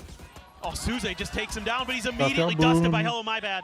2 members up for JDG. Nemiga just wants a point or 2. That's all they need. Nemiga Gaming is eliminated. I don't know, did they get a point before going down? No, they did not. 115 is where they end, and E-Arena has multiple members up. They want this hillside firefight sooner or later. The Freaks are safe. It's all on coup, to c'est E-Arena. Forayam Can they éliminé. get 6 more points into Sur this game? Orchid, a valiant effort here IDG, to Quad. get those 6 kills to keep themselves ahead of Nemiga. What a showing they had. Disappointing for sure, but we're looking down at the bottom 3 as well. Gen.G has gotten into that, into Les that Twisted 13th sont encore là, position, ça c'est that cool. bubble spot. 4 a.m. Ils is veulent done. passer They are premier. out of the event. They are out of PGC. Oh, this is just between these squads now. We have 3 alive. 2 of them are done. Who survives? Who gets the points? Gen.G to the south, Tosi in, trying to get some control over the circle itself. Alkidzia to the east, just narrowly in, but to the north, JDG no longer in the circle, has to move while Sharper's taking pot shots. This is a brutal loss for Gen.G. They lose a player in the building to Twisted Minds at long range. J'espère qu'à That is partir a du 12 horrible, décembre, ils feront la même chose. horrible situation to Et find la finale, themselves in. c'est They could à not partir afford to du lose 12 that player. décembre. JDG throws out the smokes. They have to move in the Aux general autres vicinity of 14 de E-Arena, la but grande E-Arena's finale. sitting pretty on that western edge. They even lose one to Earth. That is massive. JDG just Vous trying to pouvez lift venir their la way voir in avec the moi. circle. December 12th, Je the serai là. last one up. But with those shots, Sharper's regrouping. They've got eyes on Alkidzia's positioning. Rello's in trouble. It's a full send on top of him. See what Vous Rello pouvez can aller voir les do. rediffs sur YouTube. Four in hand. Haven't seen any grenades it. yet. Oh, what a molly, though. That's going to soften him up. A grenade here could be devastating. Does he have the angle for it? Tosi trying Whoa, to defend. no, he's giving it up. No, Rello takes damage from his own nade. The worst possible moment. No, not Oh like non, that. Twisted. Okay, they're holding on. The nade right on top of Rello. He has to go. He's down. Unbelievable. Look at Tosi. He's stealing points, though. This is disastrous for Alkidzia. December 12th had an angle, opted away from it. He doesn't want to go too loud over there. He has to get in the circle. E-Arena just resting on the other side. They just know they need survival points. D is now down. Sharper just ruining everybody. They throw a molly up on the stairs. Roth is stuck on the balcony here. Good news is I don't think there's an angle up into him. Are there any more frags there for Sharper to throw up? Do they have any more util whatsoever to try to deal with it? Cowboy's going to try to hold the stairs. December 12th managed to get in the circle. Tosi's very close to center. Huge. Cowboy getting massive knocks in such a pivotal moment for this squad. Can they keep their dreams of at least continuing PGC alive? Peeks around, keeping it up. They need these points. But if they go step around the wrong angle, they do manage to take down Sharper. Alkidzia finds the kills. But they've lost 2 players for this. They're tied with Gen.G at the bubble position. Gen.G still 3. EA 4. EA might just take that 5th place and right in front of the Thai crowd, and they are absolutely losing their minds behind us. EA eyes on top 5 and everybody else playing for survival. 4 angry men out. Whoever goes out first is done. December 12th, so close to the circle, but he's the last one up. Tosi already in the circle, very close to center, but 2 members nowhere near him. Alkidzia on the outside has to cross a road to get in. No cover to be had in front of them. This has just gotten awful for Alkidzia. They have to get a big knock here, maybe onto Flame. Flame's going to see one. Now they know he's there. How are they going to be able to answer? Oh, they're getting lit up from another angle, but it's actually going to be Cowboy who gets Tosi there. Bean finds the headshot with a bolt, and they're done. They're out. Alkidzia is done. Gen.G continues its climb. JDG in some trouble. Okay, JDG, if they get the chicken dinner here, they might just get ahead of 17. Now all of a sudden 17's on the bubble at 80. It's not easy, it's not likely, But stranger things. Ça va être compliqué pour JDJ. Arena still Yeah, has to pick finish up. this fight, but they're going so close to Jin Ji.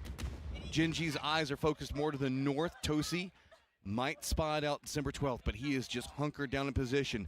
JDG is just playing for survival and hoping these other two squads that have something massive to play for fight it out amongst themselves, and he can just Il swoop in and finit steal it deuxième, all. le JDJ. Will he be Il given passe the 13e. opportunity? Il passe... Arena's gonna have to make Non, même mistakes. pas, non. Arena's gonna have to lose players because Genji is a player down. Ah, They're il prendra definitely pas in the 6 points, j'allais disadvantaged dire une spot. connerie. And there's no other play here for December the 12th but the win. So he's going to be as quiet as long as he can, I suspect. He isn't going to want to make a move unless he absolutely has to. Vu que c'est en temps réel, là, He's le the tableau. furthest player out. He's going to have to be the one to move. Nurens has to move, but he's got reinforcements. Flame also has to move, but has some reinforcements. December 12th, all by his lonesome. Flame really wanted to open up a new angle down here, but just can't find it. It's too vulnerable across the road, so instead, smoke it off, regroup. That means that Nurens, up to the north, has a secondary angle onto Jin Ji that could completely sway this firefight. Oh, Jin Ji is getting closer and closer, December 12th. Looking, I assume for emergency covers, to make sure they don't get squished. Able to dodge them. Now they have them to set up for this eventual push. The center circle here kind of pretty well split between Genji and E-Arena. So E-Arena actually may have to kind of make a move. Genji's going to have this hillside for quite a while. December the 12th. Oh my God. He has 4 frags. Where is he looking? I don't know, but he needs to wait for this fight to kick off, as if he can help it. If he can help it. He's going towards Genji. Yeah, Genji's playing the low side of the hill. There's a dip that they're in. If he just rains the nades in, that could spell disaster for Genji. They're looking but Genji's already qualified at this stage. They're feeling good. They just are now eyes on trying to win this one. E-Arena, other side of it, just needs a few points. 3 is it, and they have managed to get themselves directly into the grand final. JDG needs 6, and they need it in a big way. Nade comes out. December 12th takes a lot of damage, but it looks like Genji reads the situation, shifts away from the nade. This has opened the door for E-Arena, potentially. Genji's attention firmly towards December the 12th. The grenades aren't getting there. Genji has to commit bodies, and here comes E-Arena. Perfectly timed for E-Arena. They pounce on the moment. JDG is eliminated. They are out. E-Arena takes the victory and are on to the grand finals. Oh my word. E-Arena fans absolutely losing their minds. Well deserved. What an ending. The highest of highs and the lowest of lows in a single firefight. Just what a finish here. So much to play for at the end of that game, and big smiles all around for E-Arena. Oh my, and just so many teams to talk about that just were so close here, Matt.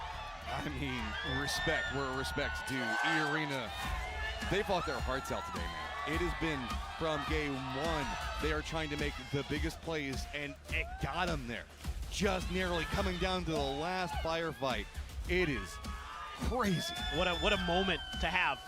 You get to play in Bangkok, in your hometown, and you get a win like that in the last game of the day here at PGC.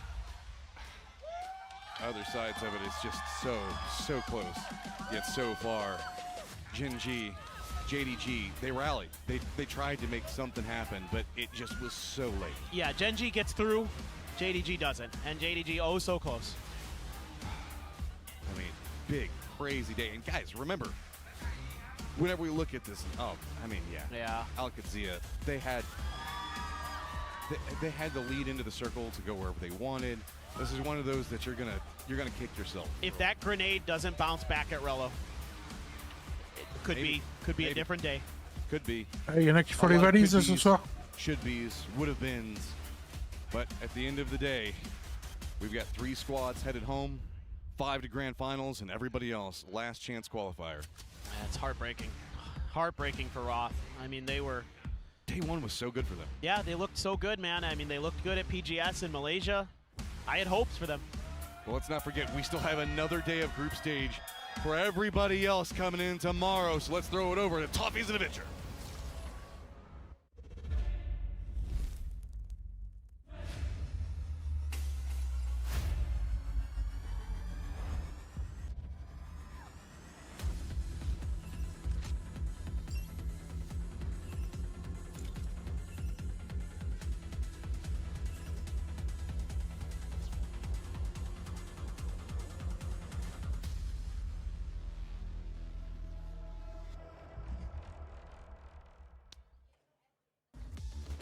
PUBG is a game measured in choices and meters, and that's what it came down to as the last game comes to an end.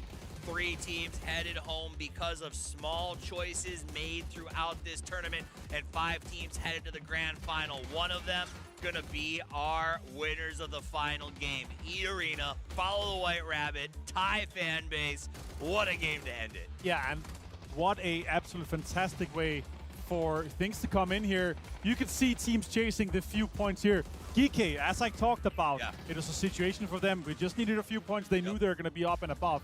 And in a situation, again, E-Arena coming in and popping off. And to come down to an end game where E-Arena, the 4 teams that are left alive is E-Arena, who's looking to make the top 5, and the 3 teams on the bottom looking to grind their way out. It is rare that we get to see an end game that is this intense, where everything matters at every single moment. QAD had a fantastic split early on. They were holding 2-2, and they had to collapse. They made a tough choice. They chose the northern compound instead of the southern one. Gen.G backfills them for that building, and in doing so, Gen.G secures their spot in the last stage, and QAD falls beneath a push from Sharper. A brutal moment that you saw Roth struggling to deal with, and here's where it came down. This is where Gen.G was able to last long enough to put the needed points up on the board.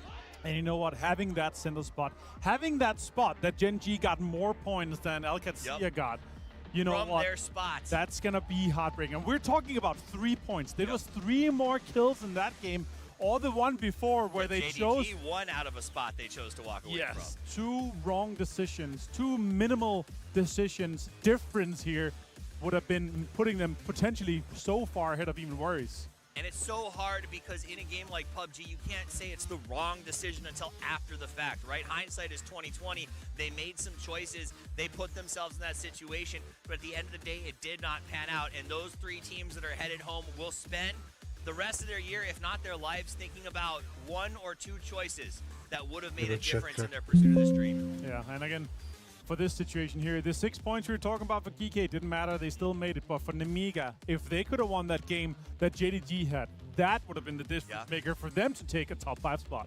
And it was. I think we saw Orchid end up making a nice little push there at the end, as some of our top 5 teams will, of course, head on to the grand final directly. You can see the guys talking. They're still trying to deal with how do you walk away at the end of an entire year where your dreams are left behind.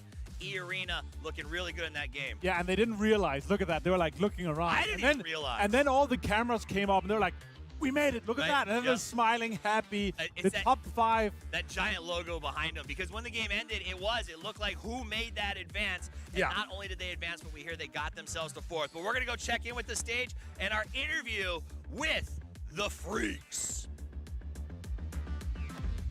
เอาละค่ะแล้วก็จบไปแล้วนะคะกับวันที่3นะคะของกรุ๊ป A นั่นเองโอ้โหตื่นเต้นกันมากนะคะแล้วก็เราก็ได้รู้แล้วว่าสำหรับใครนะคะที่ได้เข้าสู่ในรอบของ Grand Finals นั่นเองนะคะแล้วก็แน่นอนตอนนี้เราก็อยู่กับ Gen Freaks นะคะกับ Salute Woo! Alright, so first of all, would like to congratulations that you make a direct tickets to the grand final day. And how you feeling right now and what played the biggest role to earn this point? 일단 그랜드 파이널 직행 정말 축하드립니다. 그리고 오늘 어떤 부분 때문에 그랜드 파이널 직행을 할 수 있었는지 또 지금 기분이 어떠신지 말씀드립니다. 일단 그랜드 파이널을 직행을 했다는 거에 좀 너무 만족스럽지만 좀 5등이라는 아쉬운 결과도 있었기 때문에 좀 아쉬운 부분도 있었던 것 같고 Très bon joueur à lui. 직행을 할 수 있었던 이유는 저희 팀이 이제 치킨을 먹을 때나 저희 팀이 이제 서클이 힘들 때 그 교전 상황 때 좀 많이 잘해줬기 때문에 점수를 차곡차곡 모아서 올라갈 수 있었다고 생각합니다. First of all, I'm really satisfied that we got straight to the grand finals, but there's a point that we were in the 5th place. That's a bit not satisfying. And we really focused when we were in the moment of getting the chicken dinner, and our teammates were really helping me a lot. Wow. All right. So next time we see you, we'll see you on the stage of the grand final. So we'd like to ask you about the plan on your day off. 이제 그랜드 파이널까지 시간이 조금 남았는데 데이오프 때 뭘 하실 Et à la 예정이세요? fin de la journée, j'attends le tableau final et je coupe le stream et on se retrouvera ce soir à partir de 20h30. I haven't planned something yet, but we will just chill at hotel and watch the last stage. All right. So this is Salute from Dan Freaks. Have a good rest. Bye bye. thank See you. you. Thank you so much. Thank you. Take a rest. And today we have a little talk too with our 13th place. So they're right here with us with Xiao Titi 17 Gaming. Woo, woo, woo, woo. They're still cheer you up. Yay, yay. That's your fans. All right, so let's have a little talk right here. So that's what a truly last minute the qualification for the last stage. So does this give you an extra boost performance or the confidence, or do you feel there's still more that need to be proved? 这是晋级淘汰赛的最后时刻，请问一下，你们是对此非常有信心，还是做了额外的准备？晋级淘汰赛，准备也做足了，但是就是没打好，很惊险吧。Yes, we actually did a lot of preparation, but we finally just get into the final stage. All right, so was this qualifying for the last stage within your expectation? And it's going to be a tough battle right after this. So have you prepared anything specially for it? That what's going to happen after this? 晋级淘汰赛是否符合你们的期望，以及这是一场非常艰难的斗争，你们之前是否为此特别准备过？我们准备的是，就是目标肯定是前5进决赛嘛，然后没想到差一点。那个直接被淘汰了。Yes, we actually did a lot of preparation, but we prepared for the 5th rank, but we finally did into the final stage. Wow, so they still have another chance, everyone. So let's cheer for 17 Gaming. That's a lot of chance, so we cheer you up. Thank you so much. Thank you. ก็แน่นอนยังมีเวลาเหลืออยู่อีกนะคะก็ไม่เป็นไรเรายังไปสนุกกันต่อได้แต่ว่าแน่นอนวันนี้เราจะไม่ยินดีกับเขาไม่ได้เลยนั่นก็คืออีอารีนาเจคับ come on มาแล้วโอ้โหมันเป็นยังไงอาการมันเป็นยังไงไหนบอกสิดีใจจนบอกไม่ถูกครับผมดีใจจนอธิบายไม่ถูกนะคะเอางี้ณตอนนี้เราติดท็อป5เรียบร้อยแล้วเราเข้าสู่รอบแกรนด์ไฟนอลแบบโอ้โหขึ้นตั๋วขึ้นเครื่องบินไปแล้วเรียบร้อยตอนนี้ความรู้สึกของเราเป็นยังไงบ้างดีใจมากครับ Okay, so I just asked him that now he have a direct ticket to the final days, the grand final. So how do you feel? He say he really happy. Just that. Okay, แต่ว่าตอนนี้ต้องบอกว่าแฟนๆเราเยอะมากเลยอะคิดว่าแฟนๆเนี่ยมีส่วนที่แบบบูสต์ทำให้เรารู้สึกมีความมั่นใจมากขึ้นแล้วก็ชนะในวันนี้ไหมมีทุกวันเลยครับผมเหมือนบอกรักทุกวันเลยอะไรอย่างงี้ป่ะมีอะไรอยากจะบอกแฟนๆเราหน่อยไหมก็ขอบคุณทุกคนมากนะครับที่ส่งเสียงกำลังใจให้พวกเรานะครับผมหวังว่าจะเจอกันที่พารากอนอีกนะครับไปไหมนะคะนี่คือคำสัญญานะคะ I just asked them like I just asked him that do the fans who cheered him here boost his confidence and what do he want to say to his fans over here so he want to say thank you so much it's really he can feel the true love from his fans over here and hope to meet them once again at Paragon at the grand finals venue alright so thank you Jacob good luck ขอบคุณค่ะไว้เจอกันนะคะไม่แน่นะแกรนด์ไฟนอลอาจจะทำเปลี่ยนสีผมใหม่ก็ได้นะคะแซวเล่น โอเคเอาล่ะตอนนี้นะคะก็สนุกสนานกันเรียบร้อยแล้วเราก็ได้รู้กันแล้วว่าท็อป 5 ของเรามีใครกันบ้างนะคะก็เชียร์กันต่อแต่ว่าตอนนี้ค่ะ back to you our handsome analyst Donc les 5 qualifiés c'est Expendable, Twisted Mind, Well, thank you very P1, much. I feel like we're the big winners. winners here at this event. The handsome Arena analyst. et Let's talk about DNF. the top four. The true. Éliminé for IM, That's some JDG. there, but yeah, sure. It looks good. Et Alcacia, 3 more kills and they would have done it, but for Arena Quadside. to get in, to get things rolling for them, and to grab one of those top 4 spots, top 5 spots in the very last game. What a dream. I mean, honestly, to say, like, for the one heartbreak, there are 2 really big moments. The fact that Genji is in the final stage, and the fact that E-Arena gets to go straight to the grand final, which I'm excited about. Having a solid hometown team already in that bid that the fans can get behind and get excited to be there is actually really, really, really cool. But the end of that game was wild, and I love that what it came down to were the teams that needed to play well. Yes, exactly. And let's look a little bit about the stats here from that game. They were holding extremely passive here. Obviously, the 5 kills and the 2 kills coming in, but they were holding on to that western side for such a long time, right? They were playing it passive. They were playing it smart. They were basically setting it up for, okay, if we can be 4 alive in this very late game here, we're going to man advantage everyone. And they did exactly that. They were able to get the kills, but the 10 points from the chicken dinner here is what put them into that top 5. Yep. Big time. They knew how to play it out, and honestly, they had the same condition that I think QAD was actually working with, where they were like, we have to just play for this chicken dinner. If it works out, we're in a great spot. If it doesn't, it is what it is. So the man of the match is going to go to the gentleman who just gave us the interview. It's Jacob, and you did hear him say, I can feel the love from the crowd. The crowd is there. They're supporting us. We appreciate you guys, and there's no denying the fact that this hometown crowd has helped propel our Thai teams into a higher level of performance. We often talk about the home turf advantage in terms of where you loot and where the circle goes, but the home turf advantage in terms of where the crowd is cheering for you has definitely been coming through here for Arena and for the Thai teams. The circle has landed firmly on Bangkok. They are looting in their own houses, and they are here playing every day. Let's talk about the records. There is Beat is going to go ahead and get himself those 4 kills. Lou still up there. Twisted Minds, even though they were doing great, still showed up, put up some numbers, and Tanvu continues to show us why the Expendables deserve to be respected as the defending PGC champions. Yeah, the 100% of the points contributed because he was the only one to get kills and then to get placement points, right? So the little engagement that they had in GK that kind of went a little bit of the way, he got 1 or 2 kills from that. So that's how it looks and shapes up. I'll tell you, Earth Zapalui has been phenomenal to watch. He has been consistent, one of the top damage dealers in the lobby. Coming in with the team. We'll see how they do.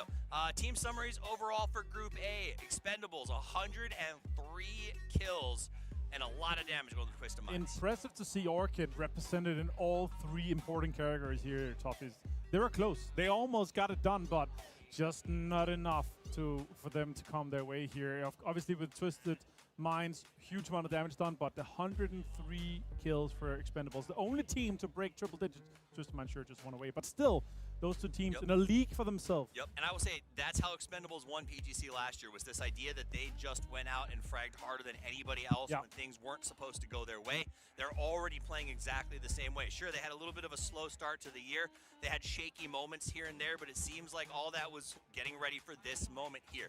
Now, let's talk about that match leaderboard. Give everyone their due. E-Arena is actually going to show up in 2nd place because they didn't walk away with an incredible amount of kills, but Genji, they backfilled QAD, found themselves a prime position, and a lot of those kills that got them qualified came off the back of stopping QAD from leaving their house. Yeah, and you know what? When I was watching this game, I was like, okay, JDG's in the center of the circle. Genji's in there. Alcacia is in there. It was shaping up to be such an interesting last one, and it got even wilder. And here, your final and total leaderboard for this one. This is it. If you are seeing the team in gold, it means they are going straight to the grand final of PGC 2025. Congratulations, Expendables, Twisted Minds, T1, E-Arena, and the DN Freaks. And a very heartfelt sorry and thank you to Alcacia, JDG, and the 4 angry men who fought so hard even in the toughest moments and almost cleared that gap. But I'll tell you who is very, very happy right now. 17 and Geek A. They let a lot of slack slide, and they barely got away with it. We're talking about the 6 points difference here. It still didn't matter here. Alcacia did not win that game, so they couldn't jump in. And yeah, it would have been an insane one if they were able to hold that. And the push from Sharp was really what destroyed them, right? Sharp also needed points to survive. The big one for me, though, there's a 6-point gap. Demain, ce sera la dernière journée du groupe B. It's a league for ourselves in the top 5. We're talking about 120 to 100 point qualifier. That's exactly what we got, but still, there's a gap down to 6th place. And especially because vous me retrouverez un stream à partir de Geekay and Gen G 11 were able to h step up midi. today. The cutoff was a little bit lower than we could have expected, but what an insane day here for Group A. And you know what? Ah, les a ratés, The lui. most beautiful thing about it, we got to run it back again tomorrow. Les a For fait the carré. same level of excitement for Group B. It's very, very exciting, man. My heart goes out to those. I think Alcatia had 2 or 3 kills stolen by Gen G in that end game, and that could have been a big difference for them. But tomorrow's match, as Demain, à you said, partir we're de running it midi, back. Group B's final day of play is just around Miramar, the corner. Miramar, They're Thiago, going to start with the Rondo et Dusty Rangel et Fields. Rangel. They're going to finish in the grassy pastures, and I Sur ce, moi je vais vous guarantee laisser. Vous souhaitez une bonne fin d'après-midi. because these guys have also been, as of yesterday, Et puis, on se retrouve ce soir aux alentours de 20h30 pour faire quelques games de PUBG. Sur ce, ciao ciao. That's it. We got through Group A. I do want to, before we close out, say thank you to everyone who has made this possible. Our sponsors, thank you so much, you guys. And it's been QSAR, of course, the official monitor partner here at PDC 2025.